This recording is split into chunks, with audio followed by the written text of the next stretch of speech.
House will please be in order. Those persons not having privileges of the floor will please vacate the chamber at this time. Members and guests in the galleries will please rise this morning as we are led in prayer by the gentleman of 32nd Douglas Fast.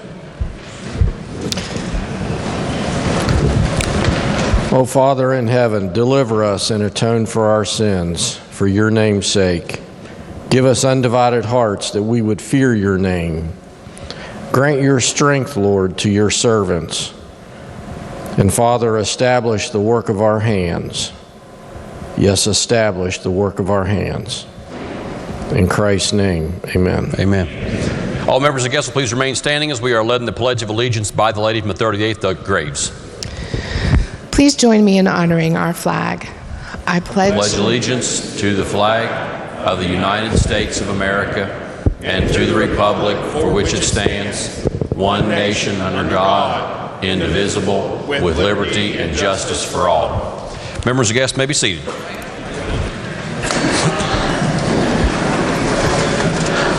Reading of the Journal.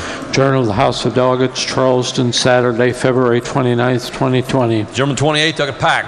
Thank you, Mr. Speaker. I ask unanimous consent that the further reading of the journal be dispensed with and that it be approved as having been read. The gentleman 28th asks unanimous consent that further reading of the journal be dispensed with and to be approved as having been read. Are there objections? The chair has no objections. Reading of the journal is dispensed with. Introduction of guests. Introduction of guests. The gentleman 63rd, Doug Hardy.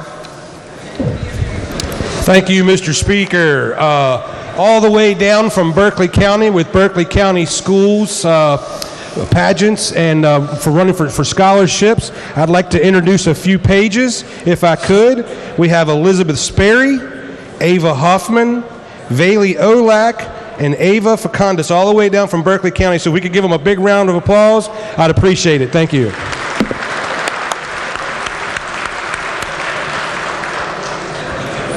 The gentleman 7th, Doug Barnhart. Thank you, Mr. Speaker. We have several pages today from Pleasants County Middle School. We have Virginia Haddix, Addie Davis, and Emma Weichert, and they're chaperoned today by their parents, I believe, up in the West Gallery, and please join me in making them feel welcome. Thank you.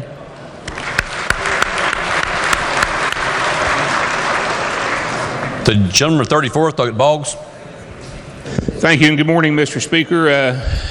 I'm very happy to introduce a great friend in West Gallery, former Chief of Staff, Dan Kimball. Dan, please stand. Please make him welcome.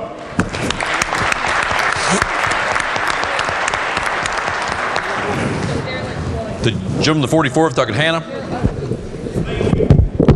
Thank you, Mr. Speaker. I'm pleased to be joined with some pages today from Richwood Middle School in Nicholas County. If they please stand when I say their name. Bailey Jarrett, Bobby Bailey, Kelsey Davis, Skylar Broyles, Alyssa Taylor, Trey Trivelette, and Chloe Cox. And they are chaperoned today by Luann Yont. If they would all please stand again and the house would make them feel welcome.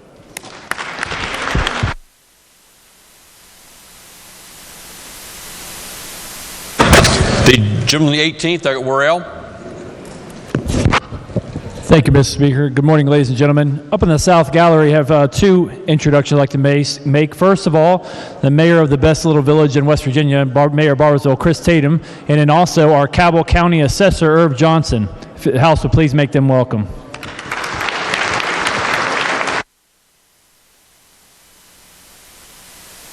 The gentleman on the 66th, Doug Espinosa.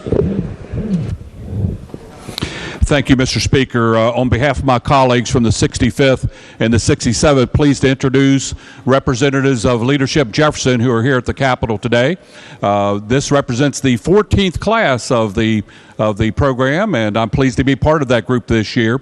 They're accompanied by Heather Morgan McIntyre, who is the Executive Director for our Jefferson County Chamber of Commerce, along with Andrew Skinner, who you'll recall is the brother of our former colleague, Delegate Stephen Skinner, who is the volunteer coordinator of the program. If they would please stand in the North Gallery, and would the House please make them welcome.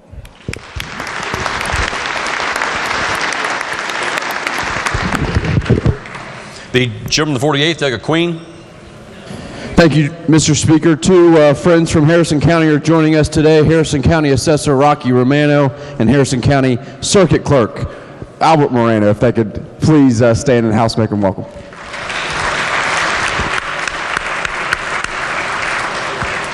The gentleman on the 17th, Doug Lovejoy. Thank you, Mr. Speaker. I want to introduce some special guests up in the West Gallery. We've got Clarence Falk and his fiancee Nicole from back in Huntington. He's the men's coordinator of the Huntington City Mission. That's our gospel rescue mission in Huntington. He spoke this morning at the reentry press conference. He's accompanied by the executive director of the Huntington City Mission, Mitch Webb, who has his wife Bonita with him. If they'd stand up, House, please make them welcome.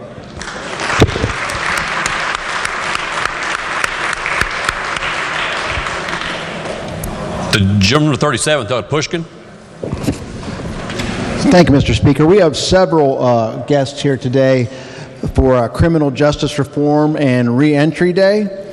And I'll probably leave a few out, but I'll mention a few. We have Melanie Danielson from the Jobs and Hope program, Brittany Myers from Recovery Point, West Virginia, Bob Graff from the Jefferson County branch of the NAACP, and Dr. Michelle Foster from the Greater Kanawha Valley Foundation, and everybody else that's here for Criminal Justice Reform and Reentry Day. If you would please stand, and with the House, please make them feel welcome.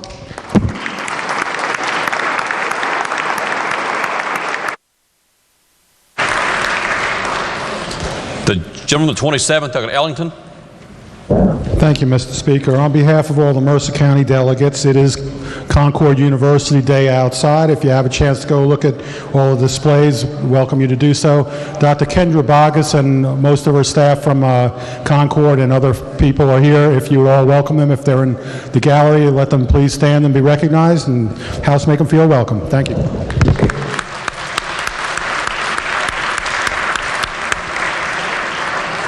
The gentleman on the 36th, Doug Robinson. Thank you, Mr. Speaker. On behalf of my friends from Fayette County and all of us that serve the Kanawha County delegation, we have a group of individuals from the Upper Kanawha Valley that are advocating for funding for the Mountaineer Challenge Academy that was planned to go to the former West Virginia Tech site.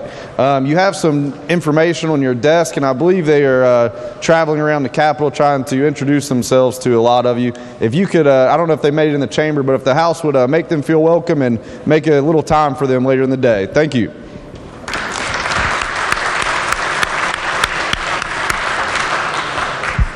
The gentleman on the first, Dr. Schwartzmiller.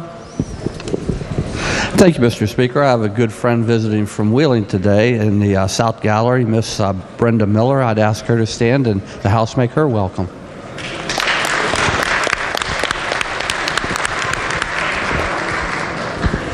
The gentleman on the 28th, Doug Cooper. Speaker, on behalf of the delegation from the 28th and the 42nd, we have Greg Vandal. I believe he's in the South Gallery behind me here. He's the assessor from Summers County. Please make him welcome.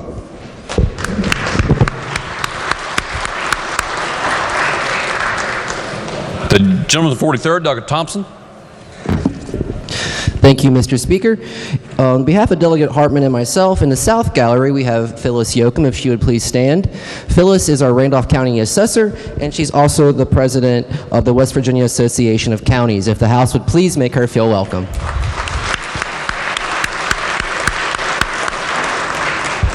The gentleman from 58th, Delegate Coles.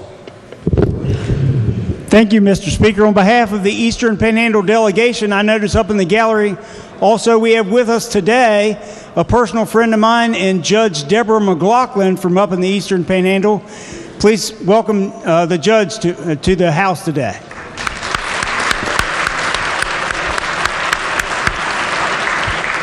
The gentleman from 42nd, Delegate Campbell.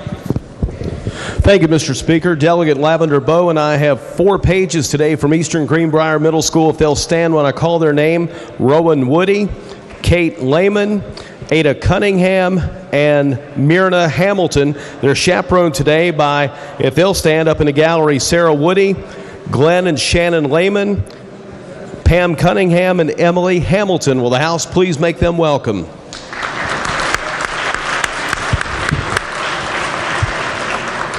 The gentleman to 35th, Delegate Nelson. Yes, thank you, Mr. Speaker. On behalf of my colleagues from the 35th, earlier today we had a citation presentation to the George Washington High School girls and boys swim team. They just recently won the state championship. I do not believe that they've come back into the chamber yet, but if everybody would join me in welcoming them on their championship. Thank you.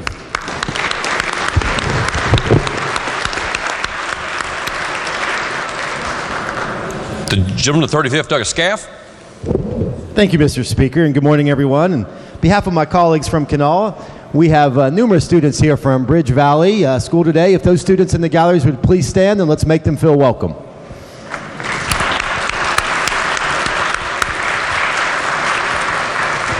Are there further introductions at this time? The gentleman to 22nd, Delegate Jeffries. Thank you, Mr. Speaker. I'm surprised nobody's introduced them yet, but I'd like to introduce one of the greatest grassroots movements in West Virginia, members of the West Virginia Citizens Defense League. If they would all stand and the House make them welcome.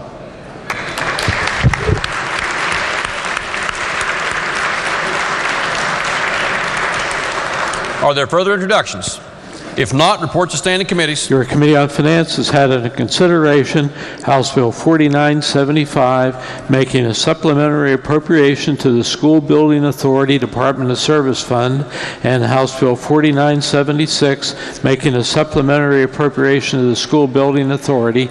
Reports back committee substitutes, therefore, with recommendation that the committee substitutes each do pass. The report will be received.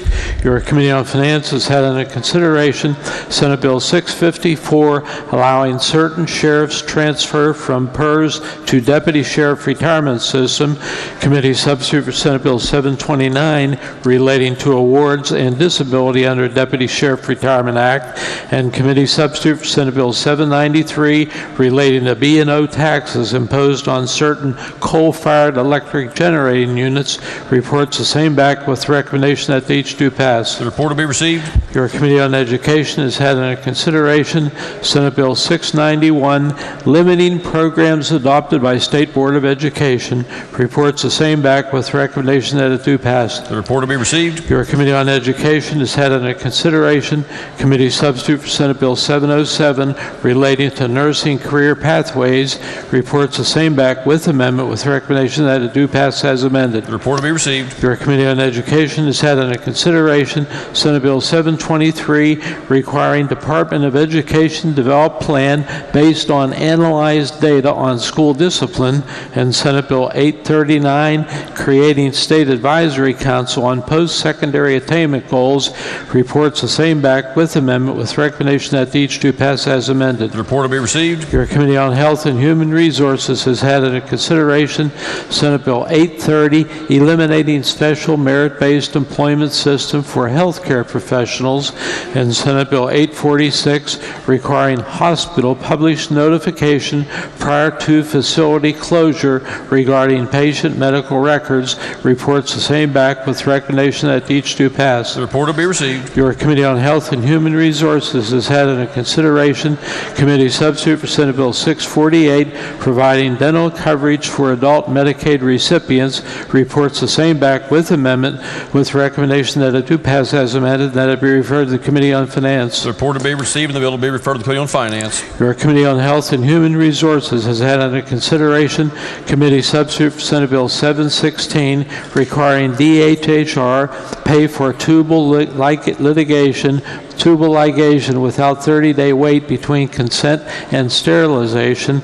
Committee Substitute for Senate Bill 762, creating Preserving Patient Stability Act of 2020, and Committee Substitute for Senate Bill 820, authorizing DHHR transfer comprehensive community mental health centers and intellectual disability facilities to regional centers and facilities. Reports the same back with the recommendation that each do pass, that they be referred to the Committee on Finance. The report will be received and all bills will be referred to the Committee on Finance. Are there further reports to standing committees? If not, reports to select committees. Messages from the executive. Messages from the Senate. The Clerk of the Senate announced that the Senate has passed without amendment Committee Substitute for House Bill 2149 relating to the Farm to Food Bank tax credit. The message will be received. The Senate has passed without amendment House Bill 4437 relating to the West Virginia Pay Card Program.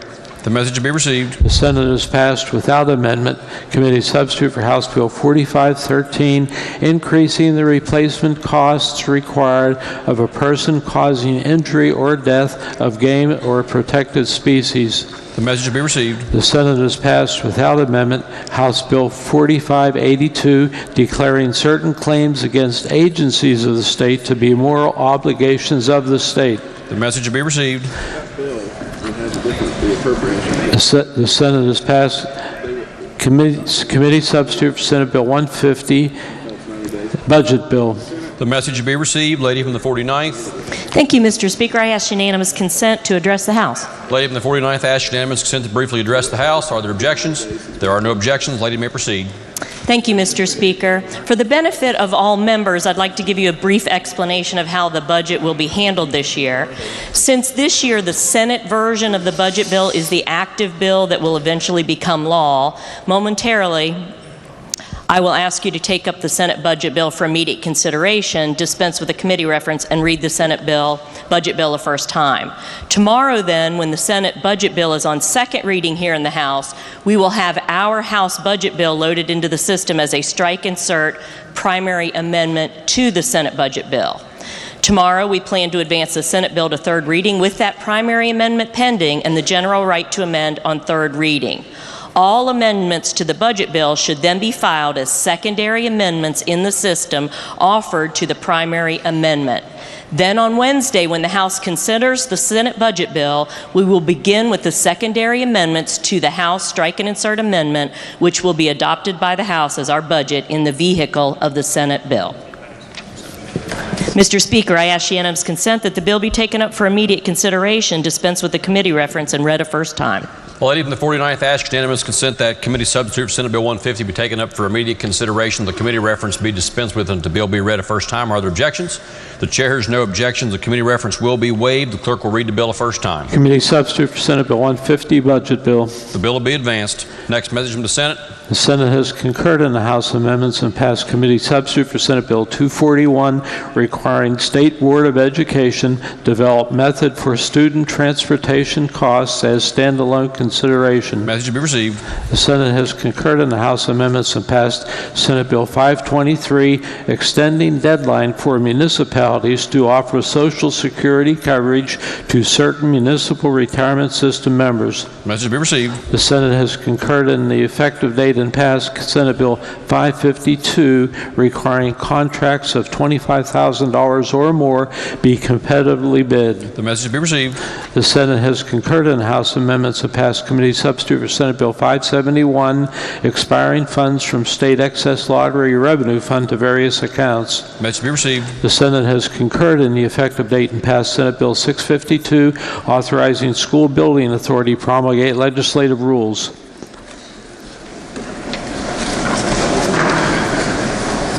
Message be received. The Senate has passed committee substitute for Senate Bill 661, replacing minimum minutes of instructional time required per day. Message be received. The bill will be referred to the Committee on Finance and the Committee on Education. Are there further messages from the Senate? If not, resolutions. House Resolution 16, urging Congress to allow vehicles traveling on interstate highways in West Virginia to have the same maximum gross vehicle weight and axle configuration as are currently permissible for vehicles traveling on U.S. routes in West Virginia. Lady in the 49th. Mr. Speaker, I ask unanimous consent that the further reading resolutions introduced be dispensed with and that each resolution be considered as formally introduced and referred to the appropriate committees as indicated on the chamber automation system. Lady in the 49th, ask unanimous consent that further reading of resolutions introduced be dispensed with and that each resolution be considered as having been formally introduced and referred to the appropriate committees as shown on the chamber automation system. Are there objections? The chair hears no objections. Petitions, motions, bills introduced, unfinished business, bills on third reading. Committee substitute for Senate Bill 6, allowing DOH issue permits for certain tractors with certain trailers not exceeding specified maximum axle weights. Question before the House is, shall the bill pass? Are there objections to having the bill explained in lieu of having it read? The chair hears no objection. The gentleman on the 15th, Douglas Foster, is recognized to explain the bill. Thank you, Mr. Speaker. This bill would amend a single section of code to permit the Commissioner of Division of Highways to issue permits for 4-axle tractors with 1 steering axle and with 3 axles in tridem in combination with the dual axle pup trailers, provided that the maximum weight of axle for pup trailer combination vehicles begin with the steering axle and commencing rearward respectively does not exceed 14,500, 16,613, 16,614, 16,613, 14,830, and 14,830 pounds. This section applies only to vehicles not traveling on interstate routes and transporting logs, wood chips, timber, and other natural wood, lumber, paper, wood veneer, wood pellets, and other wood products of the forest, craft, or manufacturing. Mr. Speaker, I urge passage. The question before the House is, shall the bill pass? Are there members who wish to speak to passage of the bill? If the gentleman from the 13th, CADLE, is recognized. Thank you, Mr. Speaker. I bet you didn't think I was going to talk today. Everybody's got their collaring sheet. On the front, you have an 80,000-pound truck. Let me back up here a minute. Let me tell you why that I think I know more than anyone in this room about transportation. I've had 45 years of driving trucks and running heavy equipment, but I've logged more than 2 million miles in the United States. I've been in every state in the United States multiple times, every city in the United States multiple times. And I've been doing this 45 years.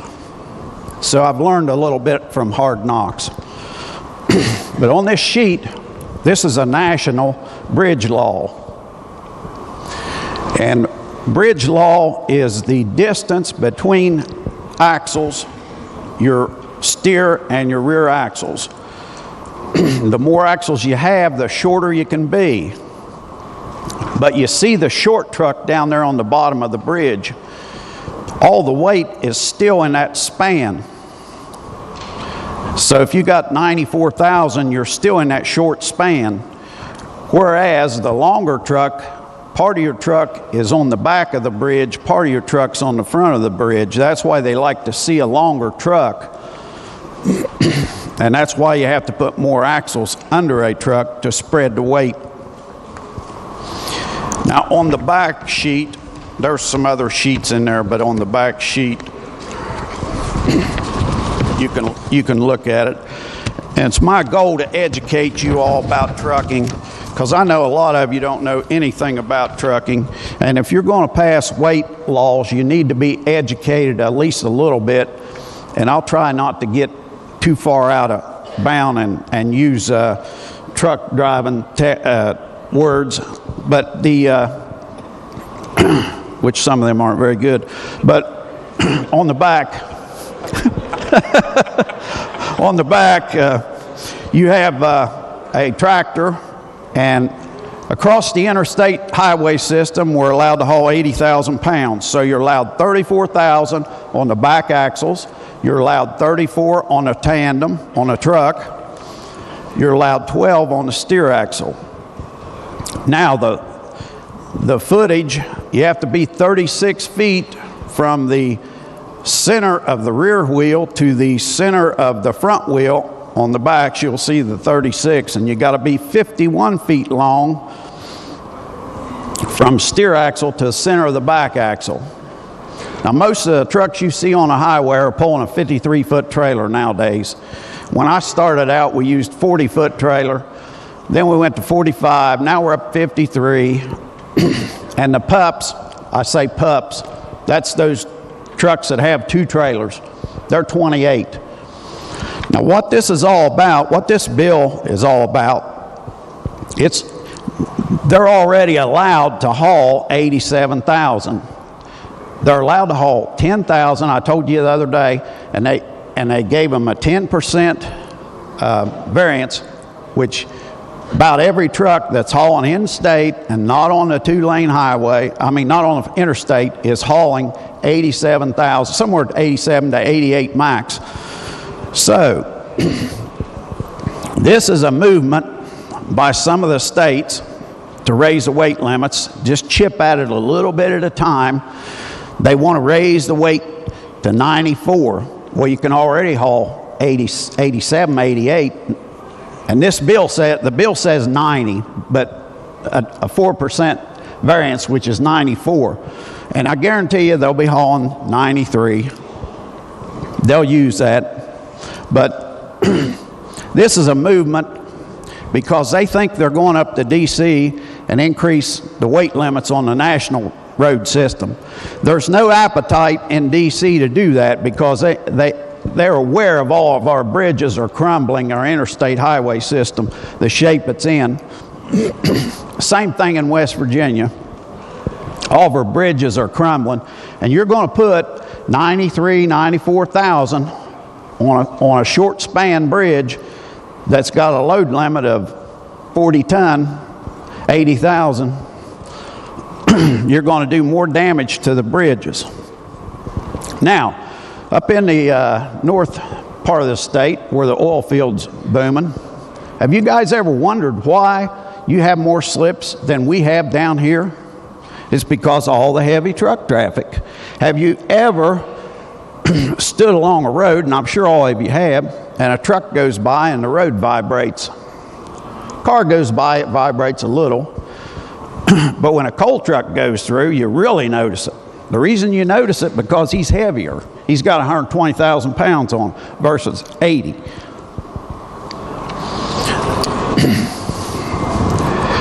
And we make heavier weights. We're going to increase stopping distance.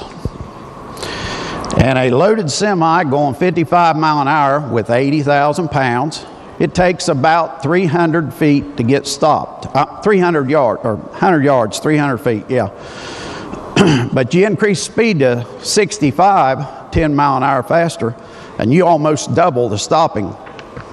It takes almost 2 football fields to stop. So you increase it to, the faster the speed, the more the weight. There's a formula for it, but in other words, never get in front of a semi and slam your brakes on, because he can't stop. Another thing, cars have hydraulic brakes. And when you push the brake pedal, the hydraulic is already at the wheel. The fluid's at the wheel, so the brake comes on really quick. Trucks, trains, they have air brakes. It takes a few milliseconds, a lot longer than a car, for that. When you push that brake pedal, for that air to get back to hit the lever back there that moves and applies the brake. Then you have to adjust those brakes back there. They have automatic adjusters, and sometimes they don't work. So, unknowing to you, you might have one wheel that's a little looser than the other. You get in an emergency situation and have a wreck. DOT comes in, checks all that, and they'll write you a ticket for having a brake loose. Well, you didn't even know it, but, things happen. Now we got the problem. We already got 94,000 pounds for a 5-axle truck. We're adding a pup trailer. That's what this bill's about. But now you've got the problem of scuffing. All right, the more axles you put behind a trailer, on a trailer, when you make a turn, the harder it takes, the more power it takes to turn that. And if you watch on a parking lot a truck with axles that are spread out, they call it a spread axle, you watch him, you might even see the pavement roll up. It'll destroy a parking lot. Anywhere, you know, does the road the same way. If you have trucks that keep coming in with spreads and they keep running the same pattern, they'll just roll the dirt up. Now, as far as what a truck pays, they pay about a nickel a mile to run the roads and fuel tax. We pay $550 a year, highway use tax. We pay average $1,600 for license. Insurance, that's going to run you somewhere $8,000 to $12,000, just ballpark, a year. So trucks do pay a lot. But let me ask you this question. I've heard some people say, well, we need to put more in that trailer because it's empty, because it don't have a whole lot of stuff in it. Well, if I'm hauling lead and I got a 53-foot trailer, you think I ought to fill it completely full of lead? I know what's going to happen. It'll break the trailer in two. So that pretty much don't hold any water. But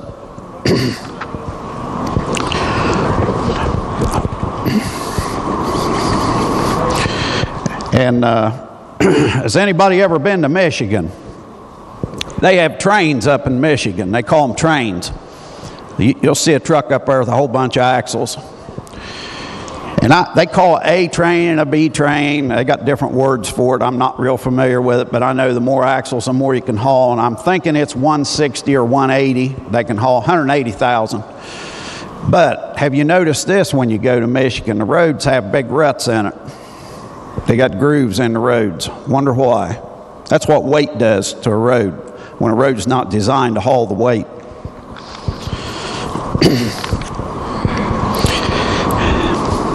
And you know, this is a matter of safety. I know everybody's probably getting bored, but I hope that you know a little bit more about trucking now that I'm trying to educate you some. But it's, you know, this bill's going to pass. I know it is. But I've tried everything I could do. I wanted to put the $500 fee on. That would have put more money in the coffers to fix potholes. And I can guarantee you, I don't care if the biggest logging community in West Virginia, you still got more citizens than you got log trucks and loggers. And those citizens want their potholes fixed. That's the most important thing. So that's why I'm voting against it, Mr. Speaker. I'm working for the citizens. I got put here to work for citizens, not big government or not companies. Thank you. The gentleman, the 54th, Doug Hott. Thank you, Mr. Speaker. Permission to speak to the bill? The gentleman is recognized. Thank you, sir. For certain, delegate from the 13th is an extremely experienced truck driver and knows and understands that inside and out, and I'm not going to proclaim myself to be an expert over him in that matter by any way, shape, or means, and certainly the vast majority of the time he and I would agree on most bills. I want to talk to you briefly about this bill. Senate Bill 6 comes to us from the Senate as a bipartisan bill. It comes to us passing unanimously 34-0. That's 34 yeas, no nays. The text of the bill was agreed upon by stakeholders. Meetings with members of Forestry Association, Commerce Secretary Gaunch, the West Virginia Division of Forestry, and the West Virginia Division of Highways. It allows the industry to be more competitive due to accessibility to more logging sites, being able to get these trucks and pup trailers in and out. It allows a more even distribution of the weight. The bill is very specific and requires permitting process that comes to us via the Department of Highways. There's no fiscal note. Think about our loggers and their toughest cutting season ever this past year in 2019. Think about the difficulties with the Chinese government and the imposed tariffs on hardwood lumber. Think about fellow delegates that are next to me and the difficulties going through by the closing of the Verso paper mill plant. Timber industry is a $3.2 billion, that's with a B, billion-dollar industry in our great state. I had the pleasure of talking to Kurt Hassler, and the name may not mean anything to you, but you need to know that that is the president of the West Virginia Forestry Association. This legislation was passed about 2 years ago, but somehow these pup trailers were omitted. That was not the intent, but that is what happened, and it pertained to log trucks that were straight trucks pulling trailers. So we're not asking for a GVW increase over what's already being allowed by tractor trailers that are pulling log trucks. The difference this bill makes to our roads, I want you to think about the difference that the very well phrased delegate behind me talked about, these straight tractors and trailers, and the area that you need to make a turn going in and out of our forest. This is going to greatly diminish the footprint of what's happening in our forests, and that's a very important point over the tractor trailers. I urge passage. Thank you, Mr. Speaker. Does the gentleman of the 15th, Douglas Foster, wish to close debate on the bill? Yes, just quickly. I just wanted to point out that the gentleman from the 13th mentioned multiple things, but I want you all to read the bill and look on line 59 of current language. If you look at current code, 94,000 pounds is already allowed in this special use permit, this special permit. And it's listed as 15,000, 17,000, 17,000, 15,000, 15,000, 15,000. So this actually decreases. Most of the axle loads are decreased and just spread out over a different, it's still 94,000 pounds, they're just spread out in a different method. And then also, you look at a few other things in that bill. So this permit's already allowed, but talk about money, and for the roads, this permit, you are charged for these special permits, but if it's not being used, if it's only allowed to be used on a straight truck, and now we're allowing pup trailers, I believe that'll actually increase the amount of money coming in because more people will be using these permits in the logging industry. Then also, I wanted to go on to your stopping issue. If you look in the bill on page 3, and look at the axle requirement, it requires, the gentleman from 13th asserted that it'll be harder for the vehicle to stop. Well, it's adding an axle and saying that every single axle must be equipped with brakes. The more axles you have, the more brakes. So this adds an axle and increases adds another set of brakes. And also on the scuffing issue that was mentioned on a long trailer, the center tires in a sharp turn will tend to drag.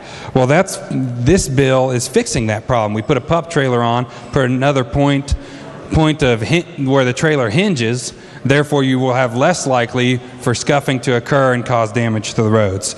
So I believe this is a very simple bill that's helping distribute the weights better and will actually decrease the damage that is caused to our roads. So I would urge passage. The question before the House is, shall the bill pass? Those in favor of passage of the bill will vote aye. Those opposed will vote no. The clerk will prepare the machine.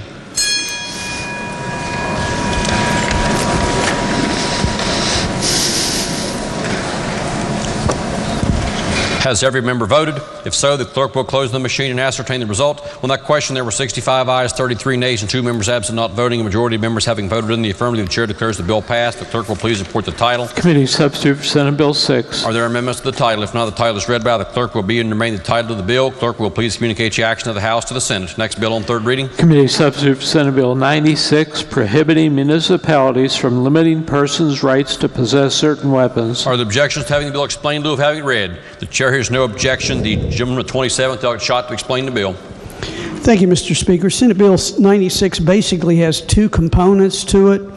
The first component prohibits municipalities from regulating or restricting deadly weapons more strictly than state law regulates or restricts those deadly weapons.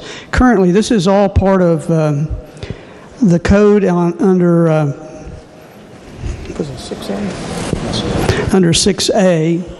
And basically, what they've done is redefine what is affected in terms of the weaponry that's affected currently. The word used is firearm, and this change in the law basically expands upon that so that it includes deadly weapon, firearm, and pepper spray. So it broadens the terms that are limited under this period, this section on municipalities. That's what where the code section is on municipalities. And the deadly weapon is referred to back to Chapter 61, 7.2, which would include a blackjack, a gravity knife, a switchblade knife, a nunchucks, metallic or false knuckles, pistol or revolver. So the first part of the bill simply just limits the range of weaponry that the municipality cannot regulate or restrict more strictly than state law. The second part of this bill is what we talked about yesterday. Basically, in the past, and let me just give a little bit of history to add some context. Prior to 2014, municipalities had the ability to enact ordinances to control deadly weapons within their community and enforce those ordinances by arrest. In 2014, a bill, Senate Bill 317, was introduced. It basically had provisions in the bill that totally preempted municipalities from any type of regulation of dangerous or deadly weapons within their jurisdiction. As that bill was introduced, the language was as follows: except as otherwise provided in this section or is expressly authorized by a statute of this state, the legislature hereby occupies and preempts the entire field of regulation in this state touching in any way upon firearms, ammunition, and firearms accessory to the complete exclusion of any order, ordinance, or rule promulgated or enforced by any political subdivision of this state. That was the bill as it was introduced. As you might expect, it ran into a lot of opposition, especially those for whom the term local control was more than just a hollow campaign slogan. And so there was a good bit of debate in the Senate. That bill came in, was introduced on January the 10th. Ultimately, as a result of substantial long-term negotiations, on the 15th of February, there was a strike and insert introduced. This bill was like 27 pages long, the strike and insert by Senator Palumbo, which basically inserted the compromise language that is now in the code, which basically reserved unto the municipality some control of their own municipal, within the municipality's boundaries. Basically, that bill, that strike and insert bill, or that strike and insert amendment, passed the Senate 32-0. So it represented a compromise between those who favored local control and those who wished to preempt local control in that particular issue. The bill came over to the House and passed by a vote of 92-5 in the form that it left the Senate. The 5 nays are no longer members of the legislature, and coincidentally, you might, if you looked at that, if you looked at that roll call, you might reassess your opinion of whether or not we need term limits, because about half of those people are no longer here. In any event, I digress. In any event, as you recall yesterday, the bill that came out yesterday was a result of amendment in the Political Subdivisions Committee that reinserted that provision of the code that was in the bill as it came out of the Senate in 2014. And that provision basically was a very modest, limited exception to this preemption doctrine that basically said that the municipalities were not permitted to restrict the carrying or possessing of firearms which are otherwise lawfully possessed on a public street or sidewalk of the municipality. So that was the general prohibition.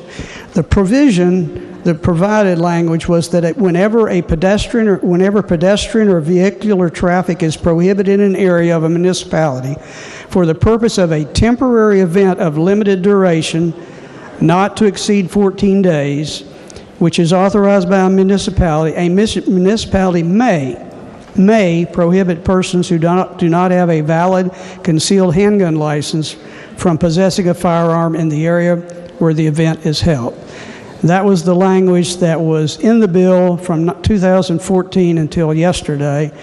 Actually, it was stricken in the Senate and reinserted by agreement of various stakeholders in the Committee on Political Subdivisions, and then included in the bill that came, or included in the strike and insert that came to the judiciary. Unfortunately, in opposition or in direct violation of that agreement, an amendment was offered yesterday on the floor to take that language out. So here's where we are. The bill before you is the result of what I consider deceitful bait-and-switch tactics, which certainly offend me. It may not offend you, but ordinarily at this point in the presentation and the explanation of a bill, the person making the explanation urges passage of the bill.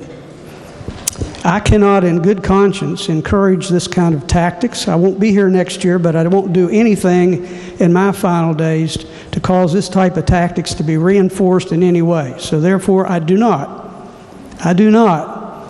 encourage passage of this bill.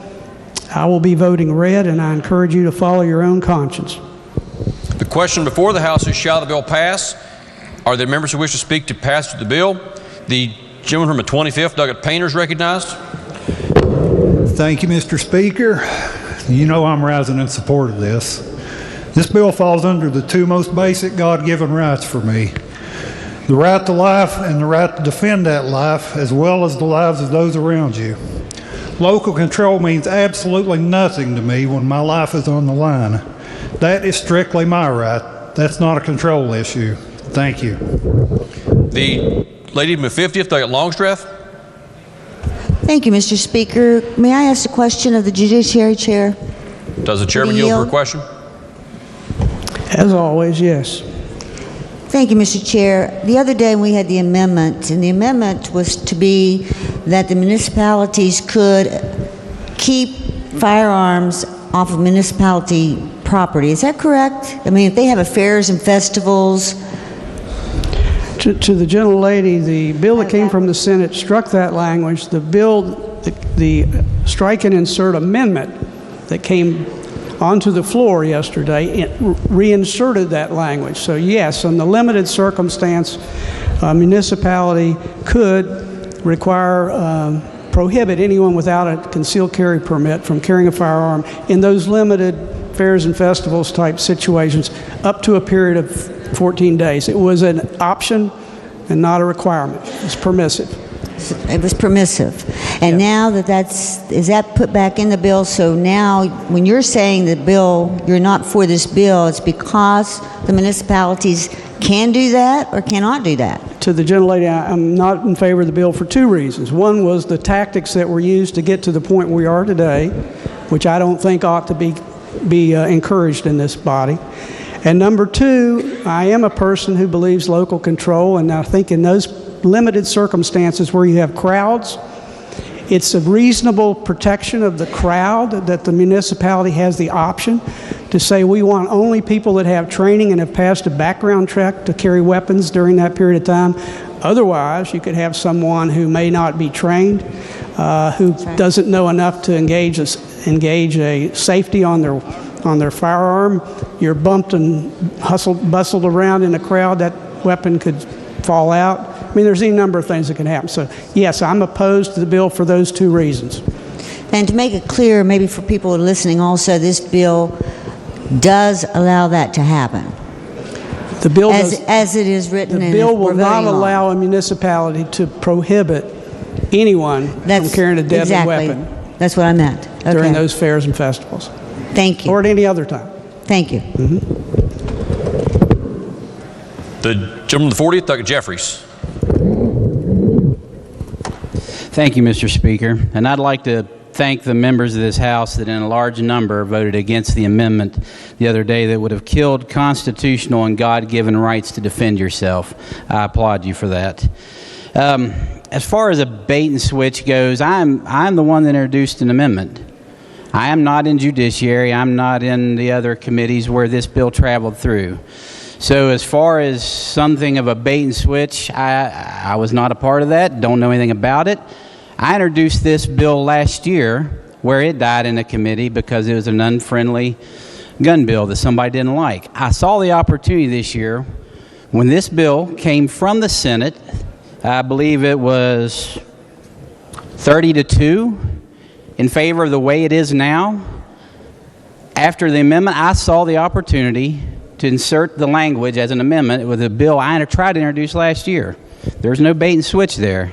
That was me seeing a way to protect God-given rights and constitutional rights. So I don't understand the bait and switch thing that's being thrown out there. I think there's a lot of misconceptions about permit carry and what a permit does. A permit is a card that you paid a few $100s for the process, and the concept only takes 30 minutes to do. That's far from true. It's about 45 days plus the day of training and the expense of training. But it does not protect us from evil intent. Just because you have a permit does not take evil intent out of your heart. And just because we say you can't carry a gun in a fair festival situation does not keep you from renting a hotel room and firing shots down into this fair festival. You're mistaken by that. It's the intent of somebody's evil in their heart that does that, not a permit.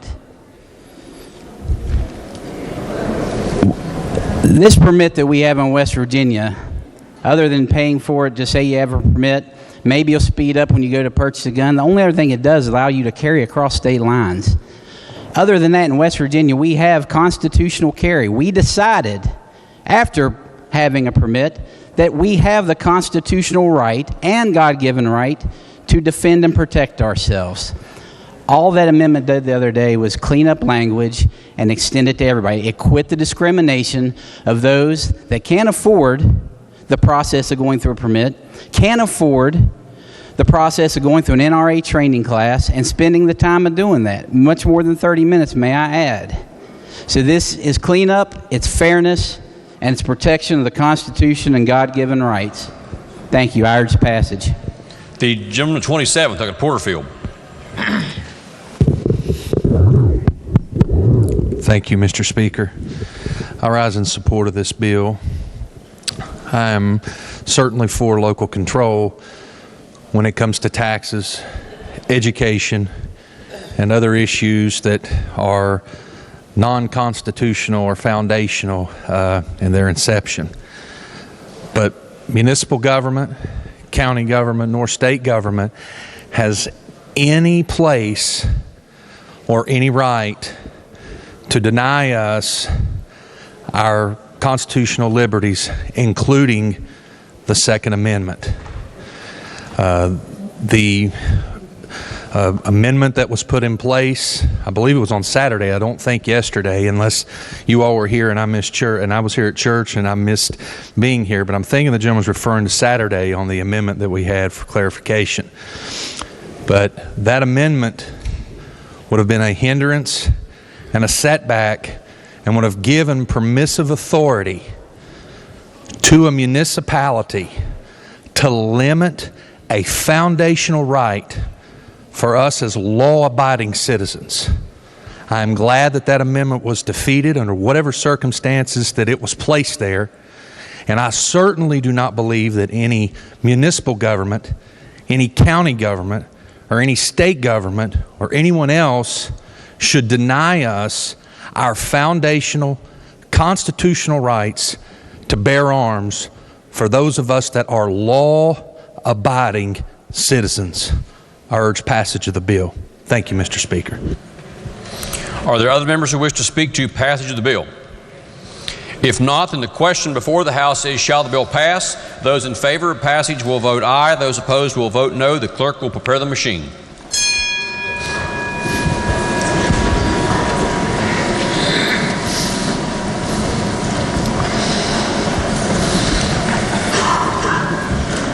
Has every member voted? If so, the clerk will close the machine and ascertain the result. On that question, there are 81 ayes, 17 nays, and 2 members absent not voting. Majority having voted in the affirmative, the chair declares the bill passed. The clerk will please report the title. Committee substitute for Senate Bill 96. Are there amendments to the title? If not, title is read by the clerk. Will be in the main title of the bill. The clerk will please communicate the action of the House to the Senate. Next bill on third reading. Committee substitute for Senate Bill 201 relating generally to criminal offenses of stalking and harassment.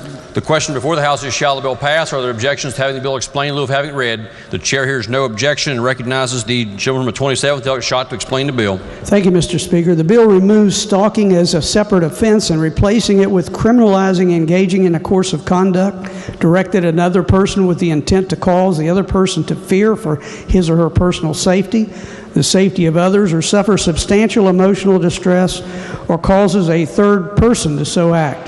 The bill establishes misdemeanor penalties of up to $1,000 fine or up to 6 months jail time, or both. The bill also removes the requirement that a prior conviction must be within the previous 5 years for enhanced penalties to apply. The bill clarifies that violation of a domestic violence protective order must be against the subject of the order, and makes a violation of a personal safety order a felony, with a penalty of from 1 to 5 years, $3,000 to $10,000 fine, or both, where the subject of the order is the victim of the violation of this section. The bill creates a new felony offense of harassing a person with intent to cause another to harm themselves or commit suicide, and establishes a determinate sentence of 2 to 10 years imprisonment upon the conviction. Finally, the bill authorizes the Governor's Committee on Crime, Delinquency, and Correction to promulgate emergency rules and propose legislative rules to help law enforcement implement the section. Mr. Speaker, I urge passage. The question before the House is, shall the bill pass? Are the members who wish to speak to passage of the bill? If not, then those in favor of passage will vote aye. Those opposed will vote no. The clerk will prepare the machine.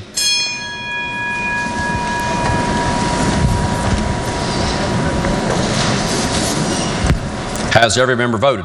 If so, the clerk will close the machine and ascertain the result. On that question, there were 95 ayes, 3 nays, and 2 members absent not voting. A majority of members having voted in the affirmative, the chair declares the bill passed. The clerk will please report the title. Committee substitute for Senate Bill 201. Are there amendments to the title? If not, the title is read by the clerk. Will be and remain the title of the bill. The clerk will please communicate the action of the House to the Senate and request concurrence therein. Next bill on third reading. Committee substitute for Senate Bill 232, removing outdated prohibitions against electronic or mechanical ticket dispensers and readers. Are there objections to having the bill explained in lieu of having it read? The chair hears no objection and recognizes the gentleman from the 35th Delegate Capito to explain the bill.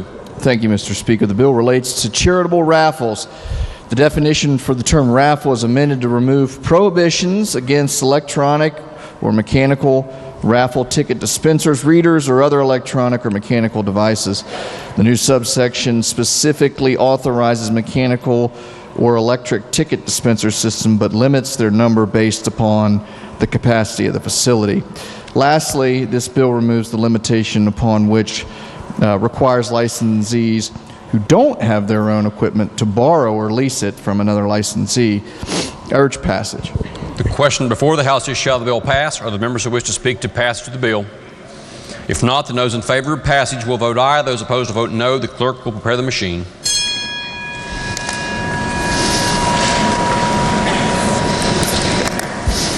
Has every member voted? If so, the clerk will close the machine and ascertain the result. On that question, there were 92 ayes, 6 nays, and 2 members absent not voting. A majority of members having voted in the affirmative, the chair declares the bill passed. The clerk will please report the title. Committee substitute for Senate Bill 232. Are there amendments to the title? If not, the title is read by the clerk. Will be and remain the title of the bill. The clerk will please communicate the action of the House to the Senate. Next bill on third reading. Senate Bill 562, expunging certain criminal convictions. Are there objections to having the bill explained in lieu of having it read? The chair hears no objection. Recognizes the gentleman from 27th Delegate Schott to explain the bill. Thank you, Mr. Speaker. This is a further refinement of the second chance bill we passed 2 years ago and the expungement bill that basically further refined that.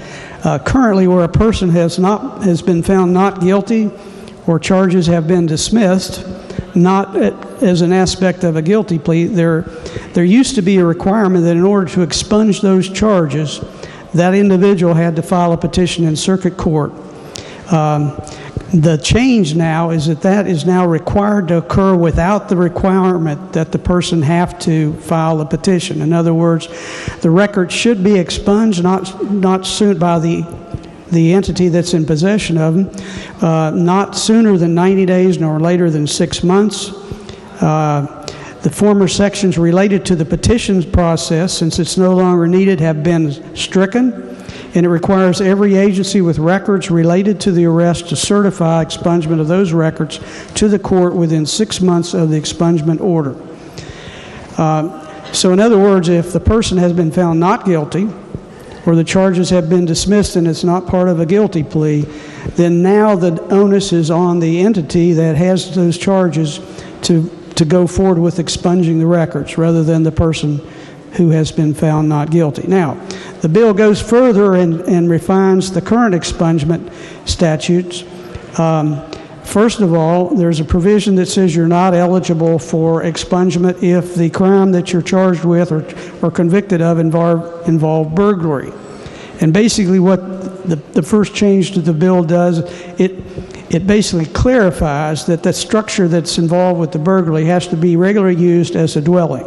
In other words, not an outbuilding that might be used to store a lawnmower or something of that sort.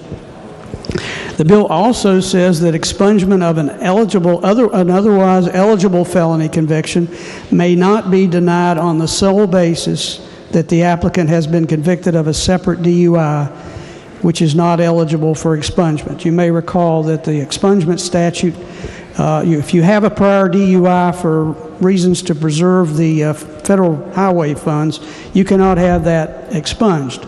But if you had a DUI, let's say 10 or 20 years ago, and then you're convicted of a felony, the fact that you had that DUI, if the felony is otherwise eligible for expungement, the fact that you had that DUI cannot prevent you from going forward with that expungement of the eligible expungement.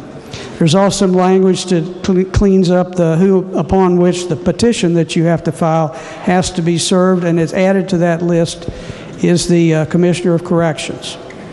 There's also a fix in the bill to deal with the situation where if the petition is filed but it contains some incomplete information, or there's some obvious errors that do not permit consideration on the merits, that the court will return that petition to the petitioner in order to supply that incomplete information so that the petition can be disposed of on its merits.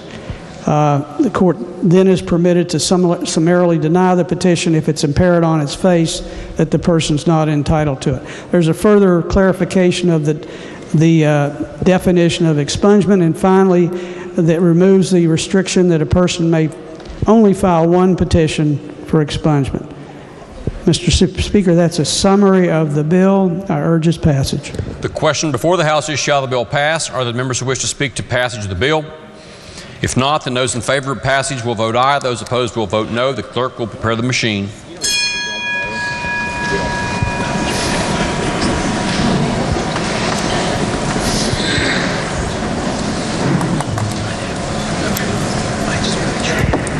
Has every member voted? If so, the clerk will close the machine and ascertain the result. On that question, there were 91 ayes, 6 nays, and 3 members absent not voting. A majority of members having voted in the affirmative, the chair declares the bill passed. The clerk will please report the title. Senate Bill 562. Are there amendments to the title? If not, the title is read by the clerk will be and remain the title of the bill. The clerk will please communicate the action of the House to the Senate. Next bill on third reading. Committee substitute for Senate Bill 649, permitting county emergency phone system directors negotiate contracts for mobile phones. Are there objections to having the bill explained in lieu of having it read? The chair hears no objection and recognizes the gentleman of the 35th, Doug Capito, to explain the bill. Thank you, Mr. Speaker. Committee substitute for Senate Bill 649. It allows directors of county or municipal emergency phone systems to negotiate contracts that would establish mobile phone emergency lines for the county or municipality. The director must solicit bids for contracts from mobile phone service providers in the state. Such contracts may be paid from funds received by the Public Service Commission relating to the 911 fees remitted to the county or by other county funds. Report of the funds spent for for such emergency mobile phone contracts must be presented to the Interim Joint Committee on Government Organization. Mr. Speaker, that's a summarization of the bill. I urge passage. The question before the House is, shall the bill pass? Are there members who wish to speak to passage of the bill? If not, then those in favor of passage will vote aye. Those opposed will vote no. The clerk will prepare the machine.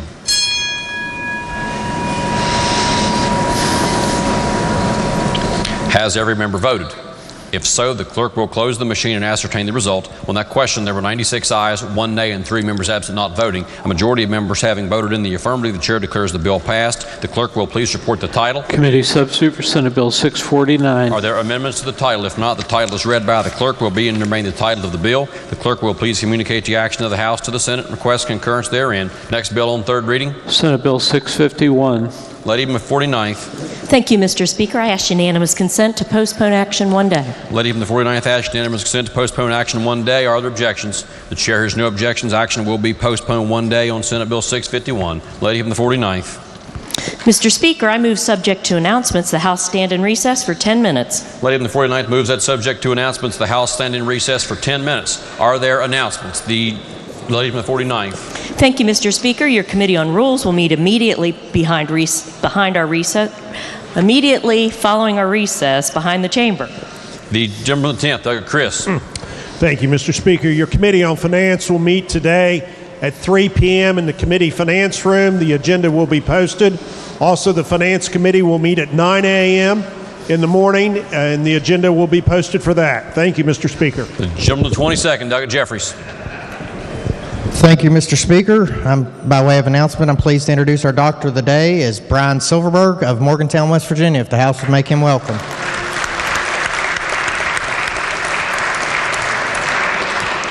The gentleman of the 10th, Kelly.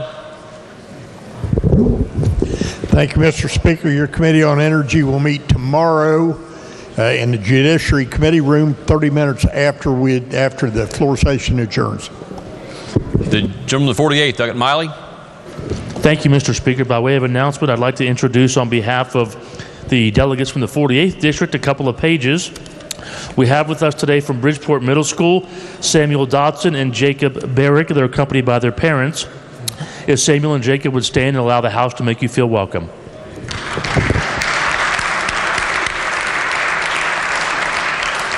The question is that the House stand in recess for 10 minutes. Those in favor will say aye. Those opposed will say no. The ayes have it. The House is in recess for 10 minutes.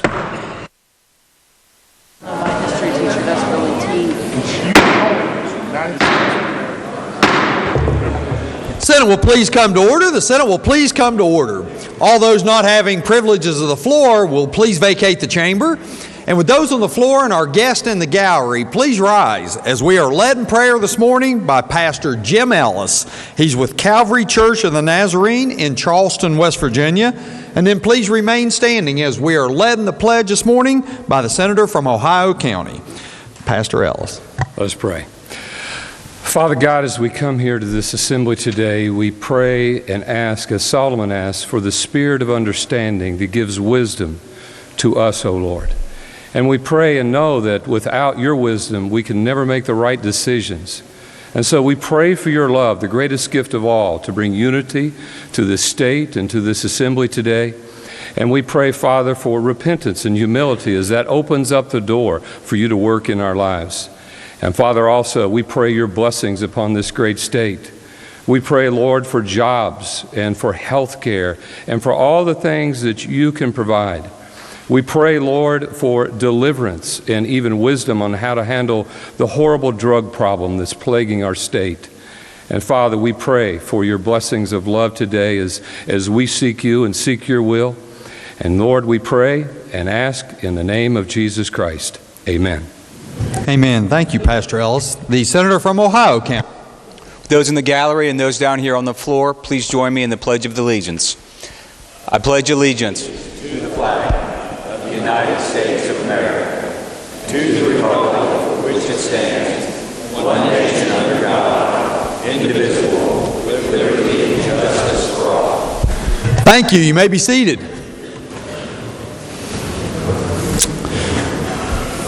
Reading of the journal. West Virginia Legislature, Senate Journal, February 29th, 2020. The Senate met at 9:26 a.m. Senator Carmichael, Mr. President, in the chair. The senator from Upshur County requests unanimous consent that further reading of the journal be dispensed with and that it be approved as having been read. Is there objection? Chair hears none, so ordered. Introduction of guests. On behalf of the Senate, it is my pleasure to welcome our honorary pages for the day. Please stand and be recognized when your name is called. As guest of the senior senator from the 8th, we have Emily Grady. As guest of the senator from Mercer County, we have Savannah Grogan and Maria Mullins. As guest of the senator from Nicholas County, we have Addison Dudley, Austin Hackworth, Cohen McGinney, Kaylee Ritchie, and Kelsey Kinzer.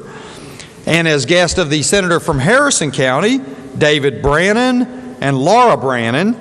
And as guest of the senator from Jefferson County, Lucy Mitchell, Megan Marino, and Scott Leonard. They're all in our chamber. Some are in the rear, some are in the front of our chamber. Let's give them a warm Senate welcome.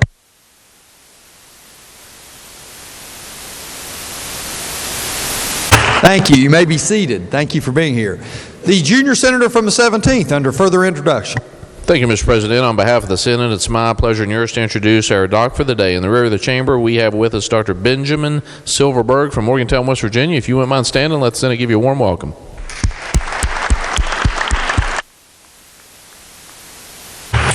Further introductions. The senator from Jefferson County. Thank you, Mr. President. I have a small group that I need to introduce. First of all, as you announced our pages, I want to acknowledge their parents who drove all the way from Jefferson County to be here. So when I call your name, please stand up. Bringing Lucy was Robert Mitchell. Bringing Megan was Lisa Blair. And bringing Scott was Bob and Amy Leonard and his sister, Lindsay. Would the Senate please make them feel welcome?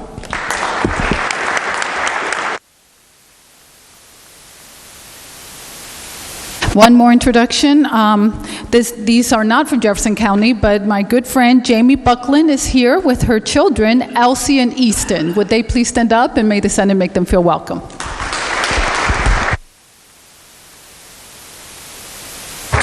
Further introductions. The senior senator from the 6th. Thank you, Mr. President. I see up in the North Gallery we have Parkersburg City Councilman Eric Barber. Stand up, Eric. He's here today advocating for Criminal Justice Reform and Reentry Day. Senate, please join me in making him welcome. The senator from Nicholas County. Thank you, Mr. President. On behalf of our pages today, we're glad to have them here all from Richwood Middle School, and their chaperone is in your gallery, the President's Gallery today. If she would stand, Kate Tincher, and the Senate would make her welcome. Greatly appreciated. The senator from Harrison County, Senator Romano. Thank you, Mr. President. It's my honor and that of my senior senator, sir, and as well as yours, to introduce the parents of our pages today from Harrison County. This is not their first time down here. They're repeat pages, and they've always enjoyed coming down before us. Would you please make David and Laura Brandon feel very welcome today? Where y'all at? Thank you. The senator from Mercer County. Thank you, Mr. President. We have in the President's Gallery parents of our pages who came up from Mercer County today, Marcus Cox and Victoria Grogan. If they would please stand and the Senate make them welcome.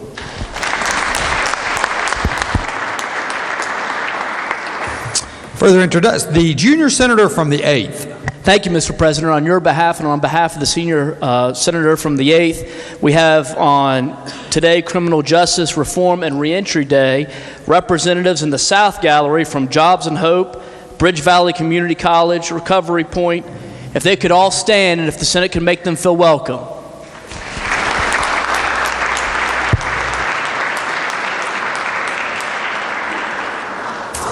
Thank you. Further introductions, the senior senator from the 8th. Thank you, Mr. President. On your behalf and my junior senator from the 8th's behalf, we have one of our pages today here. We have a family member. If Dale Grady would stand, I'd ask the Senate, please make him welcome.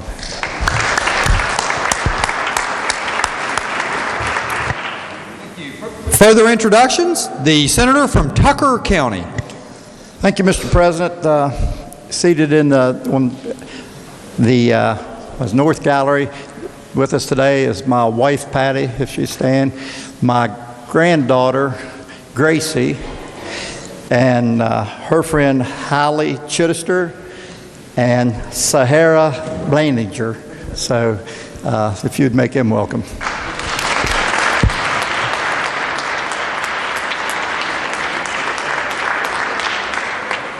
Thank you. Further introductions. Senator from Wood County. Thank you, Mr. President. I just wanted to add one thing. My friend from Wayne introduced Councilman Eric Barber. He's a good friend of mine. We've just become good friends over the last few years, and he just asked me to point out he is a former prisoner who is visiting today with the West Virginia Reentry Council. And he's a good man, and I'm glad you're here, Councilman. If you'd make him feel re-welcome.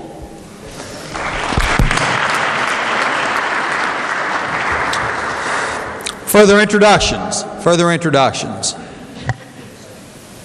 Recognize the junior senator from the 17th. Thank you, Mr. President. Our question unanimous consent to proceed to the 7th order of business. Is there objection? Chair hears none. Unfinished business. Senate Resolution 60, memorializing the life of Katherine Johnson, West Virginia native, NASA mathematician, and Presidential Medal of Freedom recipient. Recognize the senator from Pleasants County. Thank you, Mr. President. I request unanimous consent that the resolution be taken up for immediate consideration, committee reference be dispensed with, and the resolution be placed upon its adoption. Senator from Pleasants County requests unanimous consent that the resolution be taken up for immediate consideration, the committee reference be dispensed with, and the resolution be placed upon its adoption. Is there objection? Chair hears none. The clerk will please read the resolution. Senate Resolution 60, memorializing the life of Katherine Johnson, West Virginia native, NASA mathematician, and Presidential Medal of Freedom recipient. Question before the Senate is adoption of the resolution. Is there discussion? Recognize the senator from Pleasants County. Mr. President, I rise in support of this resolution recognizing Katherine Johnson, who rose from her humble beginnings in White Sulphur Springs to shatter the barriers society placed in front of her. In her life, she was a trailblazer for women and for scientists. As one of the first African American graduate students at West Virginia University, she was a beacon of hope to other young women like her in the late 1930s. In her storied career with NASA, which was finally told in the book and later movie, Hidden Figures, millions of people finally learned the story of the strong, brave, and brilliant woman like Katherine Johnson behind the people who went into space and to the moon. She worked tirelessly to encourage young women to pursue their dreams of a career in science, technology, engineering, and mathematics. She has inspired millions of young women to reach for the stars, and generations of girls carry on her legacy today. For these reasons, Mr. President, I am proud to support the adoption of the resolution today. Thank you. Further discussion. Recognize the senator from Wyoming County. Thank you, Mr. President. I also rise in support of this resolution. The amazing life of Katherine Johnson is one of hope, determination, and rising above obstacles to achieve your dreams. Through her work with NASA, which was responsible for launching our astronauts into space, she blazed a trail for all women in the field of science, technology, engineering, and math. Her inspirational stories prove that anything is possible, even when the odds are stacked against you. She has shown countless numbers of girls that they can be engineers, scientists, or anything else they want to be. She is a hero, a shining star of West Virginia, and her beautiful legacy is one that will never be forgotten. I encourage the adoption of this resolution. Thank you. Further discussion? Recognize the senator from Raleigh County. Thank you, Mr. President. It certainly is a joy to be able to acknowledge a life well lived by such a great lady. God gave her some special abilities and wisdom. She utilized those for His glory throughout her life. She did so many wonderful things to represent West Virginia. It seems like so much negativity is thrown toward the stereotypical West Virginian. But when you look at the life of Katherine Johnson, it is something that should make all of us proud. And I want to also say thank you to the senator from Pleasants in Wyoming County and Jefferson County also, as they serve in this body. This is not an easy thing. There's been a time or two where I've wondered, would those statements have been made to a male? And these ladies, I'm sure, with the senator from Pleasants, has many stories in her many years of tenure here in this body. And I applaud on this Senate. I noticed that everyone, all 34 members, have joined with this resolution, and I think that is very commendable. A life well lived is a life well spent, and Katherine Johnson embodies that life well spent. I urge adoption of the resolution. Is there further discussion? Senator from Boone County. Thank you, Mr. President. I also rise in support of the resolution. Wonderful lady who really makes you want to stick your chest out if you're a West Virginian. She made us so proud, appropriately, in the very right way of showing women can do so much, African Americans can do so much, and she was instrumental in change. I would also like to just comment on a fellow that's going to come down here in a minute, because Ms. Johnson was a centurion. She was 101 years old. In the last days of her life, she wasn't very mobile. But I'd like to just say to you that Joseph Saunders back there really, really put his arms around her and made sure that she was able to get to all the functions that she deserved to be at, and went an extra step. And I'm so glad he's here to be a part of this. Urge adoption. Thank you. Is there further discussion? Further discussion? Recognize the senator from Greenbrier County.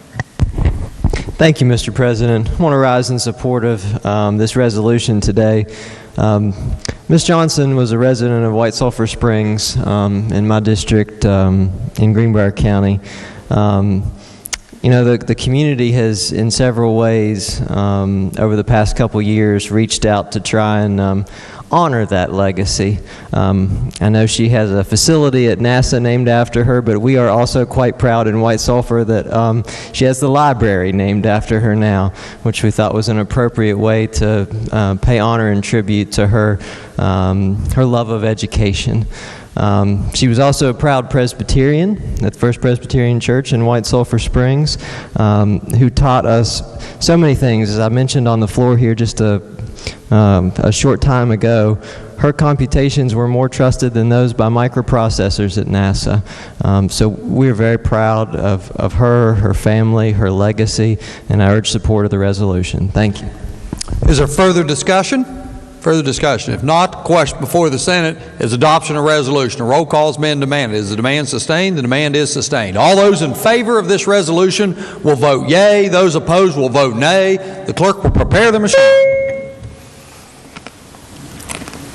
Has every member voted? Has every member voted? If so, the clerk will close the machine and ascertain the results. On this question being 33 yeas, 0 nays, 1 absent and not voting, more than a majority of those present and voting having voted in the affirmative, I declare the resolution adopted. Recognize the junior senator from the 17th. Thank you, Mr. President. I request unanimous consent that the comments by the senators from Pleasants, Wyoming, Raleigh, Boone, and Greenbrier counties be placed in the appendix of the journal. Without objection, so ordered. Junior senator from the 17th. Thank you, Mr. President. I move the Senate stand a brief recess for the purpose of presenting this very important resolution. Junior senator from the 17th moves that the Senate stand in recess for the purpose of presenting this important resolution. All those in favor will say aye. Those opposed, no. The ayes appear to have it, the ayes do have it. I declare the Senate in recess to present this resolution.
Y'all ready?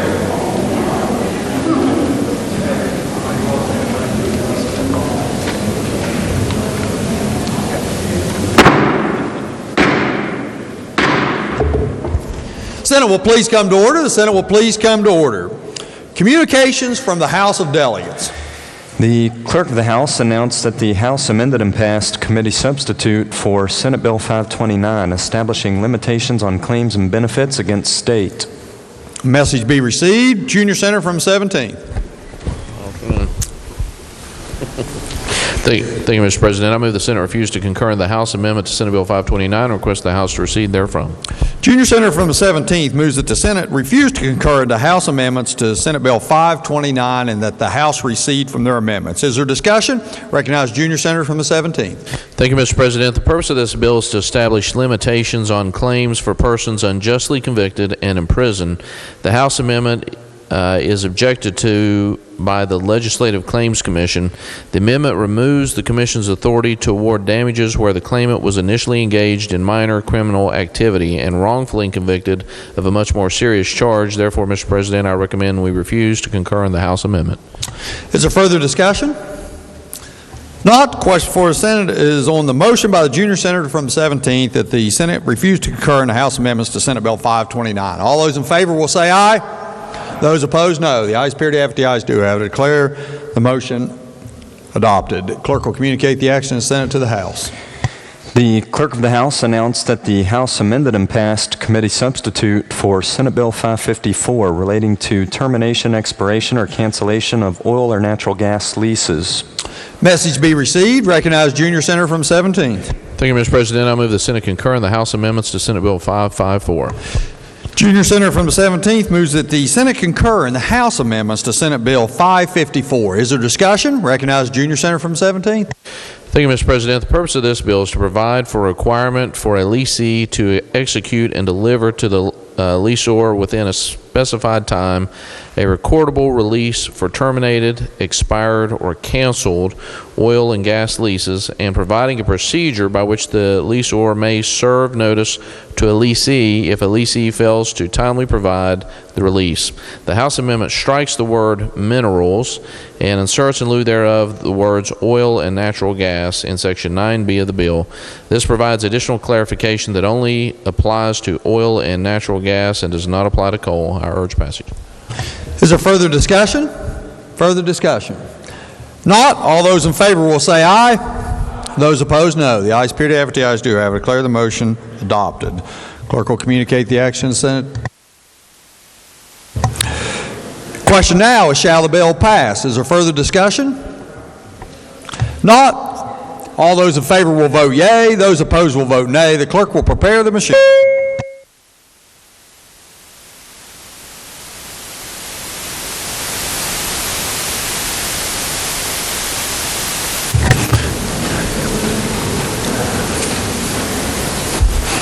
Has every member voted? Has every member voted? If so, the clerk will close the machine and ascertain the results. On this question being 33 yeas, 0 nays, 1 absent and not voting, more than the majority of those present and voting having voted in the affirmative, I declare the bill passed.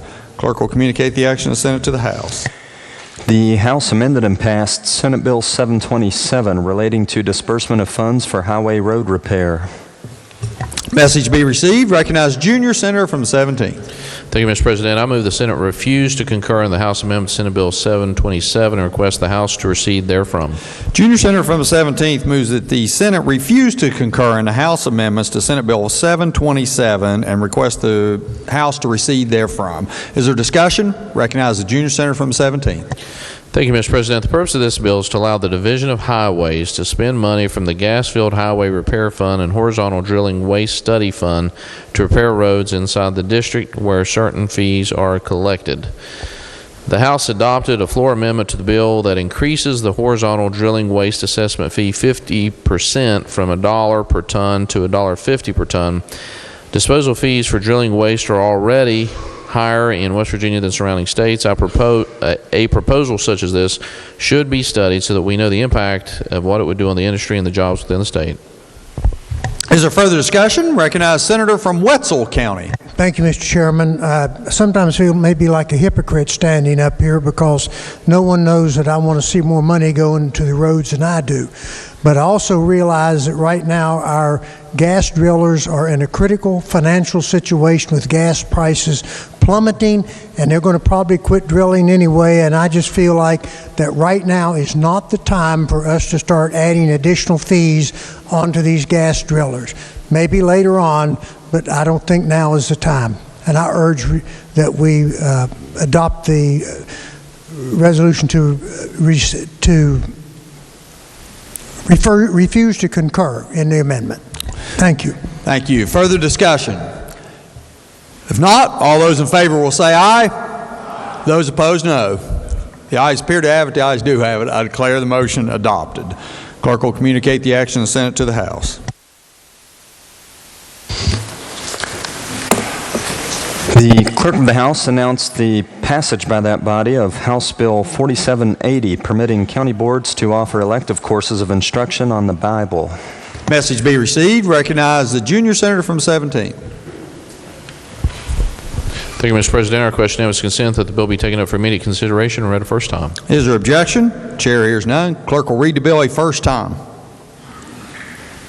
House Bill 4780, permitting county boards to offer elective courses of instruction on the Bible. First reading of the bill. Bill be advanced. The Clerk of the House announced the adoption of the following resolutions naming bridges and roadways. House Concurrent Resolution 2, House Concurrent Resolution 6, Committee Substitute for House Concurrent Resolution 10, House Concurrent Resolution 11, Committee Substitute for House Concurrent Resolution 15, Committee Substitute for House Concurrent Resolution 23, House Concurrent Resolution 26, House Concurrent Resolution 28, Committee Substitute for House Concurrent Resolution 30, House Concurrent Resolution 40, Committee Substitute for House Concurrent Resolution 41, Committee Substitute for House Concurrent Resolution 42, House Concurrent Resolution 47, House Concurrent Resolution 51, House Concurrent Resolution 60, House Concurrent Resolution 63, House Concurrent Resolution 64, House Concurrent Resolution 66, House Concurrent Resolution 67, House Concurrent Resolution 68, House Concurrent Resolution 79, House Concurrent Resolution 80, Committee Substitute for House Concurrent Resolution 82, House Concurrent Resolution 83, House Concurrent Resolution 88, Committee Substitute for House Concurrent Resolution 90, House Concurrent Resolution 91, House Concurrent Resolution 92, House Concurrent Resolution 99, House Concurrent Resolution 103, House Concurrent Resolution 105, and House Concurrent Resolution 122. Each of the resolutions will be referred, messages be received, and each of the resolution will be referred to the Committee on Transportation and Infrastructure. Are there further communications from the House of Delegates? No, sir. Communications from the Executive? There are none. Reports from standing committees? Your Committee on Finance has had under consideration Senate Bill 856, originating in committee, expiring funds to the balance of the Department of Commerce, West Virginia Development Office, and reports the same back with the recommendation that it do pass. Respectfully submitted, Craig Blair, Chair.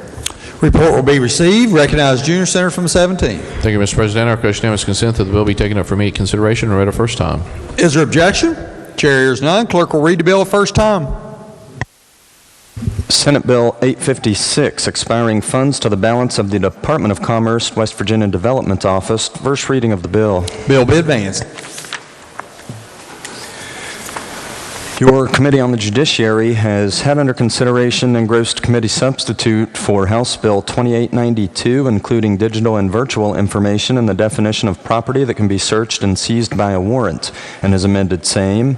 Engrossed committee substitute for House Bill 4593, authorizing the assignment of poll workers to serve more than one precinct under certain circumstances, and has amended same. Engrossed committee substitute for House Bill 4594, allowing poll workers to be appointed to work in precincts outside their county, and as amended, same. And engrossed House Bill 4664, clarifying the offense of driving under the influence of alcohol, controlled substances, or drugs, and as amended, same. And reports the same back with the recommendation that they each do pass as amended. Respectfully submitted, Charles S. Trump IV, Chair. Report will be received. Junior Senator from the 17th. Thank you, Mr. President. I request unanimous consent that all the bills on the report be taken up for immediate consideration and read a first time. Is there objection? Chair hears none. Clerk will read the bills a first time.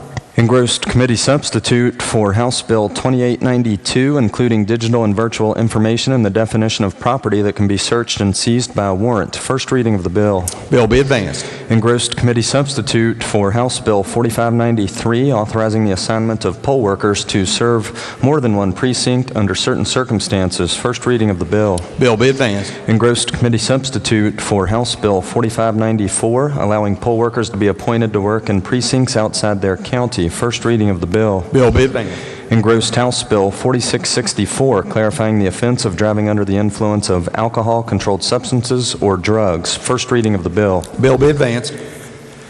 Your Committee on Finance has had under consideration engrossed committee substitute for House Bill 4001, creating West Virginia Impact Fund, and has amended same.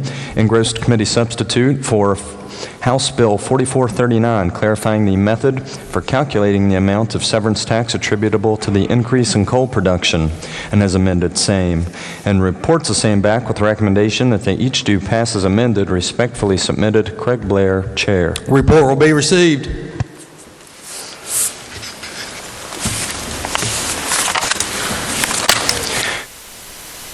To order. Chair recognizes the lady from the 49th for an update from the Rules Committee. Thank you, Mr. Speaker. Today, to manage our calendar, we have moved several bills from special calendar to House calendar, and I will read those to you.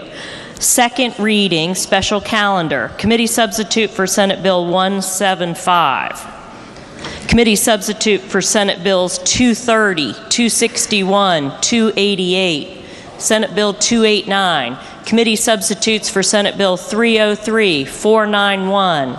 Senate Bill 510, committee substitute for Senate Bill 530, committee substitute for Senate Bill 575, Senate Bill 641, Senate Bill 647, committee substitute for Senate Bill 689 and 692, 746, Senate Bill 747 and 748, committee substitute for Senate Bill 749, 751, Senate Bill 767, committee substitute for Senate Bill 770, and Senate Bill 838. Can't get it to turn. Also, Senate Bill 831 and committee substitute for House Bill 4021. On first reading special calendar, we have moved committee substitute for Senate Bill 195, 213, Senate Bill 322, committee substitute for Senate Bill 615, 660, 670, 690, committee substitute for Senate Bill 722, and committee substitute for 738, all to the House calendar. No changes from House calendar to special calendar. Thank you, Mr. Speaker. Chair would note from the report that Senate Bill 851, as opposed to 831, was on the list of bills to be moved from special calendar to House calendar for today. Let's return to consideration of bills on second reading. First bill on second reading. Committee substitute for Senate Bill 125, prohibiting victim from being subjected to certain physical examinations for sexual offenses. Are there amendments? Committee on Judiciary moves to amend the bill on page 1. Are there objections to having the amendment explained in lieu of having it read? The chair hears no objection. The gentleman from the 35th, Doug Capito, to explain the amendment. Purely technical amendment here, Mr. Speaker. Urge pass or adoption. Question before the House is the adoption of the amendment. Those in favor of the amendment will say aye. Those opposed will say no. The ayes have it. Chair declares that amendment adopted. Are there further amendments? If not, the bill will be advanced to third reading. Next bill on second reading. Committee substitute for Senate Bill 144, creating misdemeanor penalty for making materially false statement in course of misdemeanor investigation. Are there amendments? Committee on Judiciary moves to amend the bill on page Are there objections to having the amendment explained in lieu of having it read? The chair has no objection. The gentleman, the 27th, Doug Schott, to explain the amendment. Thank you, Mr. Speaker. This is the strike and insert amendment from the Committee on the Judiciary. It deals with Section 61-517C, which currently makes it a misdemeanor to knowingly and willfully make a materially false statement to a law enforcement officer investigating a felony. The bill adds materially false statement in the course of an investigation of misdemeanor offenses, but it cannot be used to seek or support a secured bond or pretrial incarceration.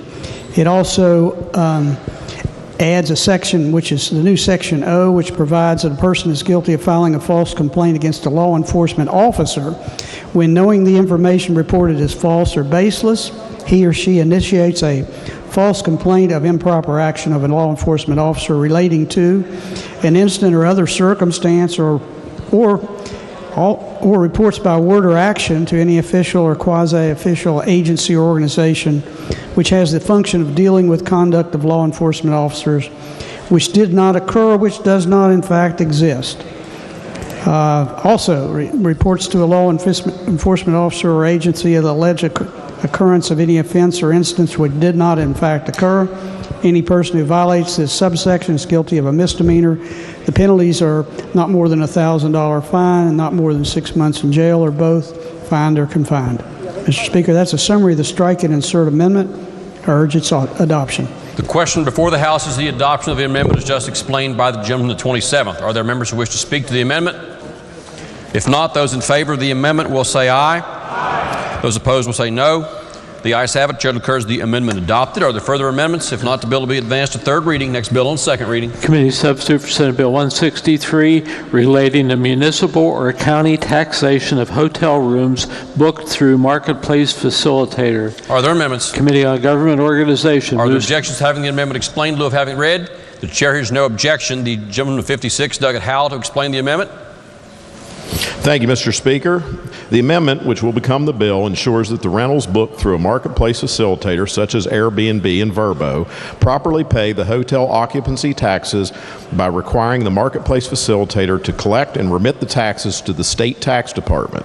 The amendment contains a provision that should a company use a marketplace facilitator but prefer to collect and remit the taxes on their own, they can agree to do so. The language has been worked out through the numerous discussions of the various stakeholders. I urge passage. The question before the House is the adoption of the amendment. Are there members who wish to speak to the amendment? If not, those in favor of the amendment will say aye. Aye. Those opposed will say no. The ayes have it. Chair declares the amendment adopted. Are there further amendments? If not, the bill will be advanced to third reading. Next bill on second reading. Committee substitute for Senate Bill 208, protecting consumers from unfair pricing practices during state of emergency. Are there amendments? If not, the bill will be advanced. Senate Bill 545, authorizing transfer of monies from Insurance Commissioner Fund to Workers' Compensation Old Fund. Are there amendments? The Committee on Finance moves to amend the bill on page 2, section 16, line 23, following the subsection designation E by striking out the word "the" and inserting in lieu thereof the words "during the fiscal years beginning July 1, 2019 and July 1, 2020. The gentleman of 64th, Doug Householder. I believe the clerk pretty much explained it. The committee reported the bill with an amendment that allows the insurance commissioner to transfer special revenue monies contained in the insurance commission fund to the old fund only during fiscal year 2020 and fiscal year 2021. Authority to make these transfers beyond June 30th, 2021 would require further legislative action. I urge adoption. The question is on adoption of the amendment. Are there members who wish to speak to the amendment? If not, those in favor will say aye. Aye. Those opposed will say no. The ayes have it. Chair declares that amendment adopted. Are there further amendments? If not, the bill to be advanced to third reading. Next bill on second reading. Senate Bill 569, expiring funds from various accounts to DHHR Medical Services Program Fund. Are there amendments? If not, the bill to be advanced. Committee substitute for Senate Bill 570, expiring funds from State Excess Lottery Revenue Fund to DHHR Medical Services Program Fund. Are there amendments? If not, the bill to be advanced. Committee substitute for Senate Bill 583, creating program to further development of renewable energy resources. Are there amendments? The Committee on Judiciary moves to amend the bill on page 7, section Are there objections to having the amendment explained in lieu of having it read? The chair has no objection. The gentleman, the 35th, Doug Capito, to explain the amendment. Thank you very much, Mr. Speaker. Under the bill before you, there was some concern. There is a provision that allows for the utilities that are installing the renewable energy resources that are contained in this bill to have certain cost recovery mechanisms. What we discovered there was that that heavy industrial users could be inequitably charged, basically because they receive a higher rate on what they are charged right now. And so what we've done is we've placed a cap at $1,000 so that those heavy industrial users can only be charged at a cap of $1,000 per month. I urge adoption of the amendment. The question before the House is the adoption of the amendment. The gentleman, the 14th, Doug Butler, is recognized. Thank you, Mr. Speaker. Would the Vice Chair yield to a question, please? Of course. Okay. So what we're acknowledging here is that in order to have the solar power, the cost was going to be sort of shifted to the residential customers and the industrial customers. Is that correct? There are cost recouping provisions in the bill. Okay. So by limiting the amount that can be charged to the industrial customer, that means that we're actually going to shift a little bit more of the cost to our individual customers. Would that be correct? Not necessarily, no. Okay. Who's going to pay the extra cost then? Well, I think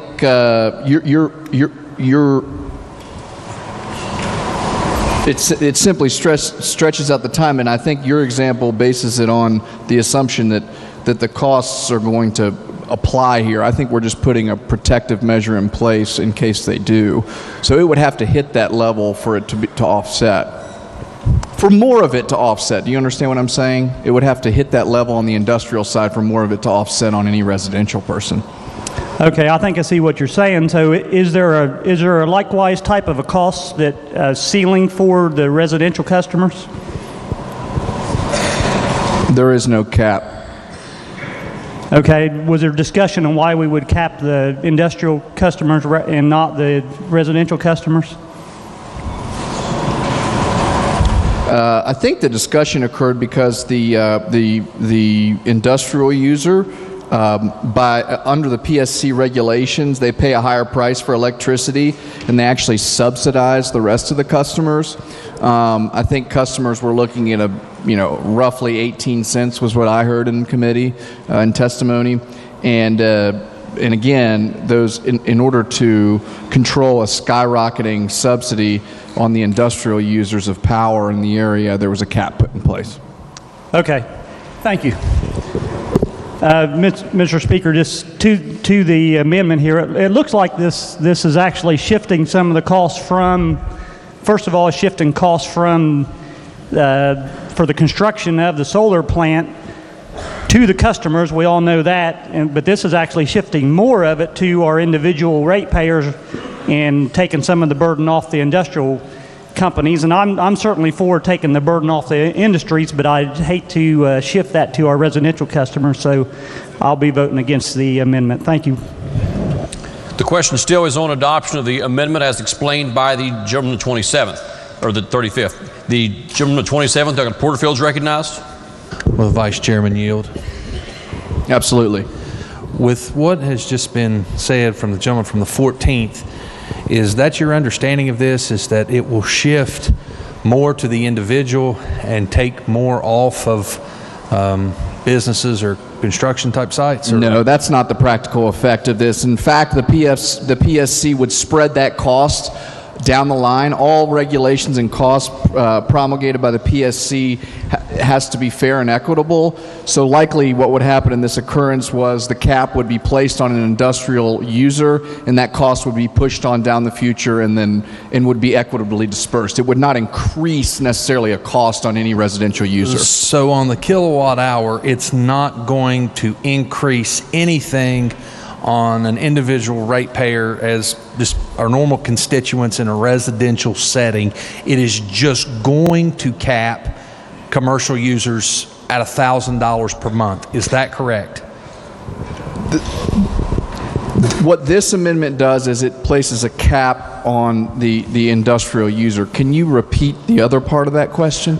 For example, when we were told in committee about this particular bill that it would be like a set increase in the kilowatt hour of power that's used for the ratepayers across the board. Now, for a construction site, they would obviously use exponentially more power than, say, you and I would use at our residence. By capping that at $1,000 for those businesses, I think that's great.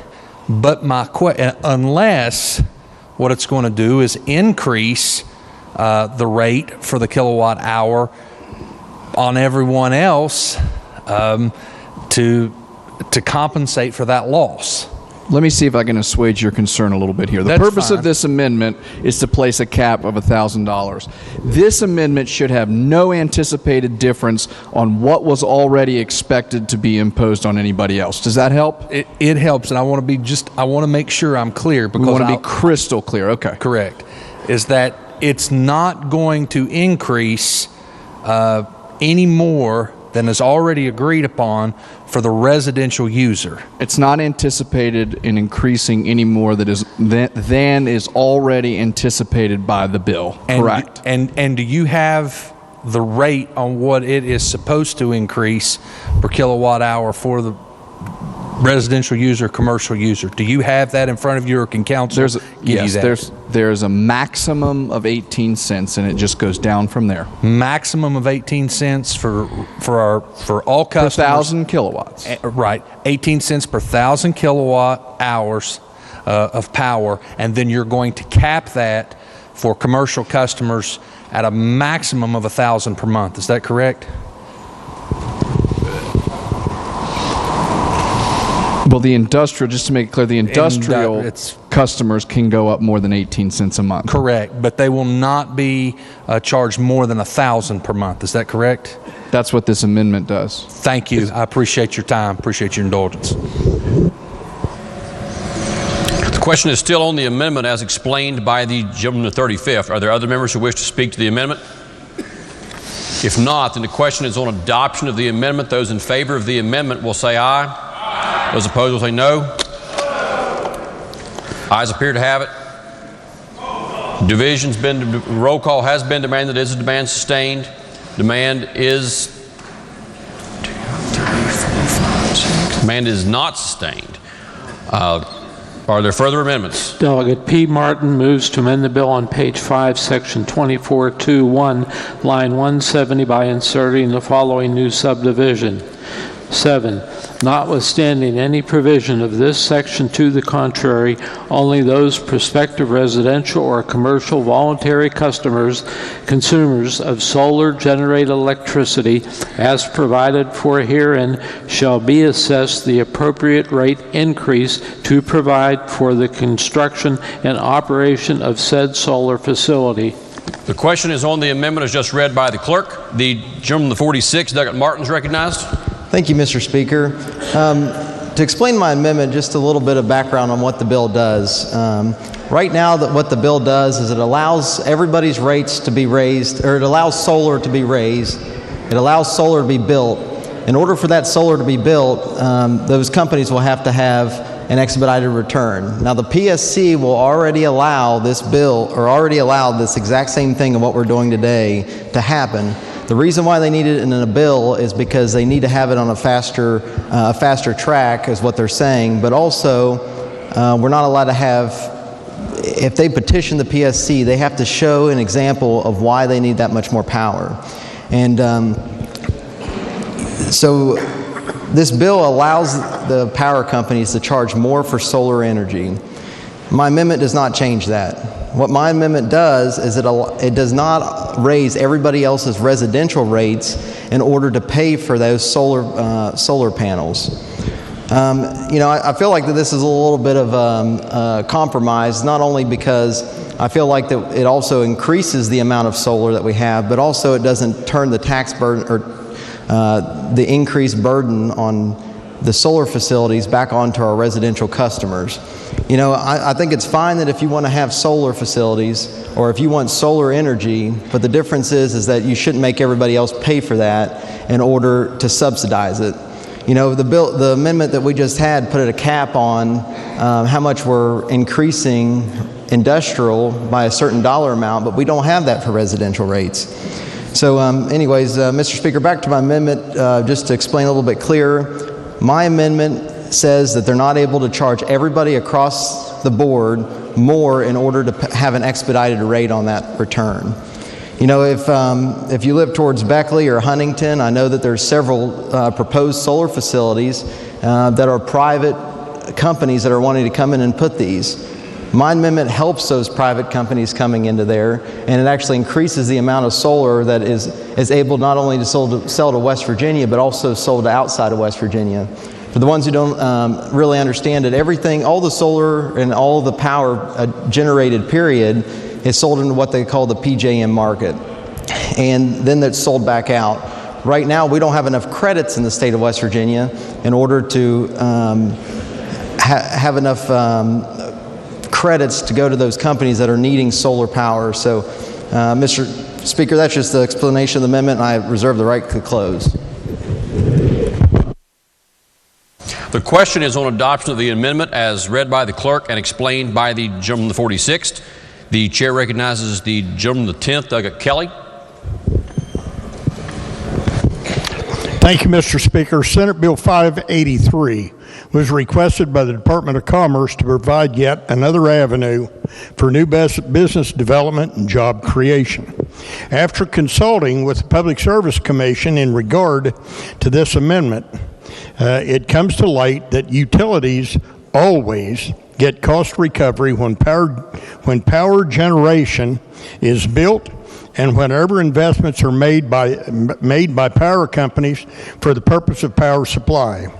According to the Public Service Commission, utilities are always allowed to recover their cost.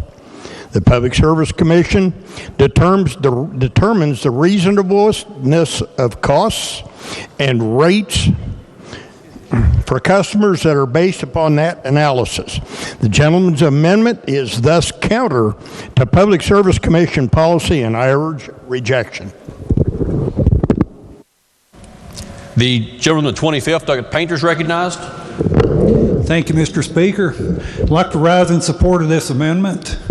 I don't have a problem with solar. In fact, if you want it, fine, you pay for it. Do not put it on the backs of the ratepayers. AEP just today released a statement of another rate increase coming. I'm sure the PSC is going to stop it. They rubber stamp everything, so forget about that. Just throw this on top of it. And how much more can the customers of West Virginia stand? I mean, come on. We got people with $1,000 power bills now. I mean, yeah, this is not much to some people, but come on. Eventually, one straw breaks the wagon down. And when you got people on fixed incomes choosing between meds, food, and heat, this is just going to make life a little bit harder on them. And I don't know about y'all, but I didn't sign up for the House of Delegates to make life harder on my constituents. I signed up on it to make it a little bit easier for them and to give them a little bit of a breath from the constant assault of crap like this from Charleston. To support this amendment. Thank you. The gentleman the 62nd, Doug Bibby. Thank you, Mr. Speaker. I rise up in support of the gentleman's amendment. If we're going to have renewable energy, solar, wind, whatever, those who want that need to pay for it. This is nothing more than a hidden war or continued war on coal. Let me give you a little information here. The United States have more recoverable coal resources than any other country on the planet. We've got over 262 billion tons. It's enough to last for 200 years. Long after the rest of the world's coal, petroleum, and natural gas reserves have run out, America will still have enough coal to satisfy its energy resources. Now we're taking a look like renewable energy like solar and wind. They can't exist without coal, natural gas, or nuclear energy, not unless we intend to ration energy or live in frequent blackouts as part of our energy strategy. That's because for every megawatt of renewable energy capacity that's built, an equal amount of coal power or other conventional power must be added as a backup for the periods when the wind isn't blowing and the sun isn't shining. Utilities in the United States have been looking at renewables for a long time. And the reason they haven't installed significant wind turbine, or in this case here, solar capacity already, is that they can't justify them economically, largely because of the backup redundancy. After all, why build a new expensive state-of-the-art coal-fired generating station and just use it for backup? A member has raised a point of order. Which member? Gentleman from the 10th, Kelly. Mr. Speaker, we have lost sight of what the amendment is, and we're talking more about the bill than we are about the amendment. The gentleman may respond. I'll get back to the amendment. All I'm saying, ladies and gentlemen, is if we're going to go renewables, the renewables need to pay their fair share. They need to pay their fair share. We can't be putting it on the backs of regular West Virginians. I don't know about the rest of you, but I've seen my power bill go down in recent years. And I want to continue that. Bringing renewables in here is just going to raise the rates of everybody. The gentleman has a good amendment. I'd urge, Mr. Speaker, that we vote yes on that amendment, because I think it'll be good for the citizens of West Virginia. Thank you. The gentleman of 27th, Doug Porterfield, is recognized. Thank you, Mr. Speaker. Will the sponsor of the amendment yield? Sponsor does yield. Yep. Real quick, it seems the intent of your amendment is not to hurt renewables. It's not to stop anything from happening, but just to put it on a competitive market where our ratepayers are not footing the bill on something that may or may not be here. Is that correct? Yeah, that's correct. I mean, also, you have to look at it as far as what the bill does is that we don't have control over PSC rates outside of the state of West Virginia. So if these credits are not used in the state of West Virginia, with my amendment, they will then be able to turn around and sell those excess credits back into the PJM market and then be able to get their returns back. So then in return, you're actually not raising the rates much on the renewable energies, people that choose renewable energies anyways. Thank you. Can I speak to the amendment, please? Yes, the gentleman is recognized. I strongly urge adoption of this amendment. It strengthens this bill and could take probably many of us that have great concern about what this does to our fossil fuels, as well as our ratepayers, and put this on a level playing field. I appreciate the gentleman's amendment, and I strongly urge its adoption. Thank you, Mr. Speaker. The gentleman of 51st, Doug Hanson, is recognized. Thank you, Mr. Speaker. Nobody likes it when their electric rates go up, and it is sort of bad timing that Appalachian Power filed for a huge rate increase last week. Looks like a 10.9% increase in most residential customers' electric bill, according to the news report. Our electric rates in West Virginia have been going up for years. We used to have among the cheapest electric rates in the country, and now we're middle of the pack. It's no longer a competitive advantage versus other states. And that's despite the fact that we still generate 90% of our electricity from coal. In fact, it's because we still generate 90% of our electricity from coal. I looked at the filing with the Public Service Commission to support this rate increase. I just pulled it up this morning. And our coal-fired power plants for Appalachian Power are running at about 50% of the time. These are old, decades-old plants, inefficient plants that cannot compete in the free market. The only reason they are still open is because these are regulated utilities, and the utilities are allowed to raise their rates on us in order to keep these old, inefficient plants running that would shut down in a minute if they were privately owned and not supported through an electric utility. We're not going to have a choice on this 10.9% increase. The increase that's contemplated under the solar bill that this amendment speaks to is trivial compared to that. The testimony in committee was that for an average customer, it would be 18 cents a month. And that would be if nobody subscribed to these solar projects. But if, as we heard testimony, large companies do come to take advantage of the solar, we're not even going to see those 18 cent per month increases. It'll be way less than that, if anything at all. So I think this amendment is a poison pill. And in addition, I would say that there is a flaw in the amendment. The amendment only allows residential and commercial voluntary consumers to pay the rate increase. It leaves out the largest class of customers, the industrial customers, the industrial consumers. Those are the large customers that are going to pay most of the additional tariffs under this bill. Just left out. So this amendment actually is flawed.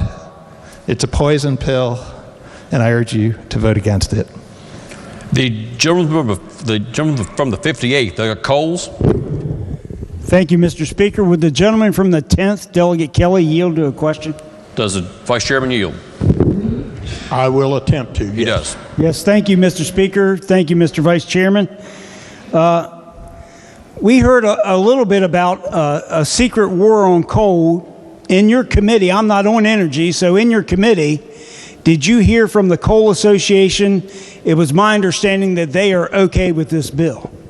That is my understanding. There was an amendment put in the bill in the Senate that met their requirements, and we were notified that the Coal Association did support the bill as it came out. Yes. Very good. Thank you. And the idea that you spoke about earlier of cost recovery by the Public Service Commission, this would be contrary to that, wouldn't it? If we don't allow them to do cost recovery for their capital facility build out, we would be treating this type of energy generation different from the others.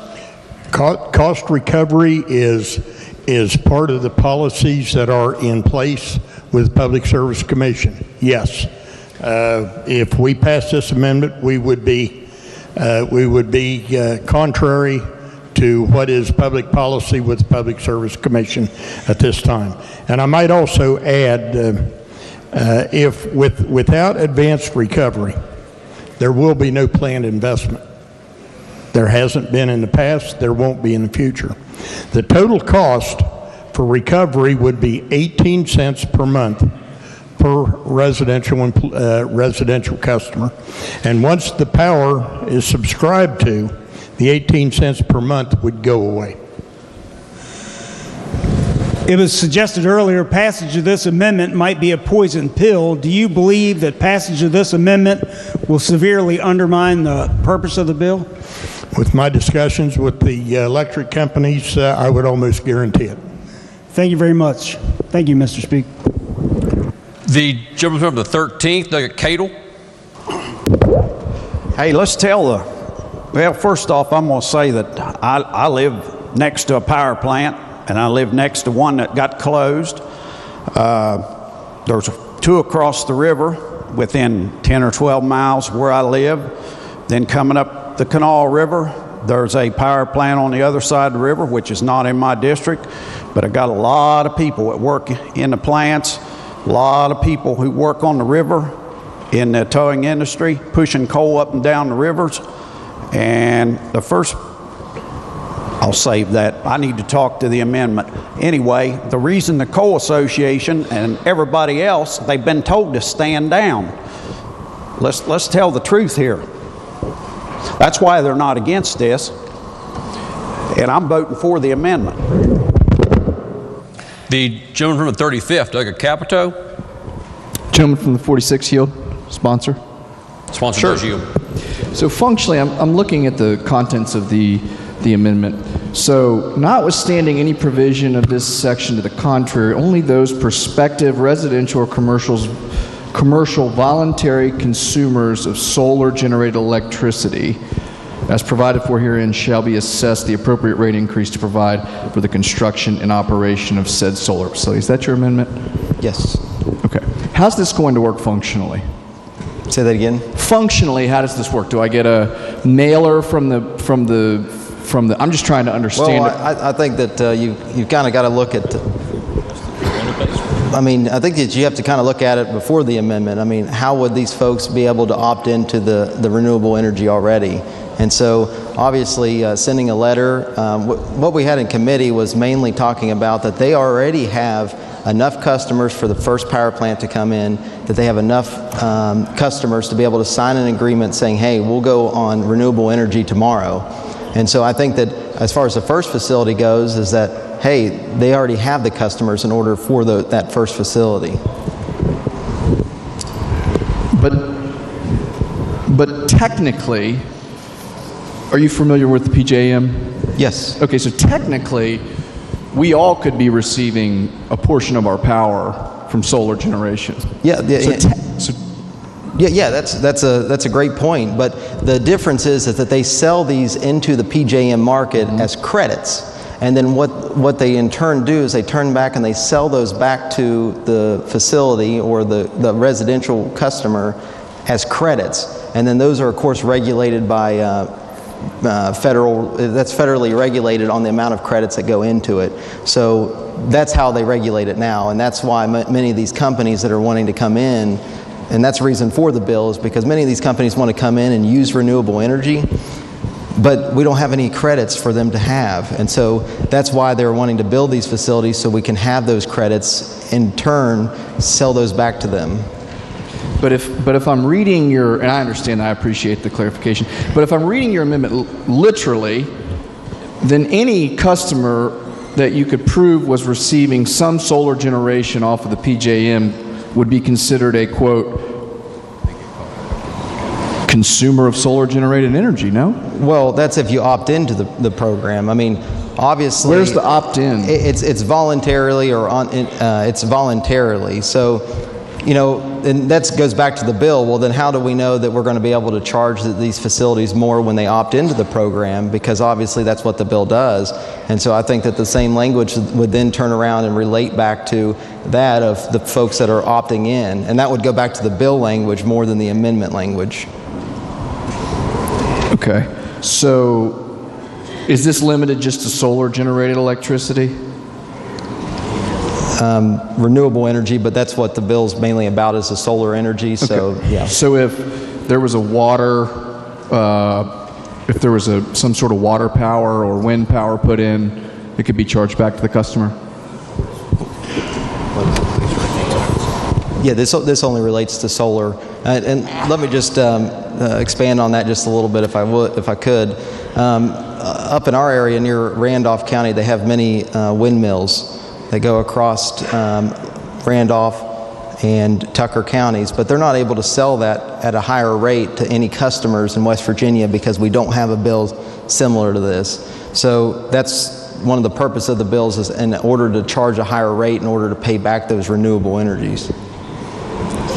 Okay, I think I'm done. Thank you. So one last question. So basically, let's just kind of paint a little hypothetical picture here, so I can realize. So we have a mailer potentially that comes in to my mailbox that says, we're going to build solar panels. Would you like to opt out from receiving solar energy? No, I don't think that it would be a mailer, perhaps, because when we're talking about the bill, what we're mainly talking about here is folks that are wanting to come to West Virginia and wanting those renewable energy sources. So as far as my understanding, of course, this when this bill came over from the Senate, it bypassed the Energy Committee, so I wasn't able to ask some of these questions that you're talking about. But as far as my understanding is that then you can turn around and they have these contracts with these companies saying, okay, we will provide you X amount of renewable energies, and then they are turned around and bonded. And that's the reason why they have to have, in the bill, not the amendment, they have to have those commitments in order to build that second facility, in order to take those 50 megawatts. So you could only charge the folks that wanted to be charged. That's pretty much what my amendment does. That's what your amendment does? Yep. Okay, so it allows people to decide whether they want to be charged. Charged more or not. For this? Yeah. For solar enhancement? Yeah. Yeah. Okay, thank you. Speak to the amendment. The gentleman is recognized. I think it would be wonderful to support this amendment. I'd love to. I'm not going to support the amendment because I think it frustrates the purpose of the bill. I don't think that it's a poison pill, so to speak. I don't think this amendment kills the bill. But I think adoption of this amendment, I think staggers any sort of advancement in this area. And that's a policy question, whether you want to see expansion of solar or not. If the answer is no, then perhaps this is the way to go, and that's fine. What we've heard from individuals in business, we've heard testimony this year about expansion of these assets. I totally agree with my friend. We have a great relationship. I'm just trying to understand this because we've taken a toe in the water approach. I know I used that line the other day. We're taking a toe in the water approach here. We've asked some of our coal-generated power people. We've asked the Coal Association for input on this bill. They've taken a neutral position, although we've been informed that we've had them backs to the wall. I haven't been in that room yet, but the Coal Association hasn't taken a position. The problem is, if I decide that I don't want to pay any more money to get a better, more efficient method of power, exclusive of solar power, I have no option to do that. So if AEP or First Energy wants to come in and put a natural gas-powered plant in and they want to do upgrades, does this mean now we've opened the door to say, no, we're only those people that want to pay to get better power are going to get better power? I'm not saying that's what this amendment does, but I'm saying it's giving us an option of whether we want to pay to get a better and more efficient method of power. And practically speaking, and I don't disagree with the gentleman's amendment. I think it'd be great. I don't want to pay for it either. But we won't know the cost of such an expansion until it's built. That's the point of the bill as well. It's hard to sell power if nothing's built. And it would ultimately result in a frustration of investors to want to invest any money in here, which is going to kick further money on top of us because if we can't get any private investors in the PSC, under the PSC regulations, they can just charge us more. So we want to get more power investment in West Virginia, and I think this enhances that. I urge adoption. I urge rejection. The gentleman from the first, Doug McGeehan. Yeah, thank you, Mr. Speaker. Will the sponsor of the amendment yield, please? Sure. Were you able to offer this amendment in the House Energy Committee to this Senate bill? No, I was not. You weren't? Why is that? Because it did not go through the Energy Committee on this side. So you're saying this Senate bill that deals with energy didn't go through the House Energy Committee? That's correct. That's strange. Why is that? I thought the leaders of their prestigious Judiciary Committee were all for the process, the correct process. So it would strike me as odd that this energy bill didn't go through the House Energy Committee. Can you answer for that? I can't. That is so strange. Very weird.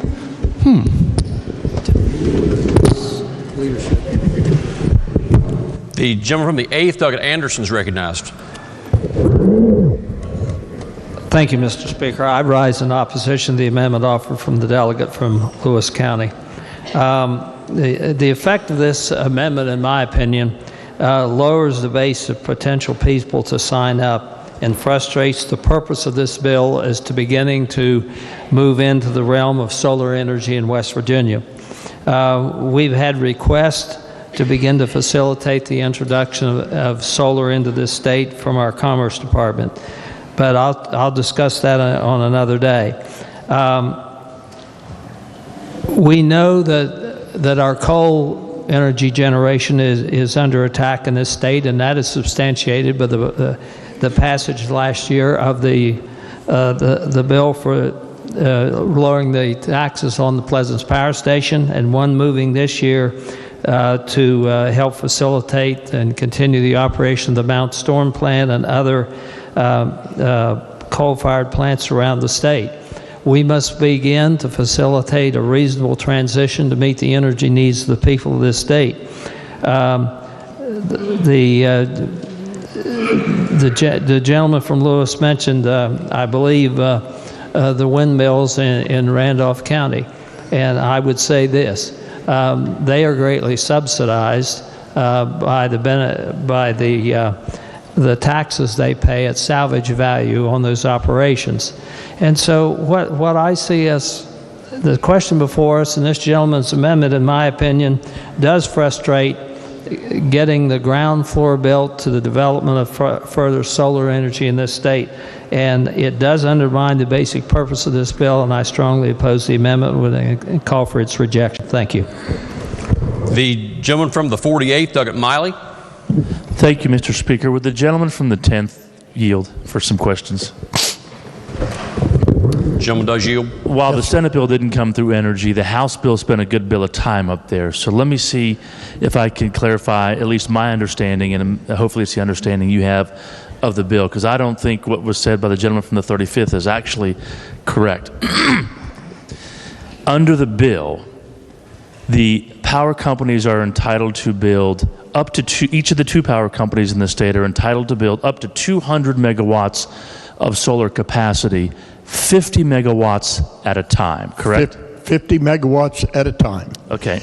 And they may not expand that 50 megawatts until 85% of those that first 50 is already under contract or sold. Okay.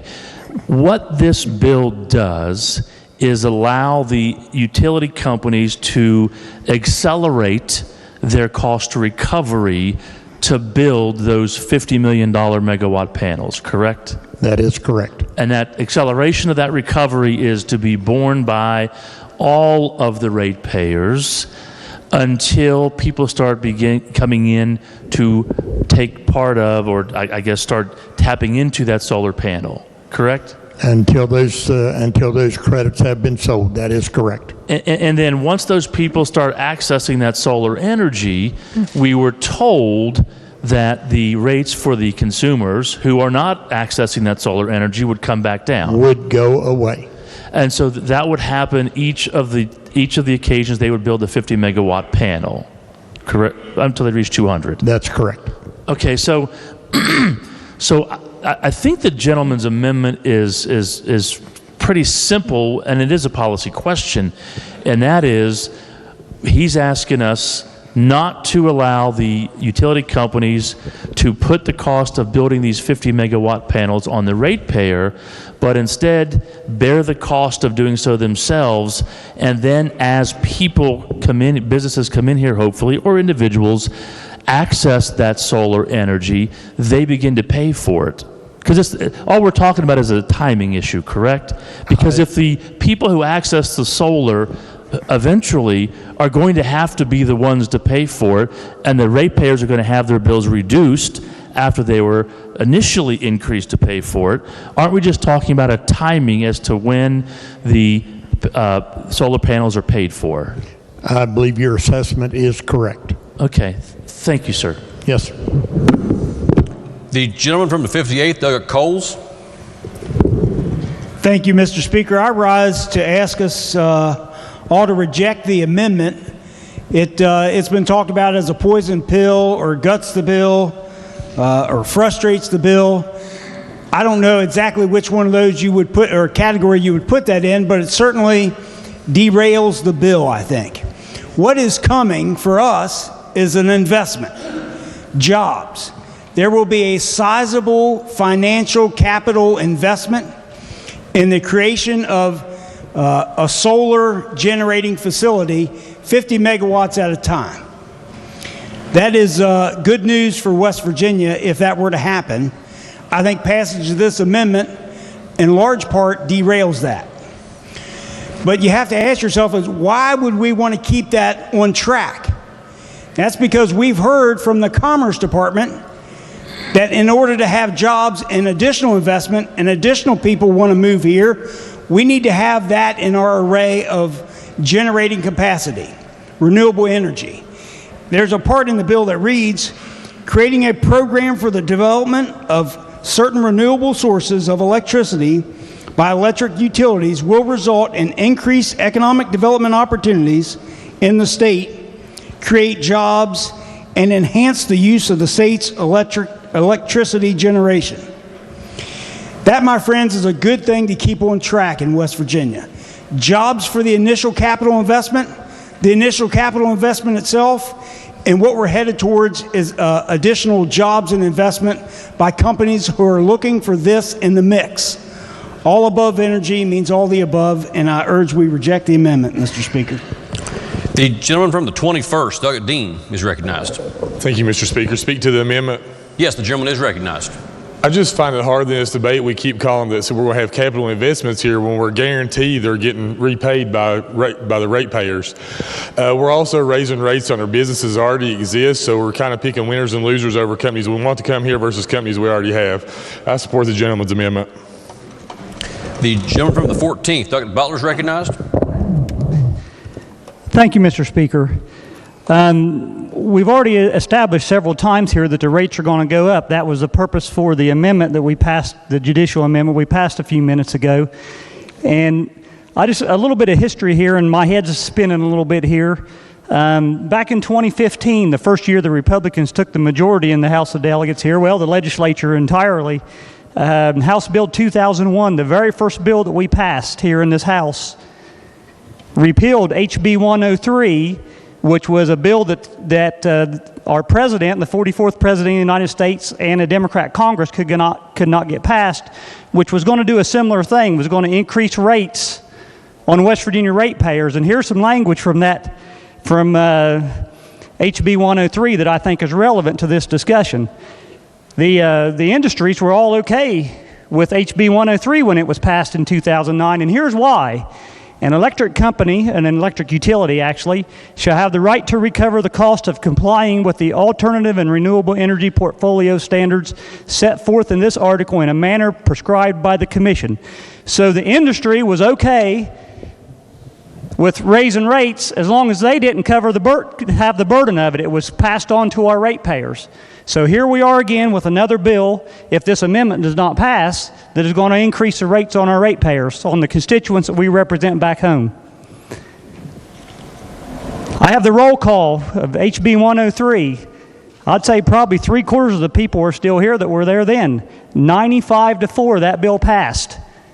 Again, the reason for that is we didn't want to pass the costs on to our constituents of complying with these regulations.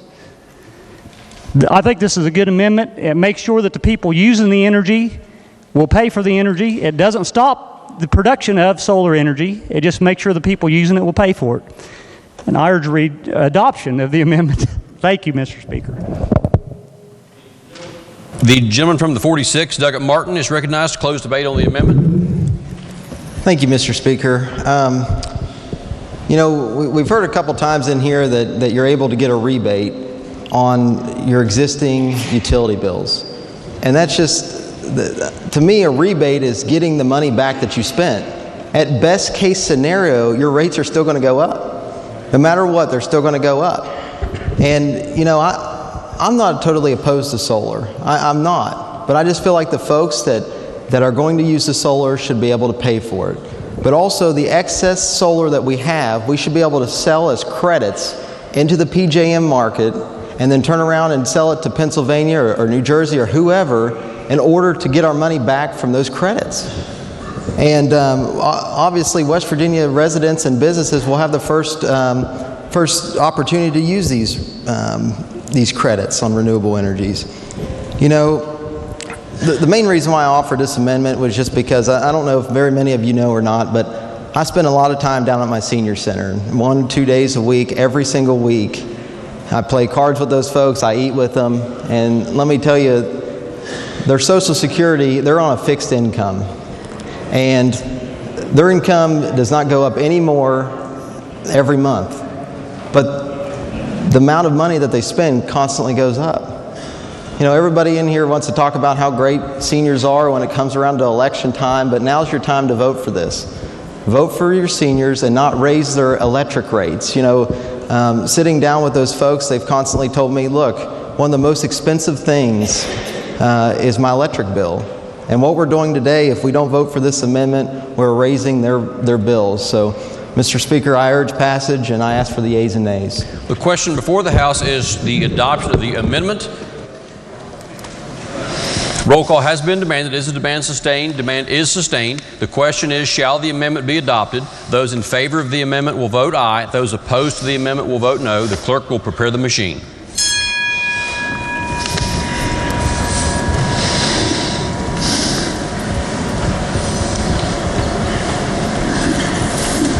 Has every member voted? If so, the clerk will close the machine and ascertain the result. On that question, there were 37 ayes, 60 nays, 3 members absent not voting, less than a majority in favor. The chair declares that amendment lost. Clerk will report the next amendment. Delegate Painter moves to amend the bill on page 6, section 2421, line 88, by inserting the following new subdivision. 8. All physical components of the renewable electric generating facility, including the solar photovoltaic infrastructure or other portions of the electrical generating array, shall be made or assembled in the United States of America. The question before the House is the adoption of the amendment as just read by the clerk. Chair recognizes the gentleman from the 25th, Delegate Painter. Thank you, Mr. Speaker. This one is simple. It's straight up. If you mandates that all the components in the solar facilities be either made in America or assembled in America. We're all tired of sending our jobs to China. Here's our chance to make this into an American jobs bill and not another handout to China. And I appreciate your support on this, and let's vote it up. The gentleman from the 29th, Delegate Steele, is recognized. Will the gentleman yield? Absolutely. The gentleman does yield. Why does this only apply to renewable? Why not coal-fired power plants? Because this is the bill in front of us. Well, couldn't you just said coal-fired power, any type of electric generating? Again, if you want to write the legislation, that's fine, but this is the bill we have, and this is the bill this deals with. Well, what I'm getting at is because of the differentiations you're making, that it's running the risk of being unconstitutional. You're a lawyer, you tell me. Well, to me, if you want to protect American business, why differentiate? Coal fire, hydroelectric, whatever the case might be. You write the natural gas plant. You write the legislation, and we'll debate it when it hits the floor. But this one deals with solar power. It is strictly for this bill, and it deals strictly with the components of this. All of our coal already is mined in America. It's made or it's used for electrical generation. Well, the sunshine we're getting here comes down on America. Some member has raised a point of order. Gentleman 13. Yes, sir, Mr. Speaker. Yes. The gentleman from 27th is way off course. The amendment has to deal with the bill only. The amendment does have to do with the limited purposes of this bill. Chair will sustain that point of order, but if the gentleman wishes to continue on this, I was talking about the amendment. Gentleman may proceed under those parameters. Well, just speak to the bill or the amendment. Yes, the gentleman is recognized. You know, I mean, right now there's plans to put a solar facility in Raleigh County, right in my backyard, and it's going to create jobs. Yeah, right in Raleigh County. There's going to be local people working there. Those are going to be American jobs. They're going to be utilizing right now vacant land, just completely vacant land that nothing's going on in that space. That is going to create tax base for Southern West Virginia. It's going to create tax base for Raleigh County. It's right in between myself and the gentleman from the 28th District.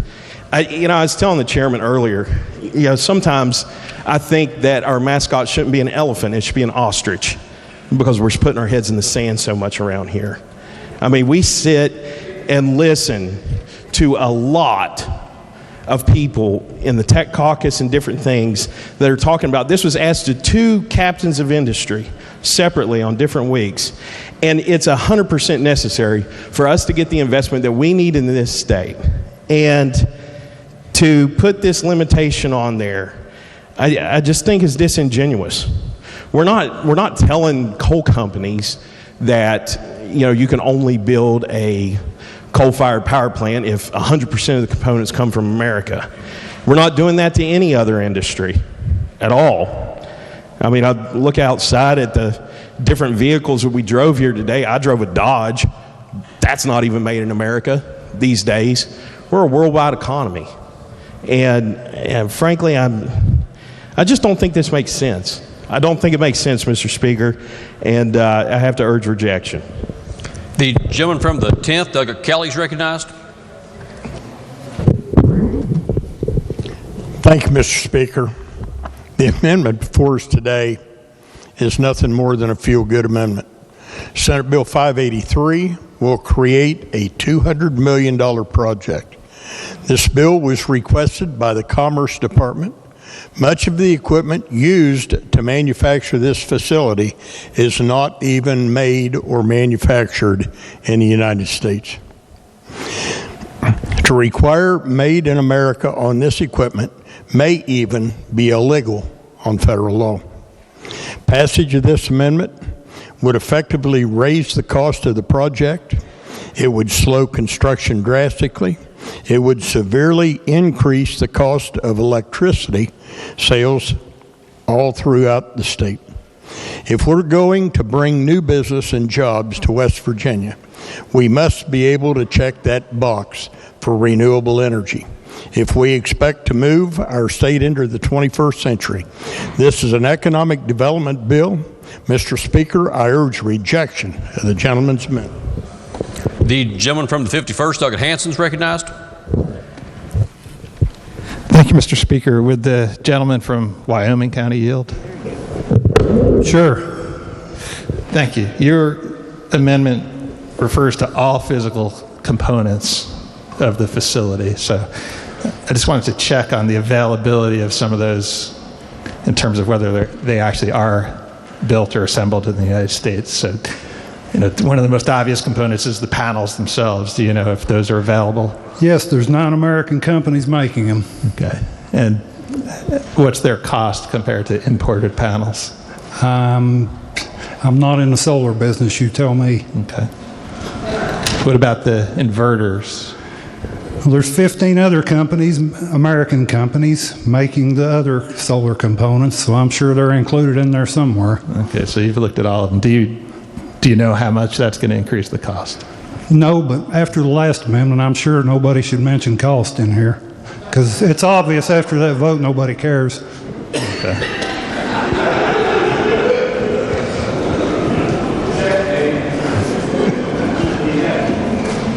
Yeah. Well, if I could speak to the amendment. The gentleman is recognized to proceed. I would agree with the Vice Chair of Energy to reject this amendment. I think it feels good. We all want as much as possible to be built or assembled in the United States. But with the information that's before us now, we don't know for sure that these components are available, and if so, at what cost. So I would urge that the amendment be rejected. The gentleman from the 46th, Doug Martin, is recognized. Thank you, Mr. Speaker. Would the gentleman from the 51st yield? The gentleman does yield. Just looking at the amendment revised, I'm not sure if you'd seen it or not, but it says shall be made or assembled in the United States. So it's or assembled. And so you think that both of those are too high of a cost in order to pay for that? I haven't done the research to know how much higher the cost is. I would have expected that the person putting forward this amendment would have come with that information. Okay, also, many other companies don't have as high environmental rules than what the United States has. So should we put those same bearings on solar panels that we're going to be purchasing? Should they have the same environmental rules and regulations that we do as far as made in America? So, for example, if you would have these solar panels assembled or made in China, don't you think that those are not as environmentally friendly as what the ones in the United States would be? Are you saying that we should put that in this bill? Are you saying? Are you talking about the United States trade policy? I'm just asking because I mean, having them generated or assembled in the United States, I just think that the United States has much stringent regulation and rules on environmental issues than what many other countries do. So if we're going to be more renewable energy sourced, I'm just wondering why you wouldn't support the gentleman's amendment on making sure that those solar panels are made environmentally friendly.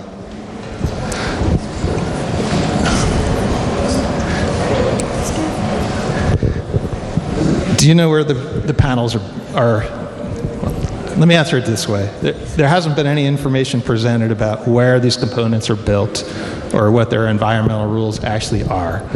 Now, there's no proposal before us to address that issue. I mean, that's an issue related.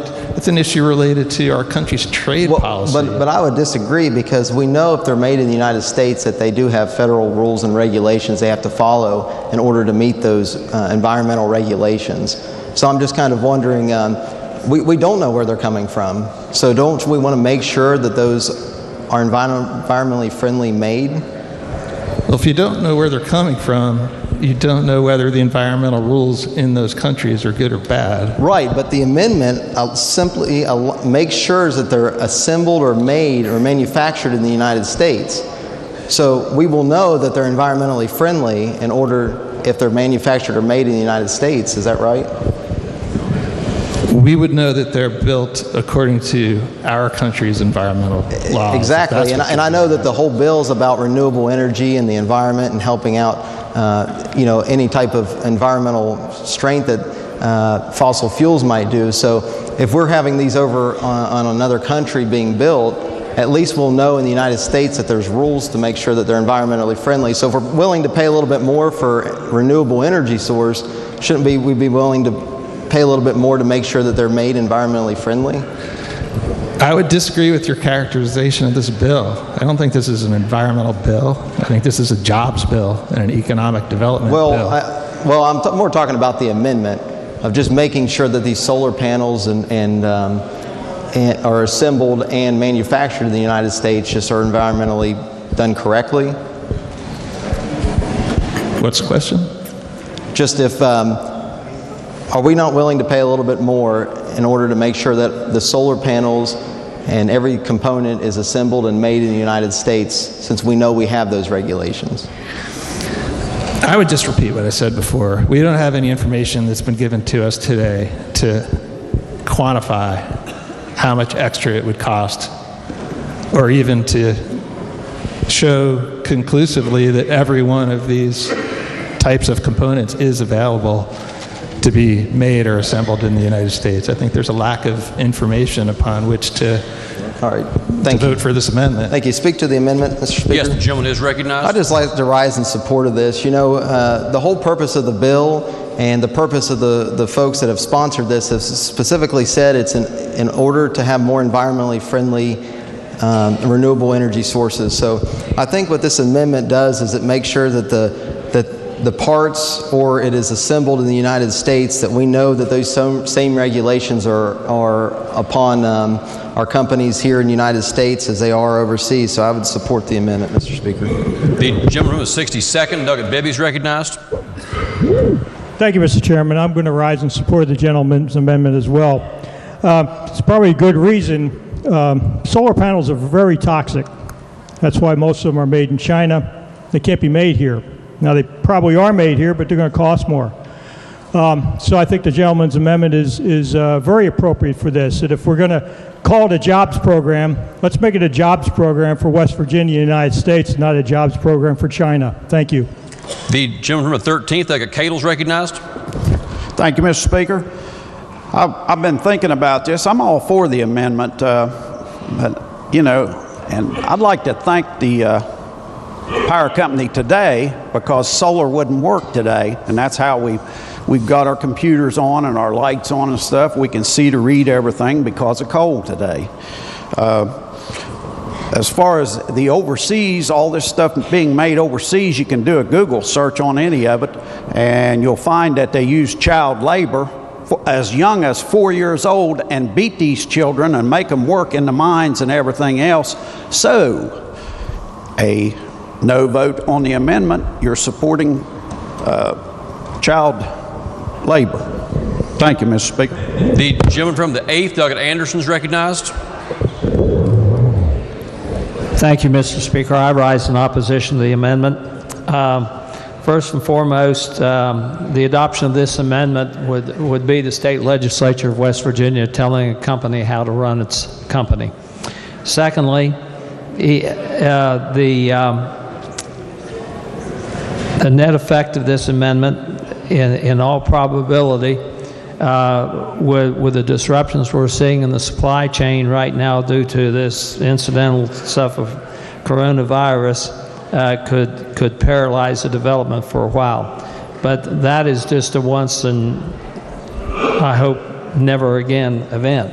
But most importantly, I believe if we want to deliver this energy in this form to the people of West Virginia, the power companies involved should be able to build the plant as long as it is environmentally safe, in such a way as they choose, and the PSC and the companies, it is in their best interest to use the most economical parts that are available to build these facilities. And if it is made in China or some other country or made in the United States, it's a business decision that ought to be theirs, not the decision of this state legislature. We passed House Bill 4001 in this chamber, inviting all kinds of investment to flow into this state to create jobs in this state in a very forceful manner. We're sending mixed messages here if we demand from this House of Delegates that the components must be manufactured and or assembled in this country. So for that reason, I'm in opposition to this amendment and ask that it be rejected. Thank you. The gentleman from the 25th, Douglas Painter, is recognized to close debate on the amendment. Thank you, Mr. Speaker. The gentleman from the 8th mentioned telling businesses how to run, but we are the legislature. Unfortunately, that's what we do every day. And on the cost end of this, President Trump has placed a 30% tariff on all solar panels and components already. And there are at least 24 American companies making solar parts. Worldwide, China produces over 60%, I think it's 62% of all your solar components. And I think we all know what labor conditions are like in China. As the gentleman from the 13th mentioned, you got the child labor, you got the sweatshops. I mean, Foxconn had suicide nets around one of their factories in China building the iPhones because the working conditions were so bad. Is this really what we want to sell in West Virginia? We have a chance here to create American jobs for this project, and it's time we started putting America first. We're not here to enrich the world. We're here to help first our districts, and then West Virginia and America. We're not here to help China. A vote for this amendment does exactly that, put Americans to work. Let's vote this up, and thank you all. The question before the House is the adoption of the amendment. Roll call has been demanded. Is demand sustained? Demand is sustained. The question is, shall the amendment be adopted? Those in favor of adoption of the amendment will vote aye. Those opposed will vote no. The clerk will prepare the machine.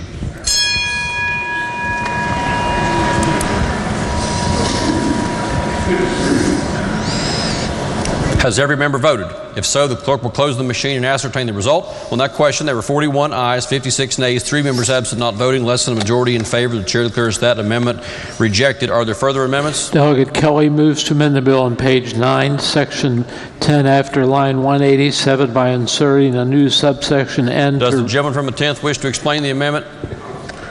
Thank you, Mr. Speaker. This amendment would allow a non-utility business to install and/or build a solar facility as part of their commercial operation. Excess kilowatts would be directed into the PJM grid and not sold to other electric customers. This is an agreed-to amendment by the Public Electricity Utilities, the Senate, the Department of Commerce, and the Public Service Commission. Mr. Speaker, I urge passage. The question is on the amendment as explained by the gentleman from the 10th. Are there members who wish to speak to the adoption of the amendment as explained by the gentleman from the 10th? If not, then those in favor of the amendment will say aye. Aye. Those opposed will say no. The ayes appear to have it. A roll call has been demanded. Is the demand sustained?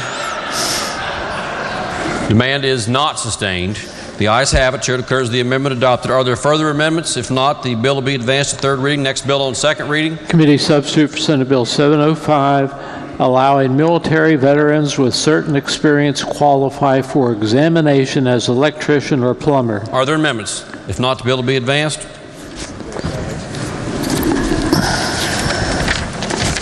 Next bill on second reading. Senate Bill 803, supplemental appropriation of money out of General Revenue Fund to DHHR. Are there amendments? If not, the bill will be advanced. Senate Bill 804, supplemental appropriation of monies from Treasury to PSC Consumer Advocate Fund. Are there amendments? If not, the bill will be advanced. Senate Bill 805, supplemental appropriation of monies from Treasury to West Virginia Commuter Rail Access Fund. Are there amendments? If not, the bill will be advanced. Senate Bill 806, supplemental appropriation out of federal funds and Treasury to DOT. Are there amendments? If not, the bill will be advanced. Senate Bill 812, supplemental appropriation from lottery net profits to Bureau of Senior Services. Are there amendments? The Committee on Finance moves to amend the bill. 64th Doggett Householder. Are there objections to having the amendment explained? There are no objections. Thank you, Mr. Speaker. Ladies and gentlemen, the Finance Committee amended the bill to add directive language for the $3 million appropriation to in-home services and nutrition for senior citizens. This clarifies that the intent $1,500,000 shall be used to increase meal reimbursement rates, and $1,500,000 shall be used to clear the wait list for meal delivery. I urge adoption. The question is on adoption of the amendment as just explained by the gentleman from the 64th. Are there members who wish to speak to the amendment? If not, those in favor of the amendment will say aye. Aye. Those opposed will say no. The ayes have it. The chair declares that amendment adopted. Are there further amendments? If not, the bill will be advanced to third reading. Are there further bills on second reading? If not, bills on first reading. Committee substitute for Senate Bill 136, prohibiting certain misleading lawsuit advertising practices. The bill will be advanced.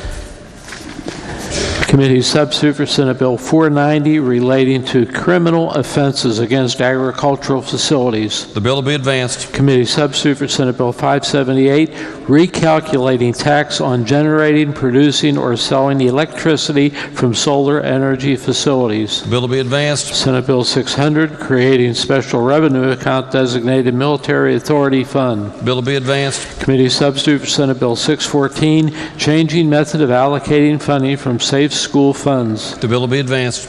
Committee substitute for Senate Bill 662, removing restrictions on fiduciary commissioners. The bill will be advanced. Committee substitute for Senate Bill 668, enacting Uniform Trust Decanting Act. The bill will be advanced. Committee substitute for Senate Bill 802, relating to public utilities generally. The bill will be advanced. Committee substitute for Senate Bill 810, implementing federal affordable clean energy rule. The bill will be advanced. Are there further bills on first reading? If not, lady from the 49th.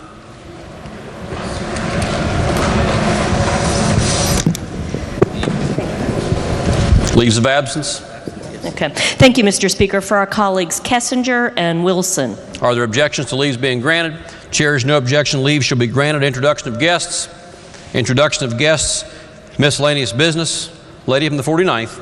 Thank you, Mr. Speaker. I move, subject to announcements, the House stand in recess until 6 p.m. this evening. The question before the House is that, subject to announcements, the House stands in recess until 6 o'clock. Are there announcements? Are there announcements? The gentleman from the 35th, Doug Capito. Thank you, Mr. Speaker. The Committee on the Judiciary will resume the posted agenda in the committee room at 2:30 this afternoon. Thank you very much. The gentleman from the 13th, Doug Higginbotham. Yeah, okay. Thank you, Mr. Speaker. Your Committee on Education will continue its posted agenda at 2:30 today up in the Education Committee room. The gentleman from the 10th, Doug Kelly. Thank you, Mr. Speaker. I'd like to clarify my earlier announcement about the Energy Committee. We will meet tomorrow, 1/2 hour after our recess or adjournment, whichever comes first. Are there further announcements? If the gentleman from the 42nd, Doug Campbell. Thank you, Mr. Speaker. I request unanimous consent for the comments by the gentleman from the 23rd on Saturday, February 29th, regarding the passing of the mayor of Madison to be printed in the appendix of the Journal. Are there any objections? The chair has no objections. The gentleman from the 45th, Doug Martin. Thank you, Mr. Speaker. The members of government organization will have Chick-fil-A in the chairman's office immediately following floor. Thank you. The gentleman from the 13th, Doug Higginbotham. Okay, thank you, Mr. Speaker. Sorry, correction. Republican members of the Education Committee will caucus with the chairman and myself immediately following the floor session. And if we do not complete our posted agenda, we will be meeting again tomorrow morning at 9 a.m. to complete it. Thank you.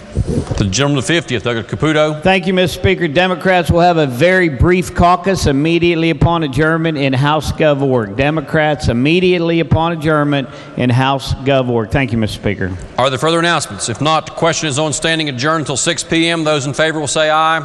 Any opposed will say no. The ayes have it. The motion is adopted. The House is in recess until 6 o'clock. 20, and reports the same back with the recommendation that it do pass, but under the original double committee reference, first be referred to the Committee on Finance. Respectfully submitted, Chandler Swope, Chair.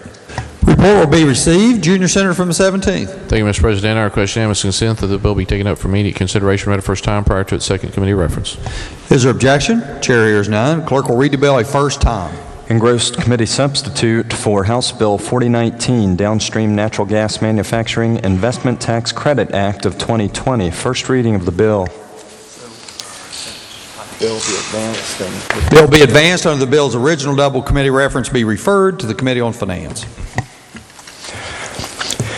Your Committee on Government Organization has had under consideration engrossed committee substitute for House Bill 4099, eliminating the permit for shampoo assistance.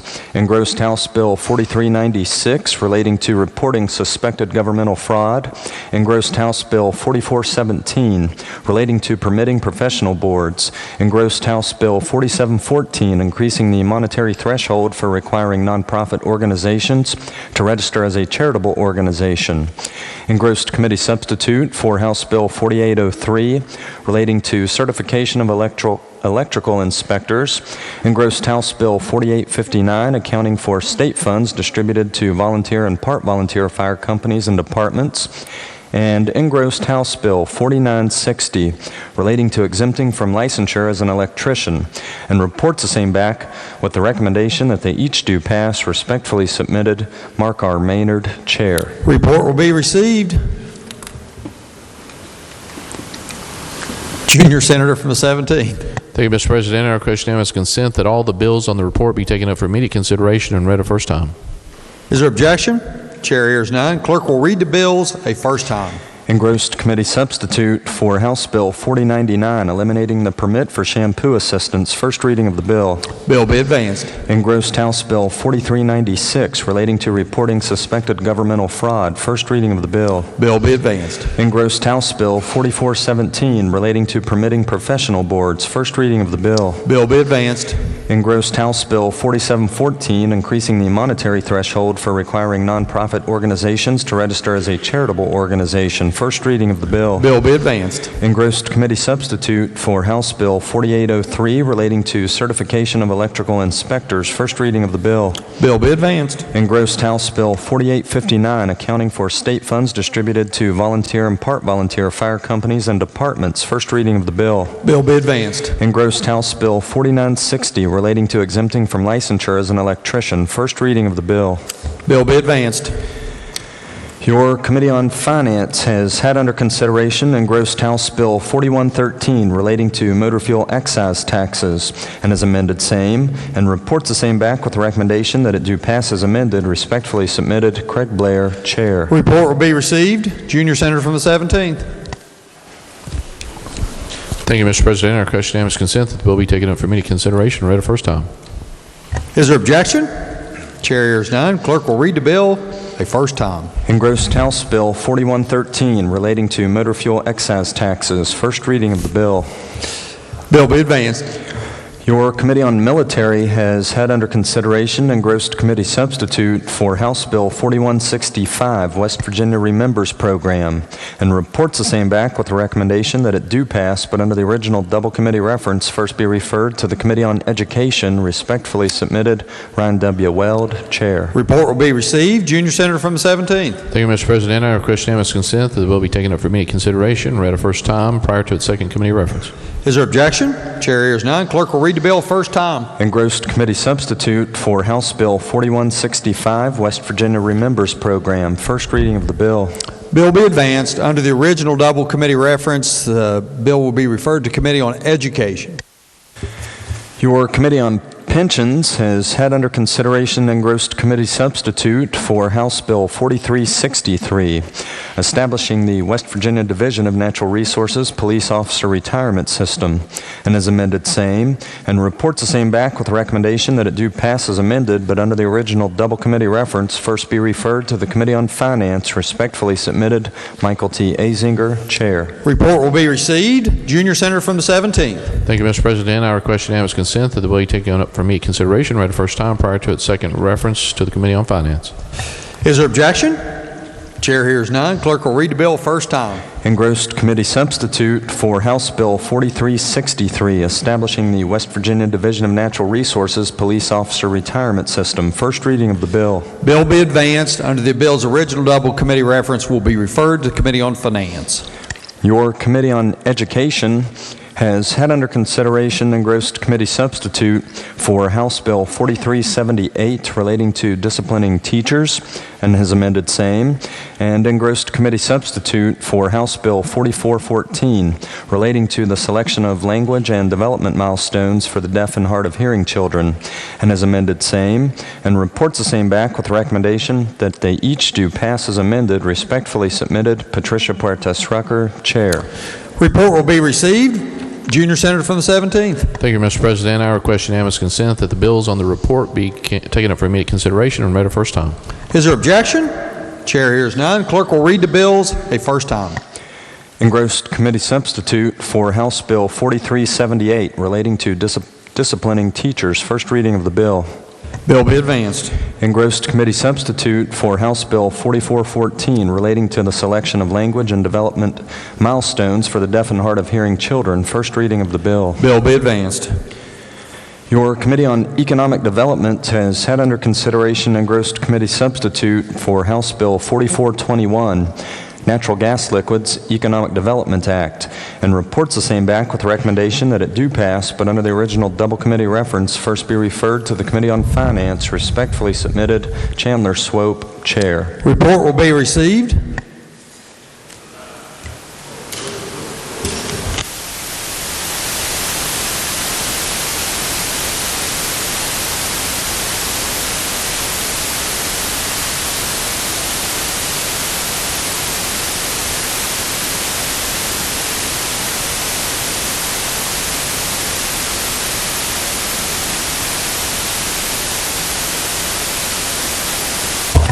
Junior Senator from the 17th.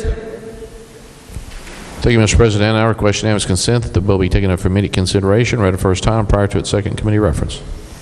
Is there objection? Chair hears none. Clerk will read the bill first time. Engrossed Committee Substitute for House Bill 4421, Natural Gas Liquids Economic Development Act. First reading of the bill. Bill be advanced. Not going to waive. Bill be advanced under the bill's original double committee reference be referred to the Committee on Finance. Your Committee on Finance has had under consideration engrossed House Bill 4519, establishing a summer youth intern pilot program within Department of Commerce, and reports the same back with recommendation that it do pass. Respectfully submitted, Craig Blair, Chair. Report will be received. Junior Senator from 17th. Thank you, Mr. President. I request unanimous consent that the bill be taken up for immediate consideration and read a first time. Is there objection? Chair hears none. Clerk will read the bill first time. Engrossed House Bill 4519, establishing a summer youth intern pilot program within Department of Commerce. First reading of the bill. Bill be advanced. Your Committee on Education has had under consideration engrossed committee substitute for House Bill 4546, relating to tuberculosis testing for school superintendents, and reports the same back with recommendation that it do pass. Respectfully submitted, Patricia Puertas Rucker, Chair. Report will be received. Junior Senator from the 17th. Thank you, Mr. President. I request the bill be taken up for immediate consideration and read a first time. Unanimous consent. Is there objection? Chair hears none. Clerk will read the bill a first time. Engrossed committee substitute for House Bill 4546, relating to tuberculosis testing for school superintendents. First reading of the bill. Bill be advanced. Your committee has had under consideration engrossed House Bill 4589, conducting study for an appropriate memorial for West Virginians killed in the War on Terror, and has amended same, and reports the same back with recommendation that it do pass as amended. Respectfully submitted, Ryan W. Weld, Chair. Report will be received. Junior Senator from 17th. Thank you, Mr. President. I request unanimous consent that the bill be taken up for immediate consideration and read a first time. Is there objection? Chair hears none. Clerk will read the bill first time. Engrossed House Bill 4589, conducting study for an appropriate memorial for West Virginians killed in the War on Terror. First reading of the bill. Bill be advanced. Your Committee on Economic Development has had under consideration engrossed committee substitute for House Bill 4621, West Virginia FinTech Regulatory Sandbox Act, and has amended same, and reports the same back with a recommendation that it do pass as amended. Respectfully submitted, Chandler Swope, Chair. Report will be received. Senator Takubo. Mr. President, I request unanimous consent that the bill be taken up for immediate consideration and read a first time. Is there objection? Chair hears none. Clerk will read the bill first time. Engrossed committee substitute for House Bill 4621, West Virginia FinTech Regulatory Sandbox Act. First reading of the bill. Bill be advanced.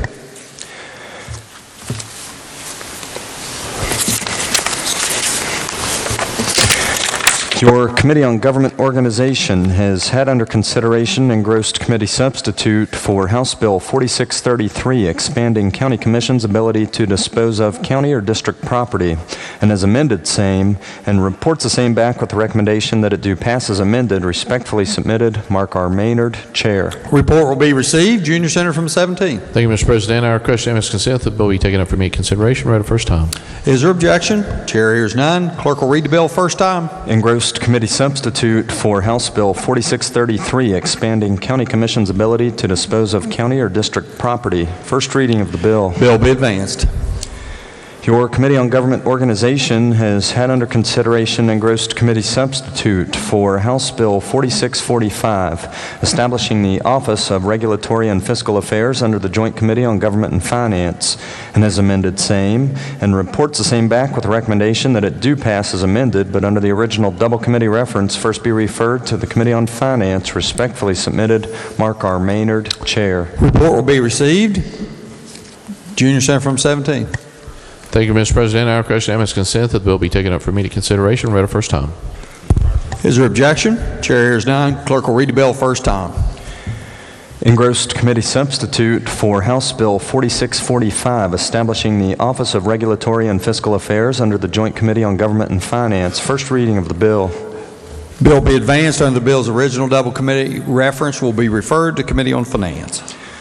Your Committee on Military has had under consideration engrossed House Bill 4655, permitting military personnel in areas where on-the-job emergency medicine is part of the training to be granted automatic EMS or EMT certification, and has amended same, and reports the same back with a recommendation that it do pass as amended. Respectfully submitted, Ryan W. Weld, Chair. Report will be received. Junior Senator from 17. Thank you, Mr. President. I request unanimous consent that the bill be taken up for immediate consideration and read a first time. Is there objection? Chair hears none. Clerk will read the bill first time. Engrossed House Bill 4655, permitting military personnel in areas where on-the-job emergency medicine is part of the training to be granted automatic EMS or EMT certification. First reading of the bill. Bill be advanced. Your Committee on Government Organization has had under consideration engrossed committee substitute for House Bill 4666, relating to competitive bids for intergovernmental relations and urban mass transportation, and has amended same, and reports the same back with a recommendation that it do pass as amended. Respectfully submitted, Mark R. Maynard, Chair. Report will be received. Junior Senator from 17. Thank you, Mr. President. I request unanimous consent that the bill be taken up for immediate consideration and read a first time. Is there objection? Chair hears none. Clerk will read the bill first time. Engrossed committee substitute for House Bill 4666, relating to competitive bids for intergovernmental relations and urban mass transportation. First reading of the bill. Bill be advanced. Your Committee on Education has had under consideration engrossed House Bill 4691, relating to employment in areas of critical need in public education, and reports the same back with a recommendation that it do pass. Respectfully submitted, Patricia Puertas Rucker, Chair. Report will be received. Junior Senator from 17. Thank you, Mr. President. I request unanimous consent that the bill be taken up for immediate consideration and read a first time. Is there objection? Chair hears none. Clerk will read the bill first time. Engrossed House Bill 4691, relating to employment in areas of critical need in public education. First reading of the bill. Bill be advanced. Your Committee on Government Organization has had under consideration engrossed House Bill 4865, requiring certain boards that seek to increase a fee or seek to impose a new fee to also submit cost-saving measures, and reports the same back with recommendation that it do pass, but under the original double committee reference, first be referred to the Committee on the Judiciary. Respectfully submitted, Mark R. Maynard, Chair. Report will be received. Junior Senator from 17th. Thank you, Mr. President. I request unanimous consent that the bill be taken up for immediate consideration and read a first time prior to its second committee reference to Judiciary. Is there objection? Chair hears none. Clerk will read the bill first time. Engrossed House Bill 4865, requiring certain boards that seek to increase a fee or seek to impose a new fee to also submit cost-saving measures. First reading of the bill. Bill be advanced. Under the bill's original double committee reference will be referred to the Committee on the Judiciary. That is all I have, sir. Reports from select committees. Your Select Committee on Children and Families has had under consideration engrossed committee substitute for House Bill 4094, continuing the foster care ombudsman, and has amended same, and engrossed committee substitute for House Bill 4415, relating to missing and endangered children, and has amended same, and reports the same back with recommendation that they each do pass as amended, but under the original double committee references, first be referred to the Committee on Finance. Respectfully submitted, Tom Takubo, Chair.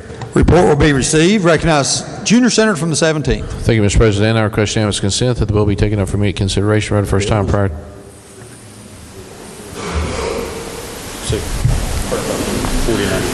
4094 prior to its second committee reference.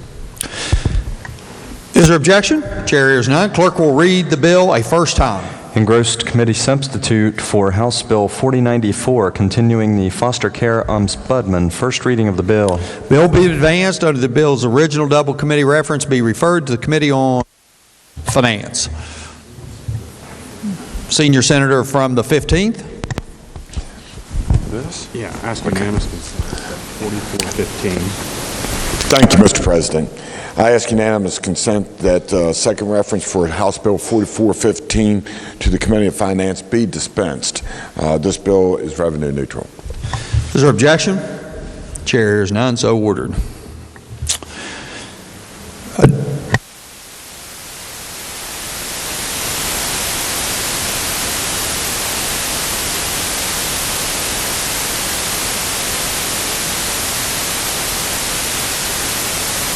Recognize Junior Senator from 17. Thank you, Mr. President. I request unanimous consent that 4415 be read a first time and advance to second reading.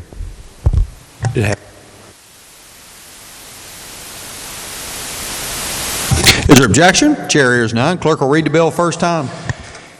Engrossed committee substitute for House Bill 4415 relating to missing and endangered children. First reading of the bill. Bill be advanced. Are there additional reports from select committees? No, sir. Introduction of bills. There are none. Resolutions. Senate Resolution 61 by Senators Unger and Rucker recognizing leadership Jefferson.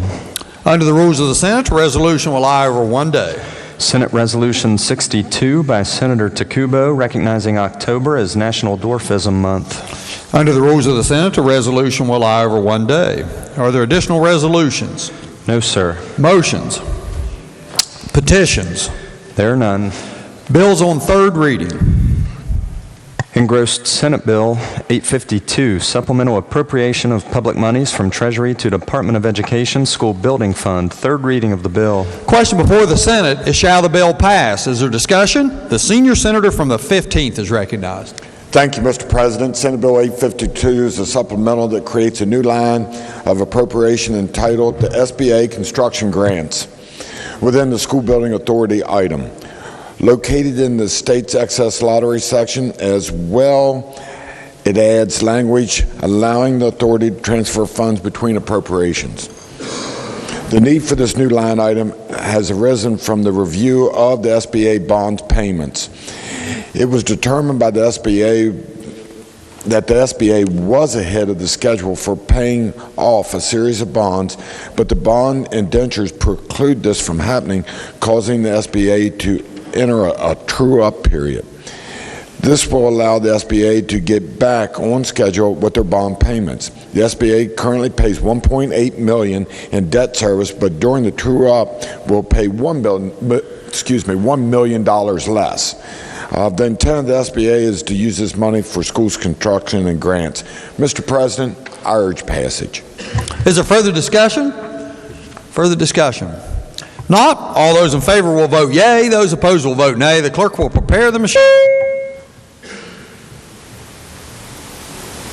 Has every member voted? Has every member voted? If so, the clerk will close the machine and ascertain the results. On this question there being 33 yeas, 0 nays, 1 absent and not voting, more than the majority of those elected having voted in the affirmative, I declare the bill passed. Clerk will communicate. Junior Senator from 17. Thank you, Mr. President. I move the bill be made effective from passage. On question unanimous consent that the roll call used on passage, the bill be used to make it so effective. Junior Senator from the 17th moves that the bill be made effective from passage and requests unanimous consent that the roll call used on passage of the bill be used to make it so effective. Is there objection? Chair hears none. On this question there being 33 yeas, 0 nays, 1 absent and not voting, more than two-thirds of those elected having voted in the affirmative, I declare the bill effective from passage. Clerk will communicate the action of the Senate to the House. Engrossed Senate Bill 853, Supplemental Appropriation of Public Monies from Treasury to Department of Education School Building Authority. Third reading of the bill. Question before the Senate is, shall the bill pass? Is there discussion? Senior Senator from the 15th.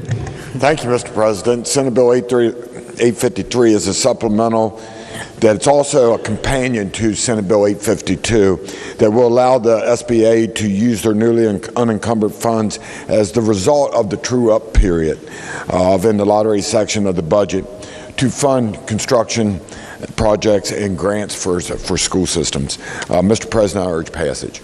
Is there further discussion? If not, all those in favor will vote yea. Those opposed will vote nay. The clerk will prepare the machine.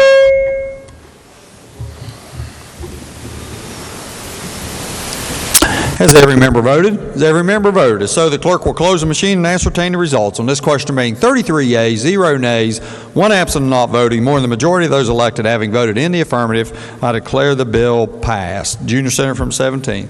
Thank you, Mr. President. I move the bill be made effective from passage. On question unanimous consent that the roll call used on passage, the bill be used to make it so effective. Junior Senator from the 17th moves that the bill be made effective from passage and requests unanimous consent that the roll call used on passage of the bill be used to make it so effective. Is there objection?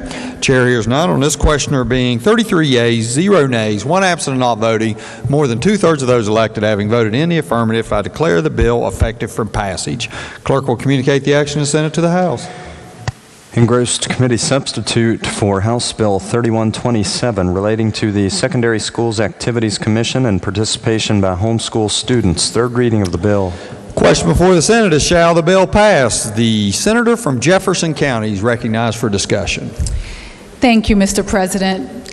House Bill 3127, Committee Substitute, would allow homeschooled students to participate in extracurricular activities at the public schools serving their attendance zone under the following conditions: satisfactory evidence of academic progress for 1 year in compliance with homeschool instruction statutory provisions, enrollment in at least one virtual instructional course per semester consistent with the applicable virtual instruction policy of the county board in which the homeschool student lives and the state board.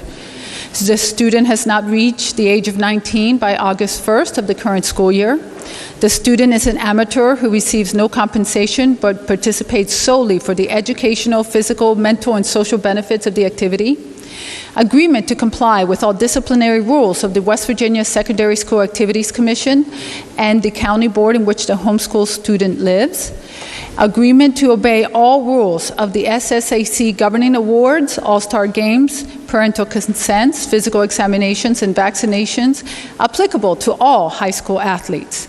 The committee substitute further provides if a homeschooled student leaves a member school during the same school year, the same transfer protocols apply as member-to-member transfers, and reasonable fees may be charged. I urge passage. Is there further discussion? Recognize the senator from Raleigh County. Thank you, Mr. President. Although this is quite different from our Senate bill, I would urge the passage of this bill. Further discussion? Further discussion. Recognize the senator from Harrison County. Hi, will the education chair yield, please? Senator yields. Senator does yield. Senator, first of all, it is a lot different than the bill that we had looked at. I didn't remember this coming through the Education Committee, did it? It did not. We took it immediately on the floor because we had already passed a similar version and bill. Yeah, I mean, do you agree that it's similar? I mean, it doesn't have any of the protections, and believe me, I applaud the bill because we've taken out non-SSAC private and parochial schools, which was the problem that I had with our version.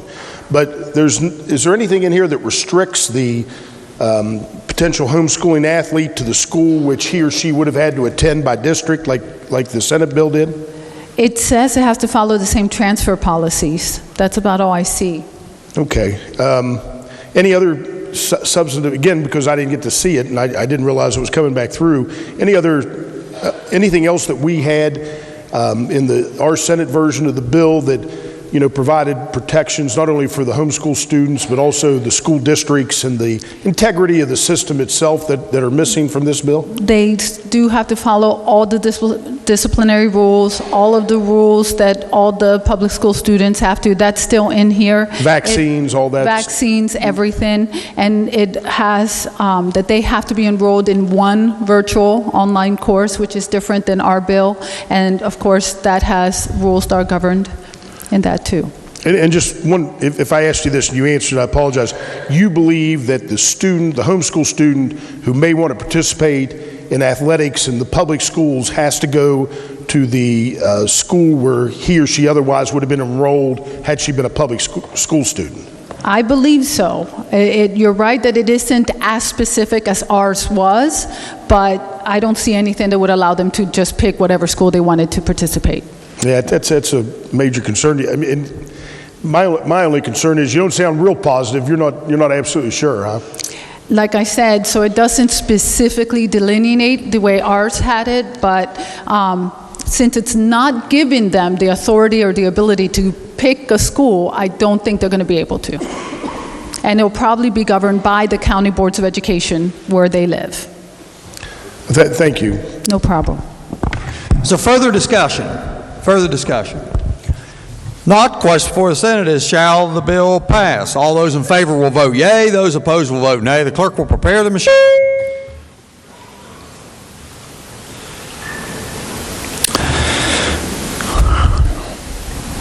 Has every member voted? Has every member voted? So the clerk will close the machine and ascertain the results. On this question being 32 yeas, 1 nay, 1 absent and not voting, more than a majority of those present and voting having voted in the affirmative, I declare the bill passed. Clerk will communicate the action of the Senate to the House. Engrossed committee substitute for House Bill 4090, creating the Oil and Gas Abandoned Well Plugging Fund. Third reading of the bill. Question before the Senate is, shall the bill pass? Is there discussion? Senior Senator from the 15th. Thank you, Mr. President. House Bill 4090 will reduce the severance tax for low production oil and gas wells, excluding horizontal wells. Wells producing between 5,000 and 60,000 cubic feet of natural gas per day, or between 1/2 barrel and 10 barrels of oil per day, currently pay 5% severance tax. This bill will reduce the tax rate to 2.5%, and those tax proceeds will go into a new special revenue fund called the Oil and Gas Abandoned Well Plugging Fund. The DEP will use the money to plug orphaned or abandoned oil and gas wells. Mr. President, I urge passage. Is there further discussion? Further discussion? Not all those in favor will vote yea. Those opposed will vote nay. The clerk will prepare the machine. Has every member voted? Has every member voted? So the clerk will close the machine and ascertain the results on this question being 33 yeas, 0 nays, 1 absent and not voting. More than the majority of those present and voting having voted in the affirmative, I declare the bill passed. Clerk will communicate the action of the Senate to the House. Engrossed House Bill 4146, relating to credit for reinsurance. Third reading of the bill.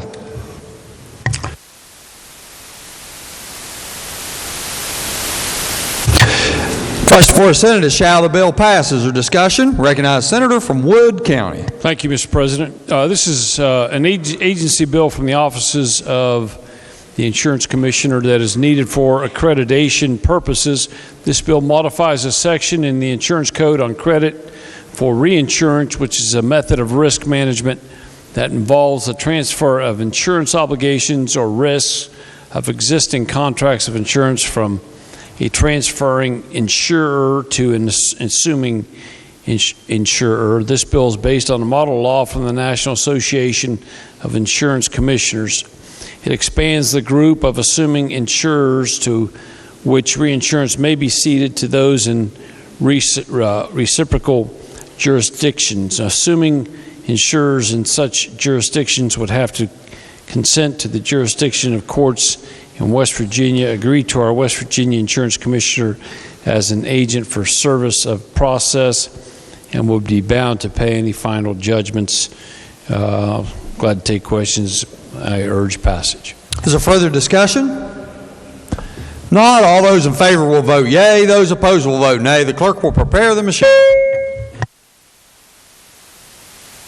Has every member voted? Has every member voted? So the clerk will close the machine and ascertain the results on this question being 33 yeas, 0 nays, 1 absent not voting. More than the majority of those present and voting having voted in the affirmative, I declare the bill passed. Clerk has title amendment. Committee on Banking and Insurance moved to amend the title of the bill. Question before the Senate is adoption of the title amendment. All those in favor will say aye.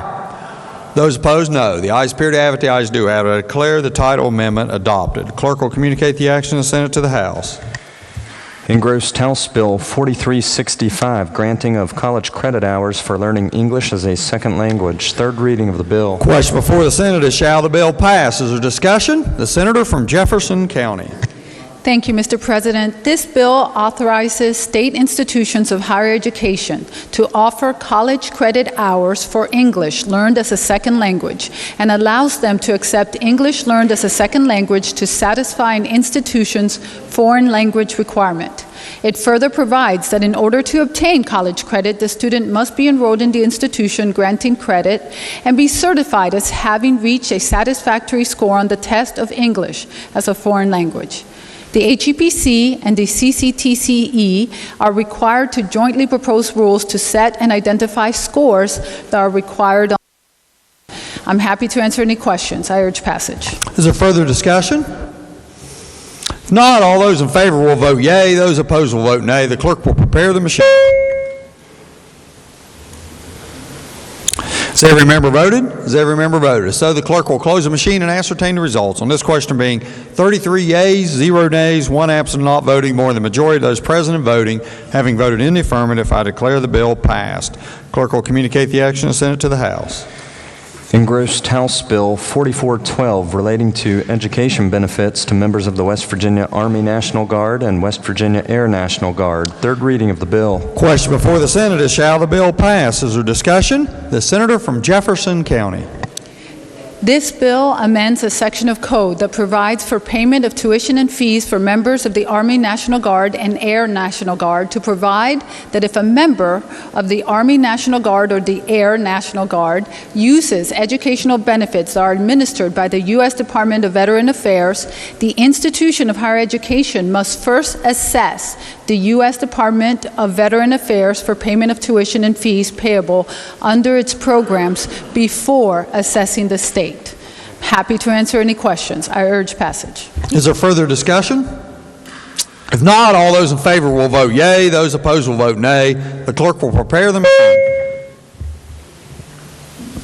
Has every member voted? Has every member voted? So the clerk will close the machine and ascertain the results. On this question there being 33 yeas, 0 nays, 1 absent and not voting, more than a majority of those present and voting having voted in the affirmative, I declare the bill passed. Junior Senator from the 17th. Thank you, Mr. President. I move the bill be made effective from passage and question unanimous consent that the roll call used on passage of the bill be used to make it so effective. Junior Senator from the 17th moves that the bill be made effective from passage and requests unanimous consent that the roll call used on passage of the bill be used to make it so effective. Is there objection? Chair hears none. On this question there being 33 yeas, 0 nays, 1 absent and not voting, more than 2/3 of those elected having voted in the affirmative, I declare the bill effective from passage. Clerk will communicate the action of the Senate to the House. Engrossed committee substitute for House Bill 4438 relating to the licensing of advanced deposit wagering. Third reading of the bill. Question before the Senate, shall the bill pass? Is there discussion? Senior Senator from the 15th. Thank you, Mr. President. The purpose of House Bill 4438 is to authorize advanced deposit wagering in the state of West Virginia. Advanced deposit wagering is a way of wagering by establishing an account during an application licensed by the Racing Commission. The wagering would be limited to dog and horse racing, which are now not permitted in sports wagering. The bill defines key terms. It further provides for a source market fee. The fee is paid by the ADW licensee to the Racing Commission and is set in the bill to allow it to be privately negotiated between the licensee and the racetrack, or allow the source market fee to be 4% of the total amount of the wager by ADW. In addition to the source market fee, there is a monthly 0.5% fee for the total dollar amount of those used by the ADW, West Virginia residents, and the Racing Commission for administrative purposes. The bill also creates a new special revenue account and instituted an additional 1 and 1/2% of the total amount of the bet using ADW by the West Virginia residents. This fund may be appropriated by the legislature in the future. The bill provides for emergency and legislative rulemaking by the Racing Commission to effectuate the provisions of the newly created section, and requires the Racing Commission to report annually to the legislature about the operation of the ADW. Mr. President, I urge passage. Is there further discussion? If not, all those in favor will vote yea. Those opposed will vote nay. The clerk will prepare the machine.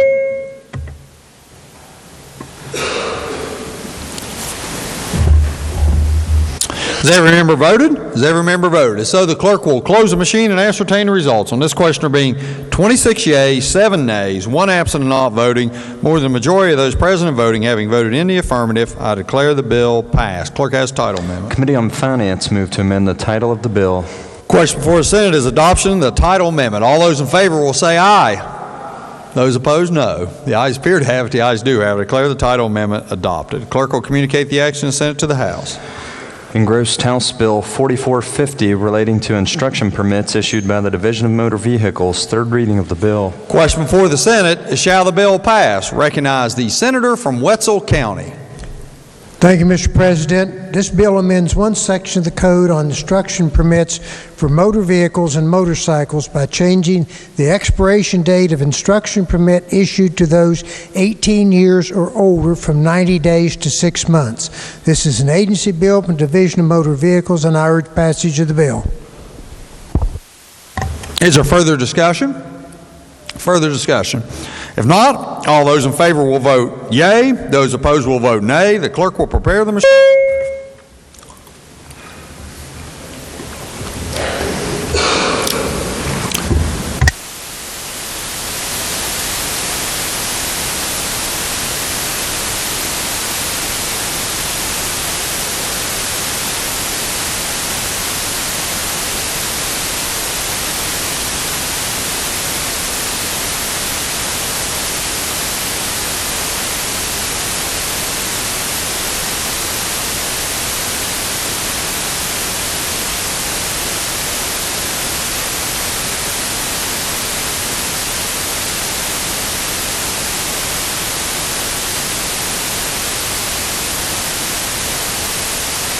Has every member voted?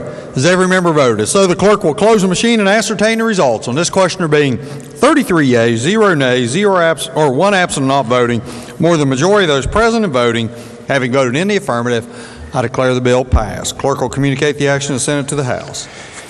Engrossed committee substitute for House Bill 4461, requiring the governor to fix salaries of certain state-appointed officers after the office is vacated or after July 1. Third reading of the bill. Question before the Senate is, shall the bill pass? Is there discussion? Senior Senator from the 15th is recognized. Thank you, Mr. President. House Bill 4461 would allow the governor to set the salary of a number of appointed officials instead of having their salaries set in code. The list includes a number of commissioners, directors, and cabinet secretaries. This would be effective on July the 1st of 2020. There is also provision that the appointment letter must contain the salary for greater transparency. Mr. President, I urge passage of this bill.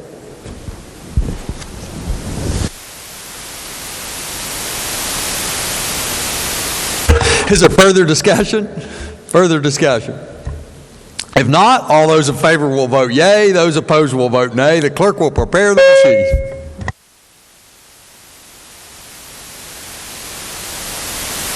Has every member voted? Has every member voted? So the clerk will close the machine and ascertain the results. On this question being 31 yeas, 2 nays, 1 absent and not voting, more than the majority of those present and voting having voted in the affirmative, I declare the bill passed.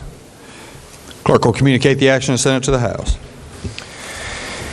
Engrossed House Bill 4466, Certificates of Insurance Act. Third reading of the bill. Question before the Senate is, shall the bill pass? Is there discussion? The senator from Wood County is recognized. Thank you, Mr. President. This bill creates the Certificates of Insurance Act and prohibits misleading or deceptive certificates of insurance that are issued as evidence of property or casualty insurance coverage. The Act 1 defines terms, states that a certificate, 2 states that a certificate of insurance does not alter coverage provided by or notice requirements under an insurance policy. 3 sets forth the applicability of the Act.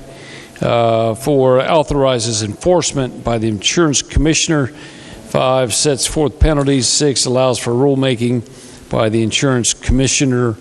And I can take any questions, otherwise I urge passage. Is there further discussion? If not, all those in favor will vote yea. Those opposed will vote nay. The clerk will prepare the machine.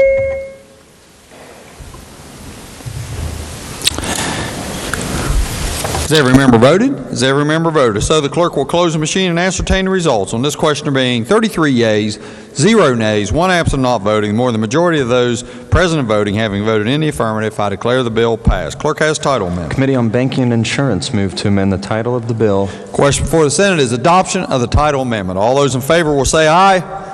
Those opposed, no. The ayes appear to have it. The ayes do have it. Declare the title amendment adopted. Clerk will. Junior Senator from the 17th. Thank you, Mr. President. I move the bill be made effective July 1, 2020. Request unanimous consent that the roll call used on passage of the bill be used to make it so effective. Junior Senator from the 17th moves that the bill be made effective July 1, 2020, and requests unanimous consent that the roll call used on passage of the bill be used to make it so effective. Is there objection? Chair hears none. On this question being 33 yeas, 0 nays, 1 absent not voting, more than 2/3 of those elected having voted in the affirmative, I declare the bill effective July 1, 2020. Clerk will communicate the action and send it to the House. Engrossed committee substitute for House Bill 4522, allowing division to accept documents compliant with Real ID Act for proof of identity. Third reading of the bill. Question before the Senate is, shall the bill pass? Recognize the senator from Wetzel County. Thank you, Mr. President. This bill amends one section of code relating to the issuance and content of driver's licenses. The bill clarifies that the name of the licensee be displayed in a manner selected by the applicant when supported by appropriate documentation and consistent with federal law, the West Virginia Code, and the existing system capabilities of the Division of Motor Vehicles. The bill also allows the DMV to accept any document as proof of identity, residency, or presence that is acceptable under the Federal Real ID Act. This is an agency bill, and I urge passage of the bill. Is there further discussion? If not, all those in favor will vote yea. Those opposed will vote nay. The clerk will prepare the machine. Every member voted? Has every member voted? If so, the clerk will close the machine and ascertain the results. On this question being 33 yeas, 0 nays, 1 absent not voting, more than the majority of those present and voting having voted in the affirmative, I declare the bill passed. Clerk has title, ma'am. Committee on Transportation and Infrastructure move to amend the title of the bill. Question before the Senate is adoption of the title amendment. All those in favor will say aye. Those opposed, no. The ayes appear to have it, the ayes do have it. Declare the title amendment adopted. Clerk will communicate the action and send it to the House. Engrossed House Bill 4760, modifying video lottery retailer licensing eligibility requirements. Third reading of the bill. Question before the Senate is, shall the bill pass? Is there discussion? Recognize Senator Blair. Thank you, Mr. President. House Bill 4760 is a bill that would standardize the measurement of the distance between video lottery retailers and the private club licensees and precluded entities, which are also listed in code as schools and churches. Presently, the distance for video lotteries is measured from exterior wall to exterior wall. Private clubs are measured from door to door. The distance is set for both at 300 feet.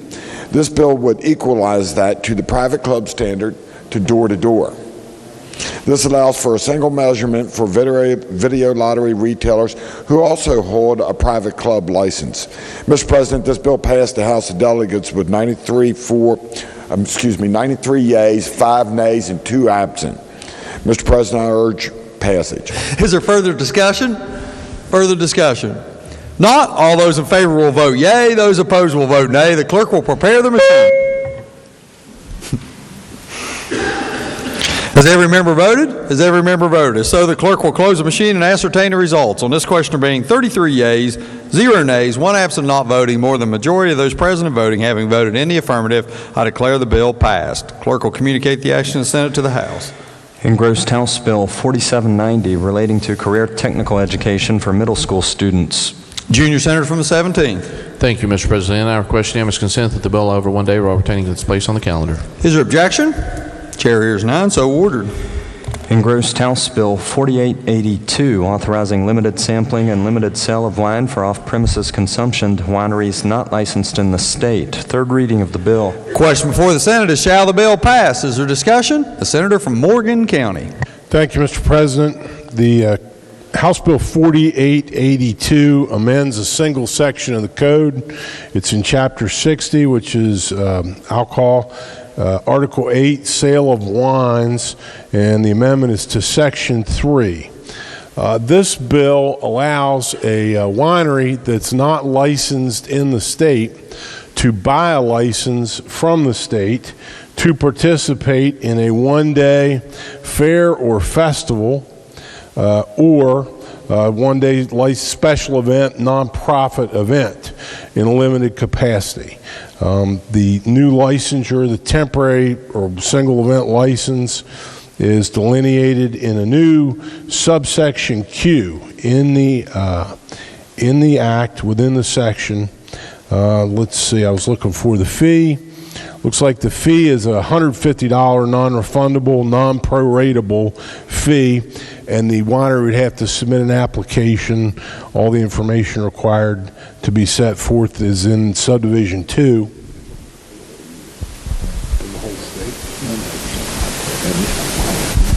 And there's an annual cap, so a winery can only do this 4 times in a calendar year.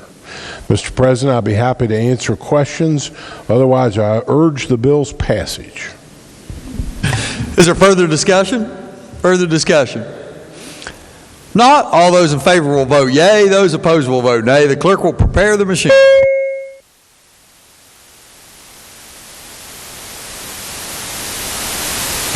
Has every member voted? Has every member voted? So the clerk will close the machine and ascertain the results. On this question being 32 yeas, 1 nay, 1 absent and not voting, more than a majority of those present and voting having voted in the affirmative, I declare the bill passed. Clerk will communicate the action of the Senate to the House. Recognize the Senator from Morgan County. Thank you, Mr. President. I move that House Bill 4882 be effective from passage, and I ask unanimous consent that the roll call used on passage of the bill be used to make it so effective. Well, the Senator from Morgan County moves that the bill be made effective from passage and requests unanimous consent that the roll call used on passage of the bill be used to make it so effective. Is there objection or is there discussion? Recognize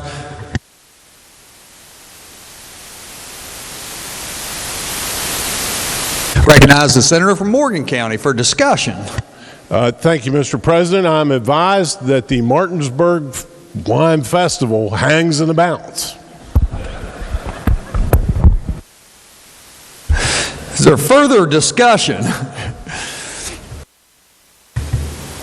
Is there objection? Chair hears none. On this question being 32 yeas, 1 nay, 1 absent and not voting, more than 2/3 of those elected having voted in the affirmative, I declare the bill effective from passage. Clerk will communicate the action of the Senate to the House. Engrossed House Bill 4887 relating to revocation, cancellation, or suspension of business registration certificates. Third reading of the bill. Question for the Senate is, shall the bill pass? Is there discussion? Recognize the Senator from Morgan County. Thank you, Mr. President. We believe, based on sponsorship, this is an agency bill, but no one came to talk to us about it. House Bill 4887 amends a single section of the state code, actually creates a new section in the state code, in Chapter 11, which is tax. Article 12 is the business registration tax, and this would be a new section designated as 5B, and it addresses revocation of a business registration license for failure to pay the annual license tax. And we discussed the Judiciary Committee amendment yesterday. Requires notice, certified mail now, and gives the business holder, license holder, an opportunity to respond and cure a default, but ultimately addresses the revocation of the license for failure to pay the required tax. Be happy to try to answer questions. Otherwise, I urge the bill's passage. Is there further discussion? Further discussion? If not, all those in favor will vote yea. Those opposed will vote nay. The clerk will prepare the machine. Has every member voted? Has every member voted? If so, the clerk will close the machine and ascertain the results. On this question being 33 yeas, 0 nays, 1 absent and not voting, more than the majority of those present and voting having voted in the affirmative, I declare the bill passed. Clerk has title amendment. Committee on the Judiciary move to amend the title of the bill. Question before the Senate is adoption of the title amendment. All those in favor will say aye. Those opposed, no. The ayes appear to have it. The ayes do have it. Declare the title amendment adopted. Junior Senator from the 17th, recognized. Thank you, Mr. President. I move the bill be made effective July 1, 2020. And request unanimous consent that the roll call used on passage of the bill be used to make it so effective. Junior Senator from the 17th moves, or requests unanimous consent to Moves that the bill be made effective July 1, 2020, and requests unanimous consent that the roll call used on passage of the bill be used to make it so effective. Is there objection? Chair hears none. On this question, there being 33 yeas, 0 nays, 1 absent and not voting, more than 2/3 of those elected having voted in the affirmative, I declare the bill effective July 1, 2020. Clerk will communicate the action and send it to the House. Engrossed House Bill 4929 relating to the administrative closing of stellar unprogressed estates. Third reading of the bill. Question before the Senate is, shall the bill pass? Is there discussion? The Senator from Morgan County. Thank you, Mr. President. House Bill 4929 amends a single section of the state code. It's in Chapter 44, which is the state's Article 3A, which is the optional procedure for the litigation allowance of proof of claims against the states of decedents. That's the article that gives the county an option to set up a fiduciary supervisor system, which some counties have done. There's language in our current law in subsection B which allows an estate to be closed in estates in which there's been no progress, or in the opinion of the fiduciary commissioners, there's been unsatisfactory progress. This bill adds language that puts a 3-year time limit. Under the current law, it's unspecified. But what this bill would do is say that you can force closure of an estate where there's been no progress or completion of the administration of it after 3 years. I'd be happy to try to answer questions, Mr. President. Otherwise, I urge the bill's passing. Is there further discussion? Further discussion? Not. Question before the Senate is, shall the bill pass? All those in favor will vote yea. Those opposed will vote nay. The clerk will prepare the machine.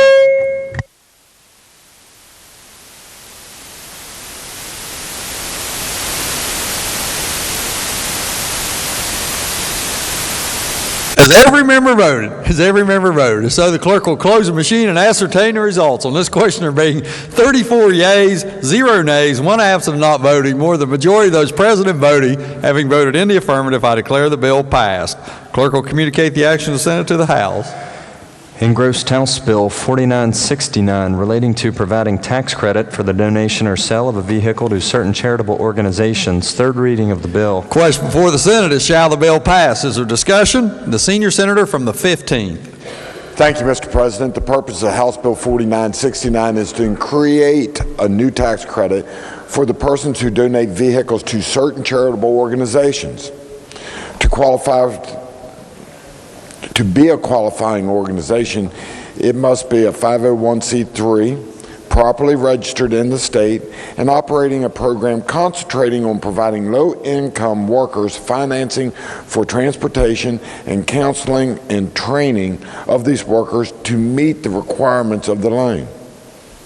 A low-income worker is one who has a total income at less than 200% of the federal poverty level. The bill provides that the tax credit is 50% of the program's value of the vehicle. Excuse me, let me start that one over again. The bill provides that the tax credit is 50% of the program's value of the vehicle, or $2,000, whichever is less, for both individuals and dealers who make qualifying donations. Program value is defined as market value less an amount determined by an organization based upon the vehicle's sustainability. The program is capped at $300,000 per year on a first-come, first-served basis. The credit will not carry forward. A dealer is not permitted to claim the credit unless he or she certifies that the vehicle is not subject to any unperformed safety recall or was junked or salvaged. This is a process for determining the credit. This is the process for determining the value of the credit. The tax commissioner has rulemaking authority as well and is required to submit a biennial report to the legislature. The credit would become effective December the 31st of this year, 2020. Mr. President, I urge passage. Is there further discussion? If not, all those in favor will vote yea. Those opposed will vote nay. The clerk will prepare the machine.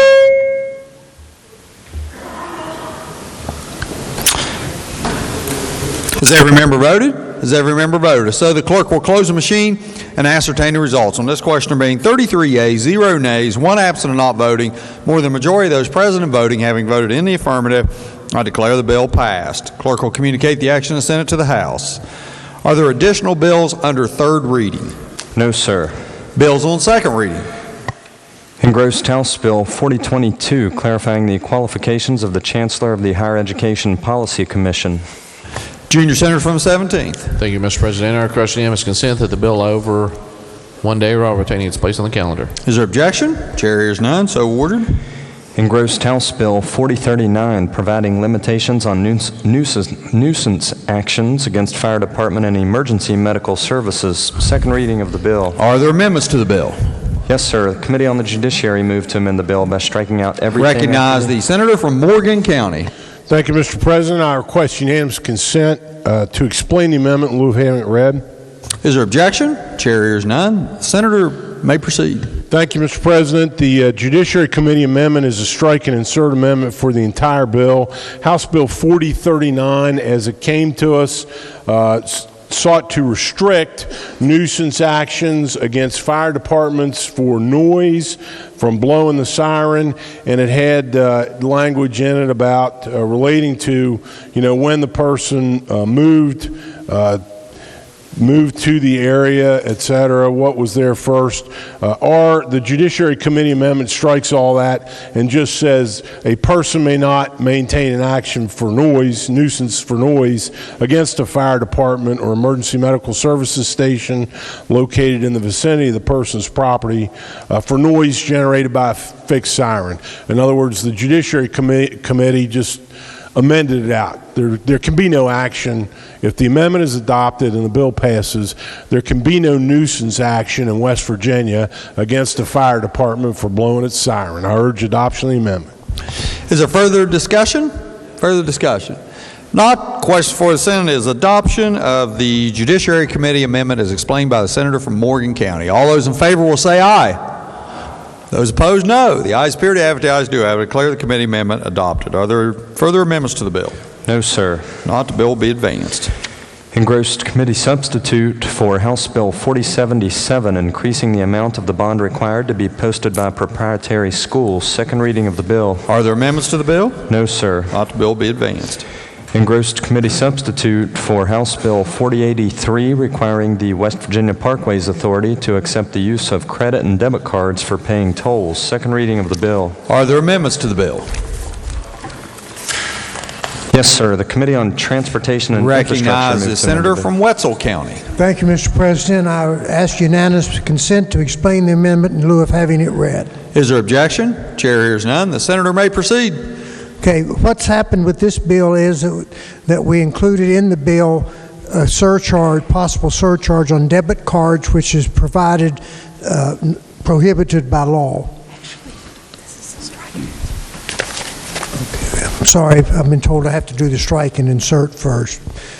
This is a strike insert amendment that includes clarifying language and makes changes requested by the Parkways Authority. The amendment includes technical corrections and clarifies the reporting requirement imposed by the bill.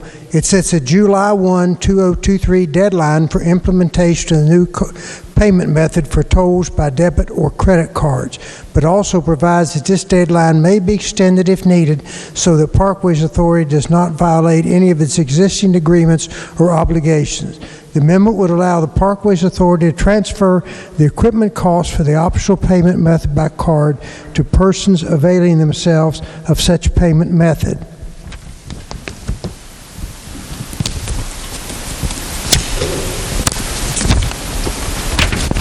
The cost adjustment for credit and debit cards may be made and does not apply to toll payments made through an Easy Pass transponder or discount program. It also clarifies the cost adjustment is not subject to public notice and meeting requirements. I urge adoption of the amendment.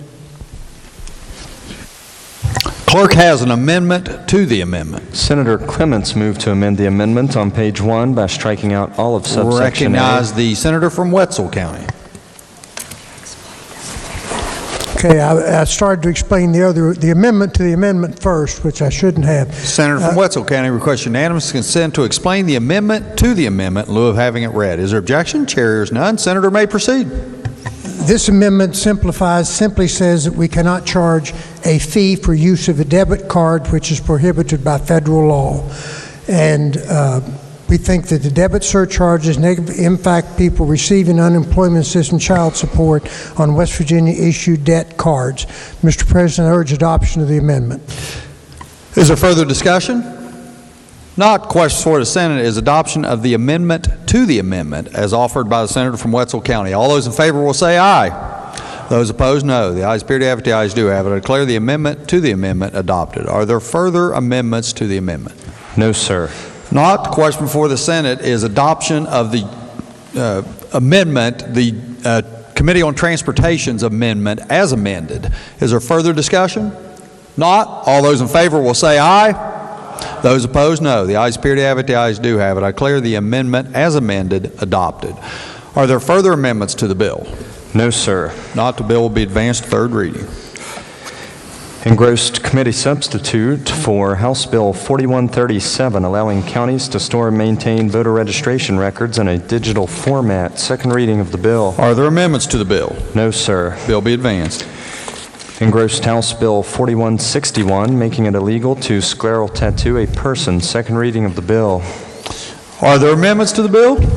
Yes, sir. The Committee on Health and Human Resources recognize moved to amend the the bill. Senator from Marshall County. Thank you, Mr. President. I request unanimous consent to explain the amendment in lieu of having it read. Is there objection? Chair hears none. Senator may proceed. This amendment is very simple, and it's a technical change to correct a single word misspelling. Mr. President, I urge adoption. Is there further discussion? Not. Question before the Senate is adoption of the Committee on Health and Human Resources Committee amendment. All those in favor will say aye. Those opposed, no. The ayes appear to have it. The ayes do have it. Declare the committee amendment adopted. Are there further amendments to the bill? No, sir. Not. The bill will be advanced. Engrossed committee substitute for House Bill 4198, permitting a person to obtain a 12-month supply of contraceptive drugs. Junior Senator from 17th. Thank you, Mr. President. Our question is consent that the bill lie over one day while retaining its place on the calendar. Is there objection? Chair hears none. So ordered. Engrossed committee substitute for House Bill 4217, authorizing the Department of Environmental Protection to promulgate legislative rules. Second reading of the bill. Are there amendments to the bill? Yes, sir. The Committee on the Judiciary moved to amend the bill by striking out everything after the enacting clause. Recognize the Senator from Morgan County. Thank you, Mr. President. It's been a long time.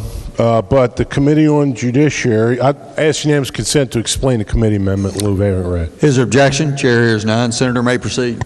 Thank you, Mr. President. When the committee considered this bill, this is a DEP rules bundle. It made amendment to the mine subsidence rule portion of the bill and changed what the House had done and what the Rulemaking Review Committee had also done to include language that said that at the owner's election, we're going to either correct material damage resulting from subsidence caused to any structures or the facilities by compensating the owner in the amount of the cost to repair the damage. That was the effect of the Judiciary. That was the Judiciary Committee amendment to the House bill.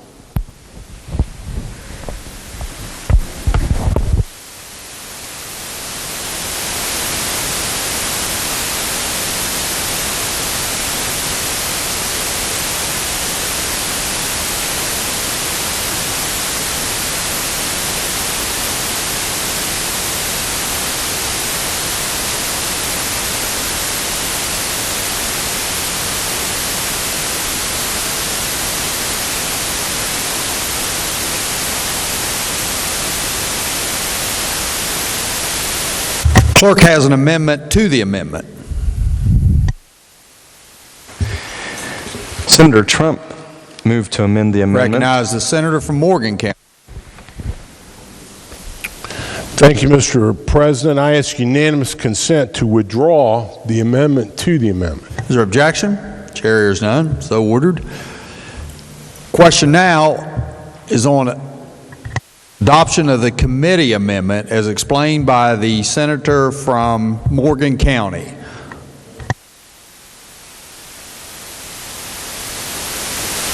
Is there discussion? Recognize the senator from Tucker County. Thank you, Mr. President. Will the chairman yield? Senator yield. Senator does yield. Me?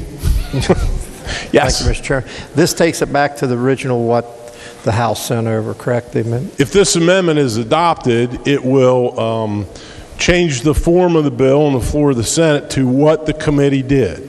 What we're considering right now here on the floor is the work product of the Judiciary Committee. If this amendment is rejected, it will restore the bill to the form in which it came to the Senate from the House of Delegates. Okay, so if we wanted to reform to what the House sent over, then we reject this amendment. That's correct. If the Senate rejects the Judiciary Committee amendment, then it would have before it, unless there are other amendments, but it would have before it the bill in the form that came to the Senate from the House of Delegates. All right. Thank you, Mr. Chairman. Is there further discussion? Recognize the senator from Greenbrier County. Will the chairman yield, please? Senator yield. Senator does yield. Yes. Mr. Chairman, I was just listening to the conversation there. Are you advocating rejection of the amendment adopted by the Judiciary Committee? I have not done that. It's a policy question to be decided by the individual members. Are you supporting the Judiciary Committee amendment that you're standing and speaking on? At this moment, it would be my intention not to vote for the Judiciary Committee amendment. But I'll listen to the debate. So you're not voting for the Judiciary Committee amendment that the Judiciary Committee adopted? At this moment, it would be my intention not to vote for the Judiciary Committee amendment. Okay. I've never seen that before. Would that be the first time that you would not support a committee adopted amendment? As I told Governor Underwood once in 1997, I vote against my own bills all the time. So no, it will not be without precedent, at least during the period that I've had the privilege of chairing the committee. Okay, so I'd like to talk about the bill for just a minute, because I worked this on rulemaking, we worked it in the committee, and I think there's been a whole lot of confusion about what this does. Can you explain to me what happens, what's the effect if we reject this amendment now? What would be the effect on a property owner who has damage to their property as a result of mining? What sort of repair or replacement would they be entitled to if we reject the amendment? So what the House did, if we reject the amendment and don't amend it otherwise and pass it, it would be the House language, which in 16.2C2 says, I'll quote it, quote, "At the owner's election, either correct material damage resulting from subsidence caused to any structures or facilities by compensating the owner in the amount of the cost to repair the damage, but not to exceed 120% of the pre-mining value of the structure or facility." Okay, thank you, sir. And, well, wait, there's another part. And the House added some language also that says, provided this section does not create additional property rights, nor may it be construed as vesting in the Secretary the jurisdiction to adjudicate property rights disputes. And we heard some testimony about that, as you'll recall, in the Judiciary Committee, where they wanted to clarify that they're not an adjudicating authority on those questions. Okay, thank you, sir. So just to take that one step further, let's say you've got a property owner It's got a home, probably a small family farm. I mean, we're not talking about, there was, discussion in committee about mansions and so forth. We're not talking about mansions. We're generally talking about small family homes, maybe small family farms. Let's say it's worth $100,000. So under the provisions of this, if there was damage due to mining, that family would be eligible to receive repair costs up to $120,000. Is that correct? In that hypothetical, that's how I would expect that the application of this language would work. Yeah. Okay, thank you. Thank you. So if, I'm sorry, one more question. See if I understand this correctly. So let's say under that same hypothetical, family's got property worth $100,000. There's damage due to that property due to mining. They may be eligible up to $120,000 to make those repairs. But let's say that it takes $200,000 to make those repairs. If we reject this amendment, they're not going to be eligible to get the full cost of those repairs if they're $200,000. Is that right? In my reading of this language that comes from the House, I think that's right. In other words, it sets a cap on repair costs at 120% of the pre-mining value of the structure or facility. So it's not tied to replacement cost or actual cost. It sets a cost on repair at that number, 120% of the pre-mining value. So I think you're correct. Okay. Thank you, sir. Appreciate it. Thank you. Further discussion? Further discussion. Senators recognized to speak to the amendment. Thank you, Mr. President. I thought there may be some more discussion. We dealt with this in the Judiciary Committee, and I believe it was a very close vote on which this amendment was adopted. It was something like 9-8, or I believe it was 9-8, perhaps 8-7. I think this is a really important vote before us now because we're talking about families and their properties. We're often talking about farming families and their properties, and that's their life. I mean, your land and your property, your home, it could be your barns as well. That's your life and your livelihood.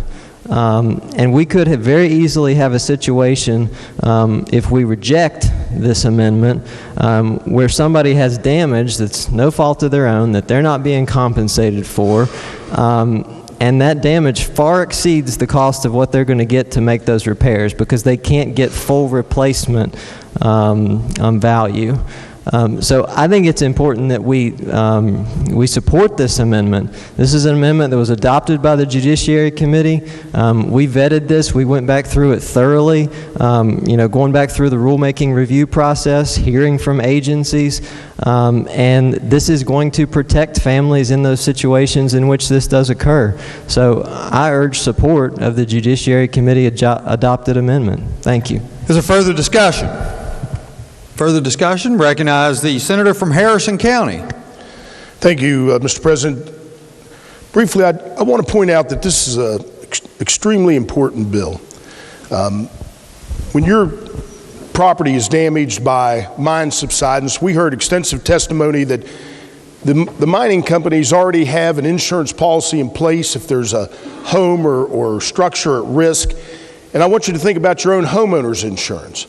Your own homeowner's insurance provides for replacement cost of your home.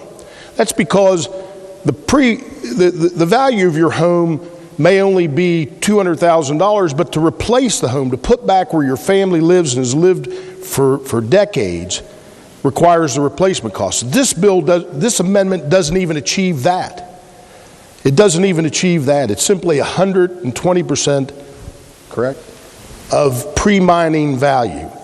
So we're not even getting to the point where we insure our own homes, with the value we insure our own homes for, and to refuse this amendment would make this bill even more worthless to our farmers and our folks who live out in areas where there's mining, subsurface mining underneath their property.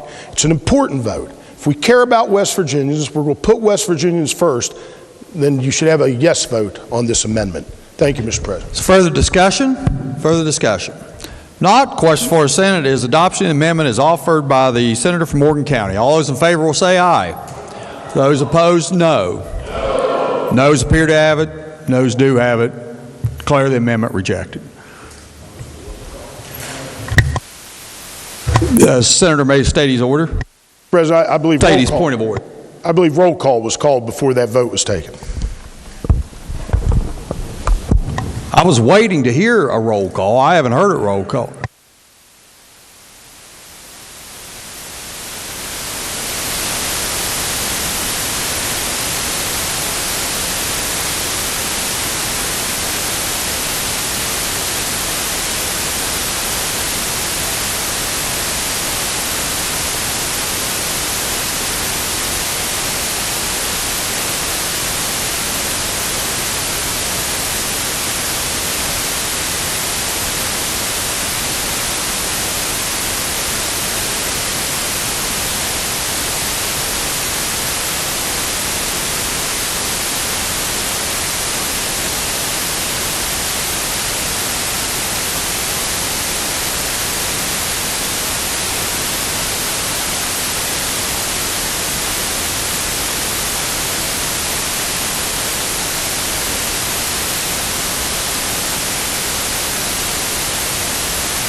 Roll call has been demanded. Is the demand sustained?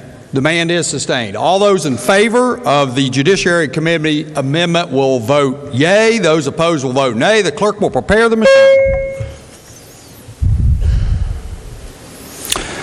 Has every member voted? Has every member voted? So the clerk will close the machine and ascertain the results. On this question being 16 yeas, 18 nays, 0 absent and not voting, less than a majority of those present and voting having voted in the affirmative, I declare the amendment rejected.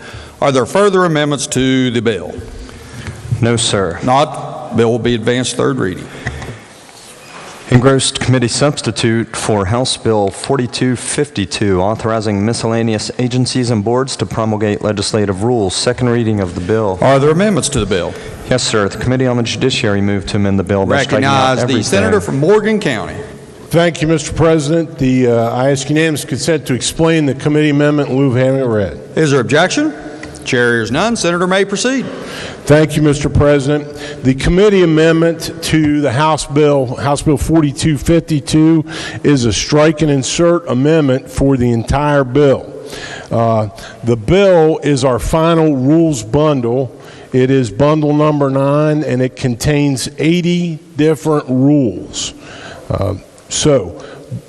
The committee amendment is strike and insert. It contains numerous technical amendments and corrections, but there are essentially just two substantive changes from that which came to us from the House of Delegates, and I will highlight what those are.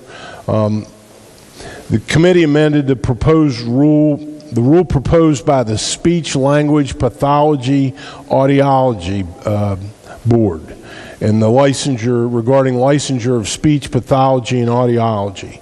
And the board had requested that the Senate Judiciary Committee adopt an amendment to the rule to clarify that the waiver of renewal fees applied to active duty military families. And that was adopted as part of the Judiciary Committee amendment.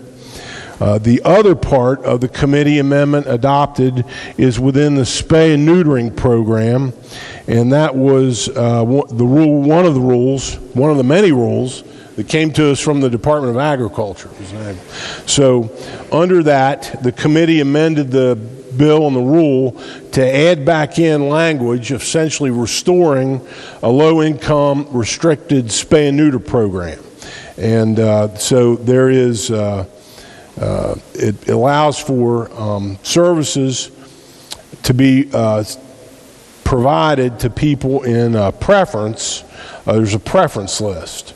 And the preference list for basically free spay and neutering services, the pecking order as I read it is people who receive SNAP benefits or on Medicaid, Supplemental Security Income, SSI, West Virginia Low Income Energy Assistance Program, Social Security Disability, Temporary Assistance for Needy Families, TANF, Aid to Families with Dependent Children, AFDC, Children's Health Insurance Program, the CHIP program, and Low-Income Veterans Assistance under 38 U.S.C. 2044.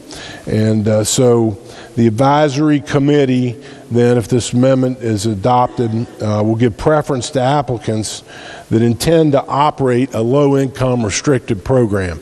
In other words, to maximize, as I understand it, this is basically operates on grants, and the idea is to prioritize the distribution of that money among the people who have the least means, as evidenced by their participation in these various programs, to be able to have their pets spayed or neutered.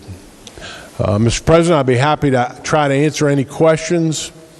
Otherwise, I urge the adoption of the amendment, and I would say, as a final note, it'd be my intention tomorrow not to go through each of these 80 rules, in great detail. It would take an hour and a half to do it on the floor. So if the amendment is adopted, I was encouraged the members to look at them carefully. I'll be happy to try to answer questions when we consider it tomorrow for passage, but I hope to save the Senate's time with an abbreviated description of the engrossed bill. Thank you, Mr. President. Thank you. Is there further discussion? Not, all those in favor of the Judiciary Committee amendment will say aye. Those opposed, no. The ayes appear to have it. The ayes appear to have it. The ayes do have it. I declare the committee amendment adopted. Are there further amendments to the bill? No, sir. Not, the bill will be advanced third reading. Engrossed committee substitute for House Bill 4352, removing the use of post-criminal conduct in professional and occupational initial licensure or certification and decision-making. Second reading of the bill. Are there amendments to the bill? Yes, sir. Senators Romano, Baldwin, Beach, Facemeyer, Jeffries, Lindsay, and Prezioso move to amend the bill on page 7, section 2, line 33, after the word person by inserting the words. Recognize a senator from Harrison County. Thank you, Mr. President. I request unanimous consent that the amendment, that I explain the amendment in lieu of having it read.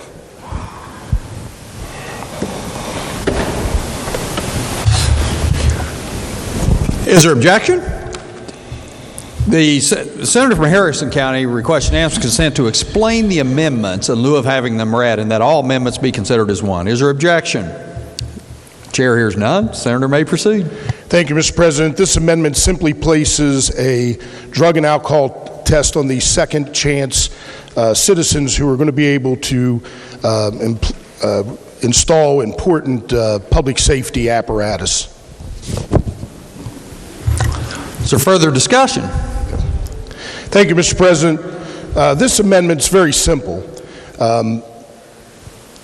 This bill, and I think all of you know that I am a strong proponent of second chance bills for people who have been convicted, particularly of nonviolent crimes. This bill is one of those second chance bills. It allows a person convicted of a crime to have a license to install important fire sprinkler systems, which are important public safety apparatus that save our citizens. Could be in a church, could be in a daycare center, a senior center, or a nursing home. These folks have been convicted of crimes. And like in many of our other public safety endeavors, such as our coal miners, our CDL drivers, our crane operators, and many other professions and positions in the public that involve public safety, they have a simple drug and alcohol test. This is not random testing. This is not testing that requires continuous testing. Simply requires that the person who's been convicted of a crime but is getting a second chance to have passed a drug and alcohol test. The electricians pass these tests. The plumbers pass these tests. In fact, this language was added to HB 4155 this session. I was not in government org. It is my understanding that there was a little bit of misnomer when it came to this amendment in that it was described as a random drug test. and that it required that that these folks continually submit to drug and alcohol testing. That's not what this is. This is simply that they have proof that they've passed a drug test. And those cutoff levels are already set forth in the code. The last person to know that they have a problem is usually the addict. And in this case, the last person to know may be the person who's caught in a building whose fire suppression system does not work. This is a good amendment. It's a simple amendment. We've done it numerous times for many other similar skilled positions, and I ask a yea vote on the amendment. Is there further discussion? Recognize the senior senator from the 6th. Thank you, Mr. President. Unfortunately, I'll have to rise in opposition to this amendment. You know, the way I'll have to stand up on behalf of my government organization committee, and I too do not want anybody under the influence of drugs or alcohol that's out in the workplace or wherever, but this is merely just for the licensure process. And once they become part of the workforce, then anybody that wishes to administer these tests, I feel definitely is a possibility. But as far as, you know, the initial licensure, I just have to support my committee and the way it came out, and I will oppose this amendment. Recognize the senior senator from the 15th. Senior senator from the 15th wish to... Junior senator from the 8th. Yes, thank you, Mr. President. I rise in support of this amendment. There was a lengthy discussion when this amendment, or when this bill was considered. 4352 was considered by Government Org, and one of the concerns was whether or not you could drug test in the licensing stage. And I think the testimony that we heard from the attorney for the Government Org made it clear that yes, you can. That in fact, our state Supreme Court has recognized this type of testing, and I can't remember the case, but recognized this type of testing in the pre-employment stage. So I believe this amendment is a good amendment. It's good for safety. It's good for the public, as expressed by the senator from Harrison County, and is constitutional and legal under our laws. So I ask for I urge a yes vote on the amendment. Thank you. Is there further discussion? Further discussion? I'll recognize.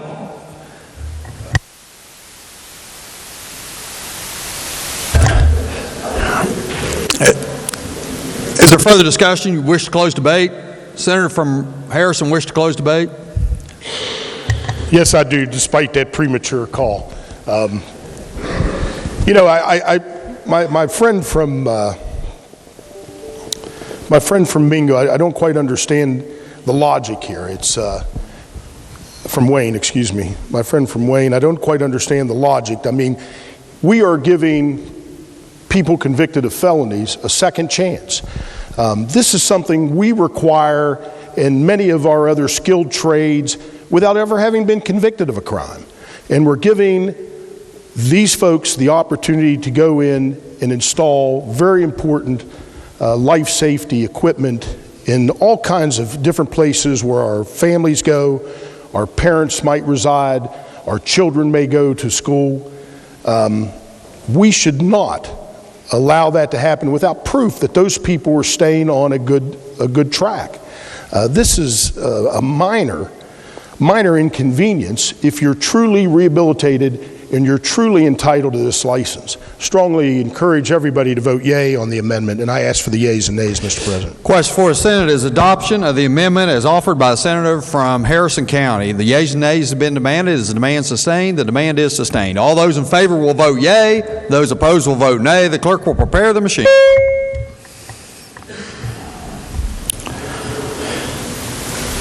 Has every member voted? Has every member voted? So the clerk will close the machine and ascertain the results on this question being 16 yeas, 18 nays, 0 absent, not voting, less than the majority of those present and voting having voted in the affirmative. I declare the amendment rejected. Are there further amendments to the bill?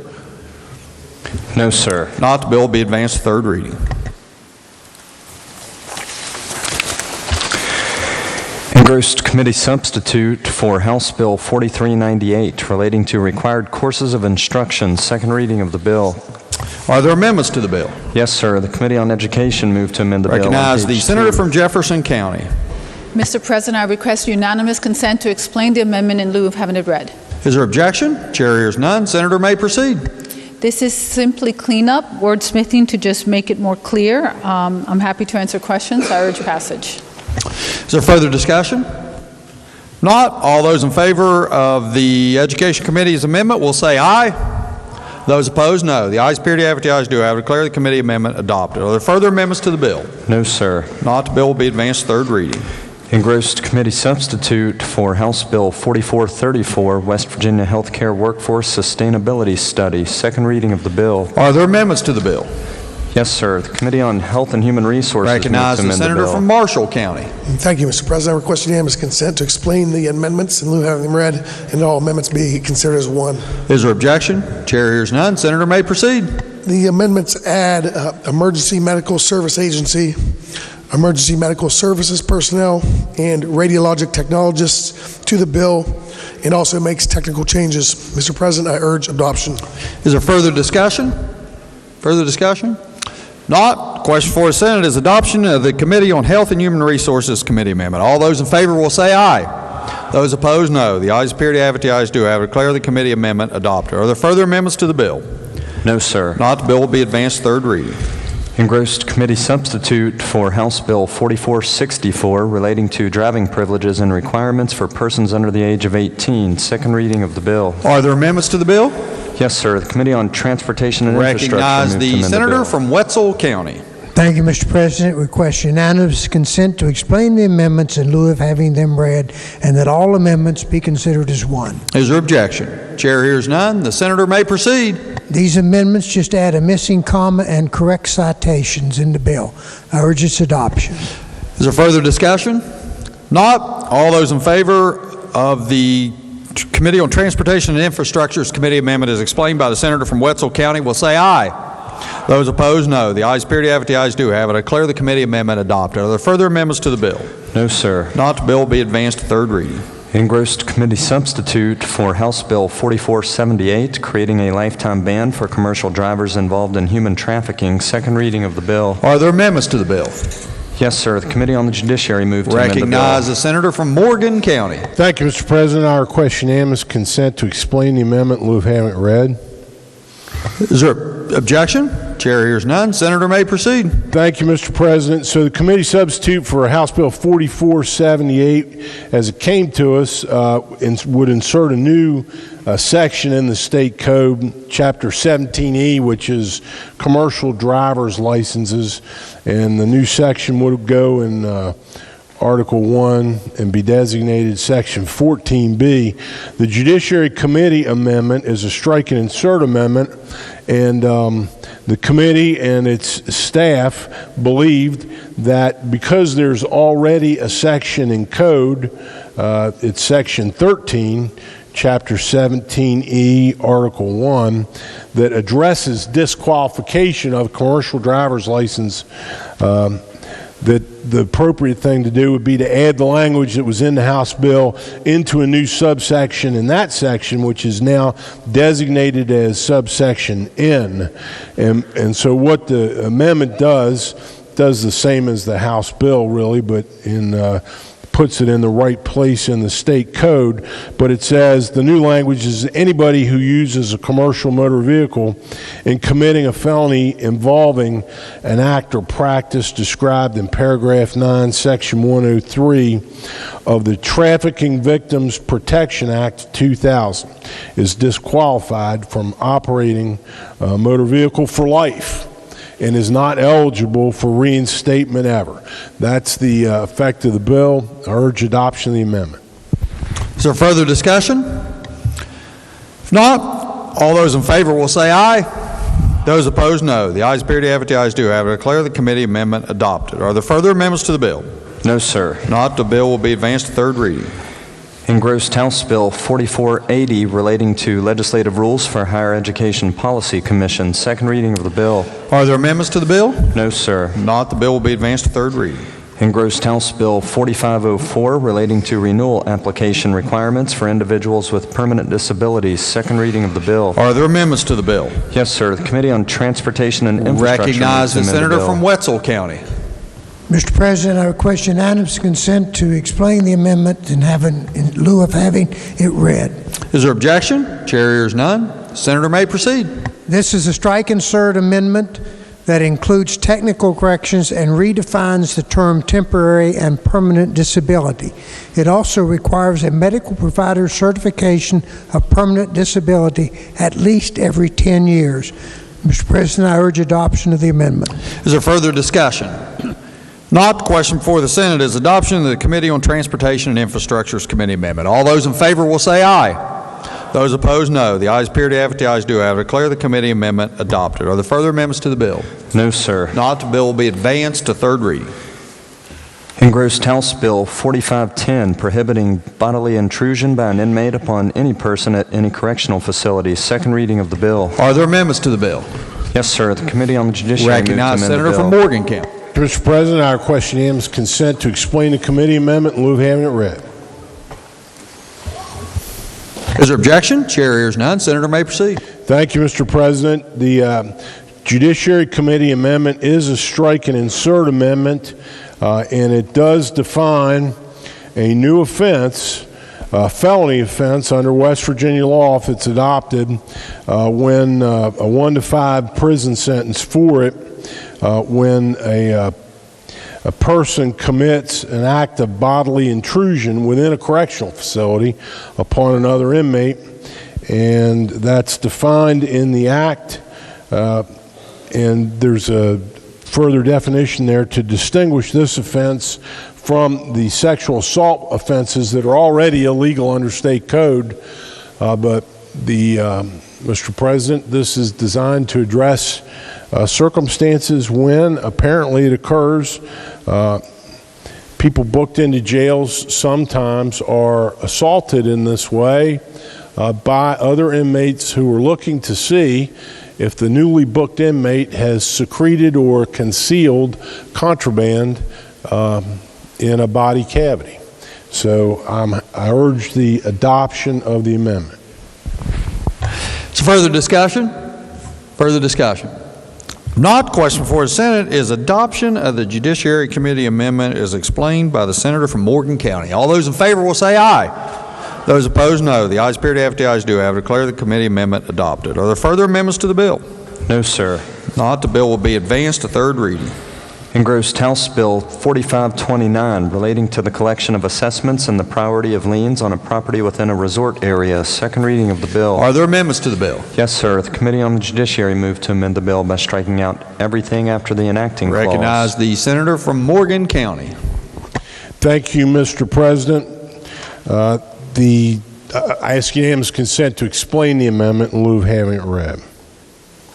Is there objection? Chair hears none. Senator may proceed. Thank you, Mr. President. The Judiciary Committee amendment is a strike and insert amendment, but it contains only technical cleanup modifications, no substantive changes to the House bill. I urge the amendment's adoption. Is there further discussion? Not. All those in favor will say aye. Those opposed, no. The ayes appear to have it. The ayes do have it. Declare the committee amendment adopted. Are there further amendments to the bill? No, sir. Not. The bill will be advanced to third reading.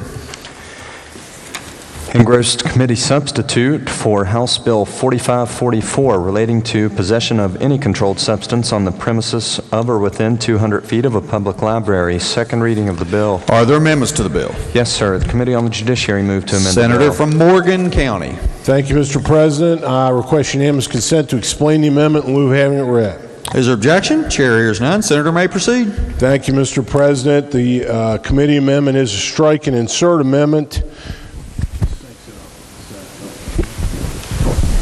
And the effect of the amendment does make substantive changes, but it syncs it up with the language of a Senate bill that we passed earlier. I urge adoption of the committee amendment. And I will say it makes it a crime to distribute illegal drugs within 200 feet of a library, public library. I urge adoption of the amendment. Is there further discussion? Not. All those in favor will say aye. Those opposed, no. The ayes appear to have it. The ayes do have it. I declare the committee amendment adopted. Are there further amendments to the bill? No, sir. Not, the bill will be advanced to third reading. Engrossed House Bill 4551 relating to subsidized adoption. Second reading of the bill. Are there amendments to the bill? Yes, sir. The Select Committee on Children and Families moved to amend the bill by striking out everything after the enacting clause. Recognize Junior Senator from 17. Thank you, Mr. President. I request unanimous consent that the bill lie over one day while retaining its place on the calendar. Is there objection? Chair hears none, so ordered. Engrossed House Bill 4559 modifying the limitations on civil actions against the perpetrator of a sexual assault or sexual abuse upon a minor. Second reading of the bill. Are there amendments to the bill? Yes, sir. The Committee on the Judiciary moved to amend the bill by striking out everything. Recognize the Senator from Morgan County. Thank you, Mr. President. I request unanimous consent to explain the committee amendment in lieu of having it read. Is there objection? Chair hears none. Senator may proceed. Thank you, Mr. President. The committee amendment is a strike and insert amendment. The bill affects amendments to Chapter 55, Article 2, Section 15. It's an existing section of code. Article 2 relates generally to limitations of civil actions and suits.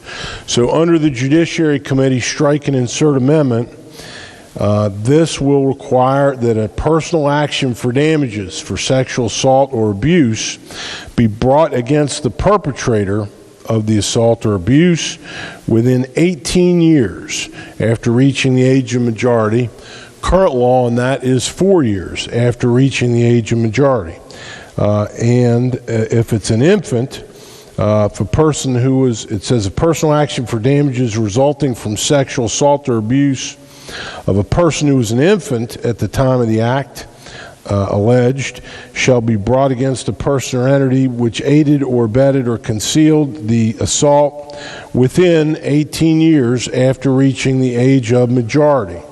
And there's language, there's a new subsection in here that provides that the amendments enacted to this section in the 2020 regular session are intended to extend the statute of limitations against persons, for actions against persons, even if the previous even if the cause of action was expired or barred under the previous statute of limitations.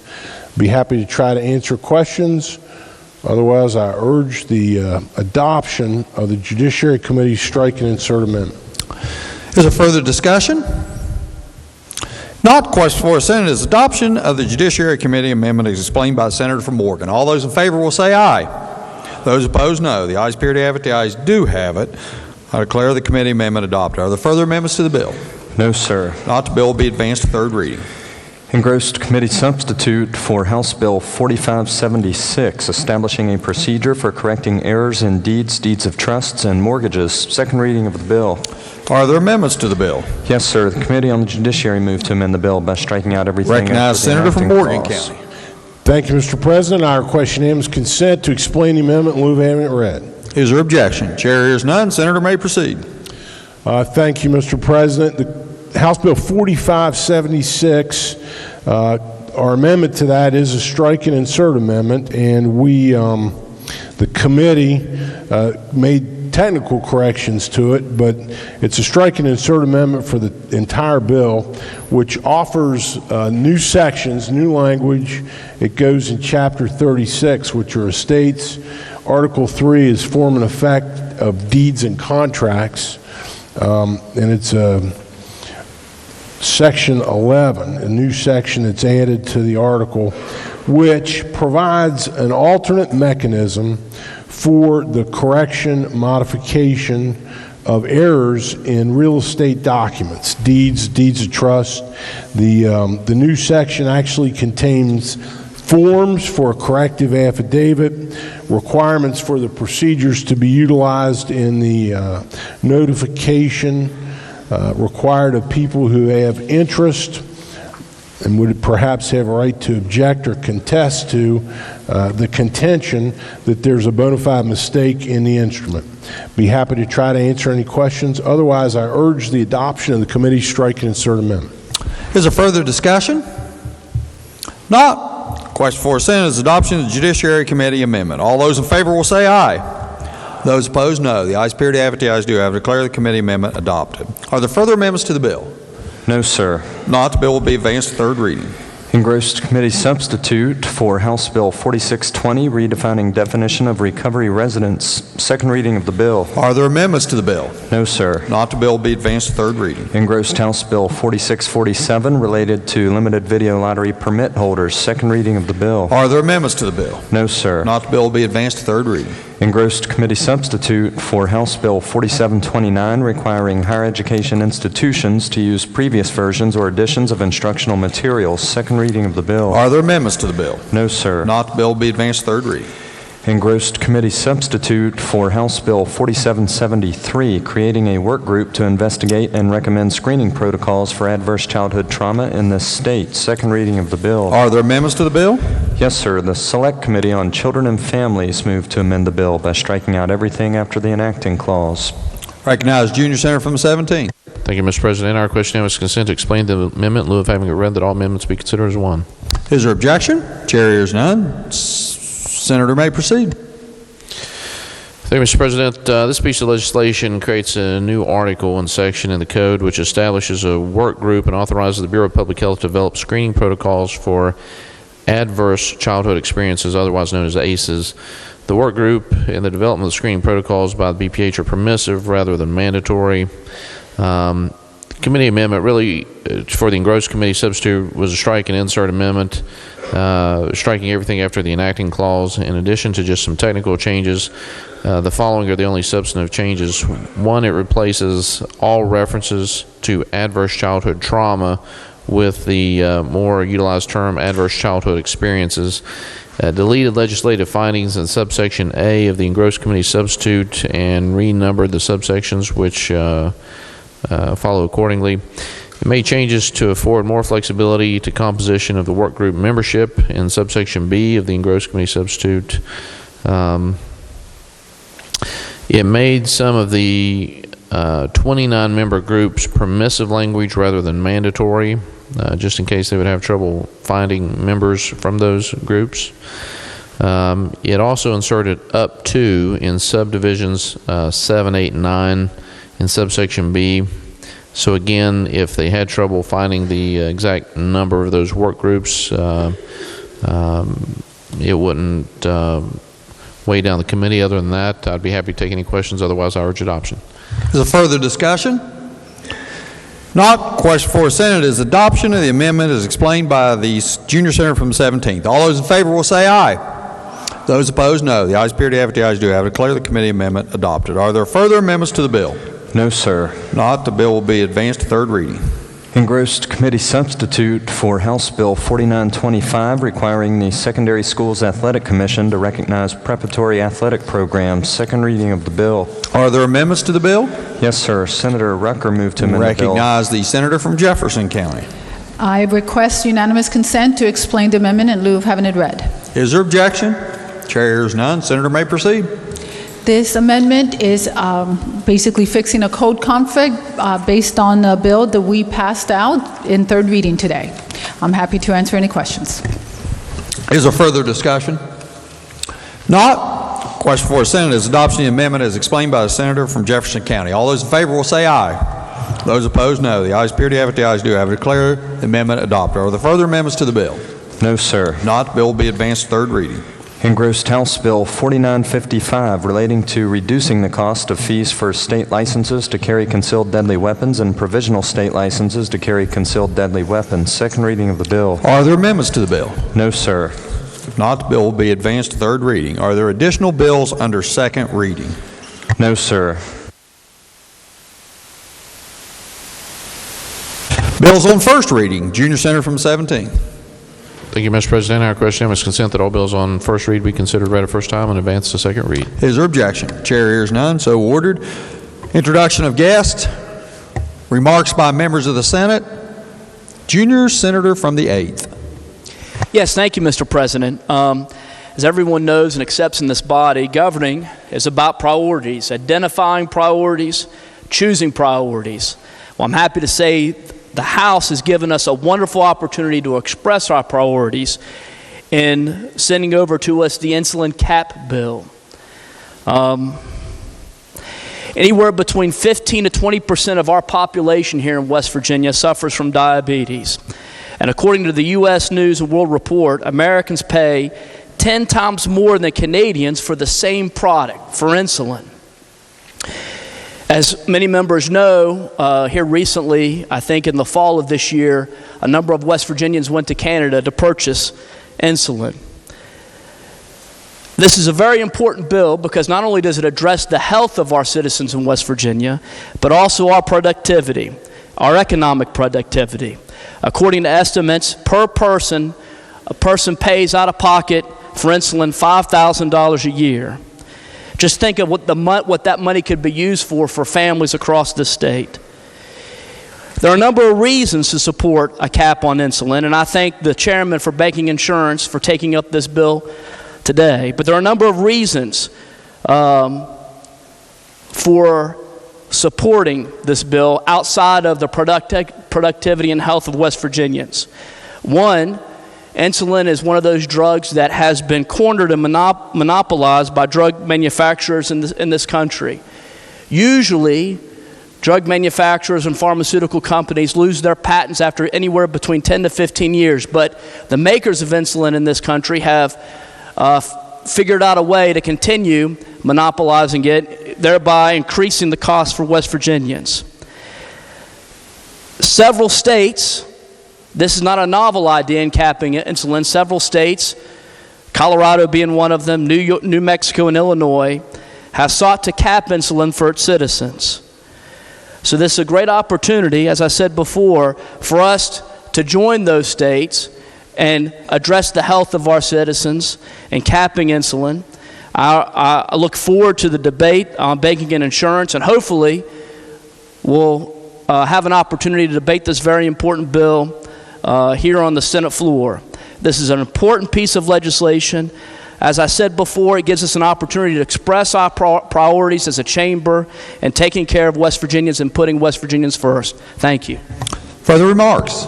Recognize the senior senator from the 5th. Thank you, Mr. President. I rise in bringing something to our attention, that a bill that we passed here in Senate Bill 692 that's over in the House right now, and I made a mistake. I voted for that. I shouldn't have voted for that. As it's come to my attention from the prosecutors, that this bill will basically allow us, particularly in the drug cases, robbery and rape, allow you to have separate trials now for defendants. And there may be 4 defendants in a rape case, that four people that are coming up for trial on a rape case, with one person that has to be the witness, and they're going to be subject to 4 times now in this. In other cases, in drug cases, and this happens a lot in Cabell County, you know, the issues that we've had drug cases where there's multiple people brought in. Now under this bill and under this provisions in this bill, they'll be allowed on a felony, and these are felony charges, to be able to have separate cases and ask for separate cases. I hope that we review this. I think that this is on second reading in the House. I do believe that they're amending it, but they're not still addressing the issue. This brings up I think, an important thing that we need to look at in the future. At this point in time, we have the Prosecutors Institute. They actually cannot lobby on behalf of something. They can give you advice, but they can't lobby. They're elected officials in all cases, and we've now made them nonpartisan in a bill that we passed here, and if that bill is passed and completes the cycle. This is important when we start looking at this, that we address these kind of issues and listen to their voice when this comes up. I think this one passed quickly here. It's no one's fault, but we certainly need to be looking at this. If we do get this back, I plan on voting against it, even with the changes that the House is making. And I would urge that the governor review it very closely. But we may have a chance to get it back. If it can be corrected, I'm not sure that as I see it, that it can. But I just bring it to our attention that we need to be on the look for that in the next few days as we get it in. Thank you. Thank you. Are there further remarks? Further remarks. Recognize the senior senator from the 15th. Thank you, Mr. President. I will be very, very brief on this, but on all the members' desk is the Senate version or the preliminary report of the monthly revenues that's coming in for the month of February. I'll be real brief on this. The preliminary collections was just under $300 million. We were up 1.68 million. Sales and use, insurance, and corporate net taxes all exceeded the estimates, and then personal income tax and severance tax collections struggled this time, and they were below the monthly estimates. But it's on your desk. Fold them up, put them in your pocket. You got them there. Thank you. Further remarks? Miscellaneous business. Junior senator from the 17th. Thank you, Mr. President. Pending announcements, I move the Senate stand in recess until 6 p.m. Are there announcements? Senator from Brooke County. Thank you, Mr. President. I've got everybody's committee announcements for today. Your Committee on Natural Resources will be meeting 15 minutes following the conclusion of this floor session in room 208 West. Immediately following the conclusion of Natural Resources, your Committee on Banking and Insurance will be meeting in room 451M. Immediately following the conclusion of Banking and Insurance, your Committee on Finance will be meeting in room 451M, and Judiciary in room 208 West. We have floor session at 6 p.m., so the Health Committee has simply recessed, and we plan on going back. I will say that will be following the floor session because I don't think that Finance and Judiciary will conclude until we have to come back to the floor. So thank you. And also tomorrow morning at 10 a.m., Mr. President, your Committee on the Rules will be meeting in the Senate President's Conference Room. Is there further discussion or further announcements? Further announcements? Senator from Wetzel County. Thank you, Mr. President. Your Committee on Transportation and Infrastructure will meet tomorrow morning at 9:30 a.m. in 451M. Further announcements? Further announcements? Not. Question for the Senate is, shall the Senate stand in recess until 6 p.m. this evening? All those in favor will say aye. Those opposed, no. The ayes appear to have it. The ayes do have it. I declare the Senate in recess until 6 p.m. this evening.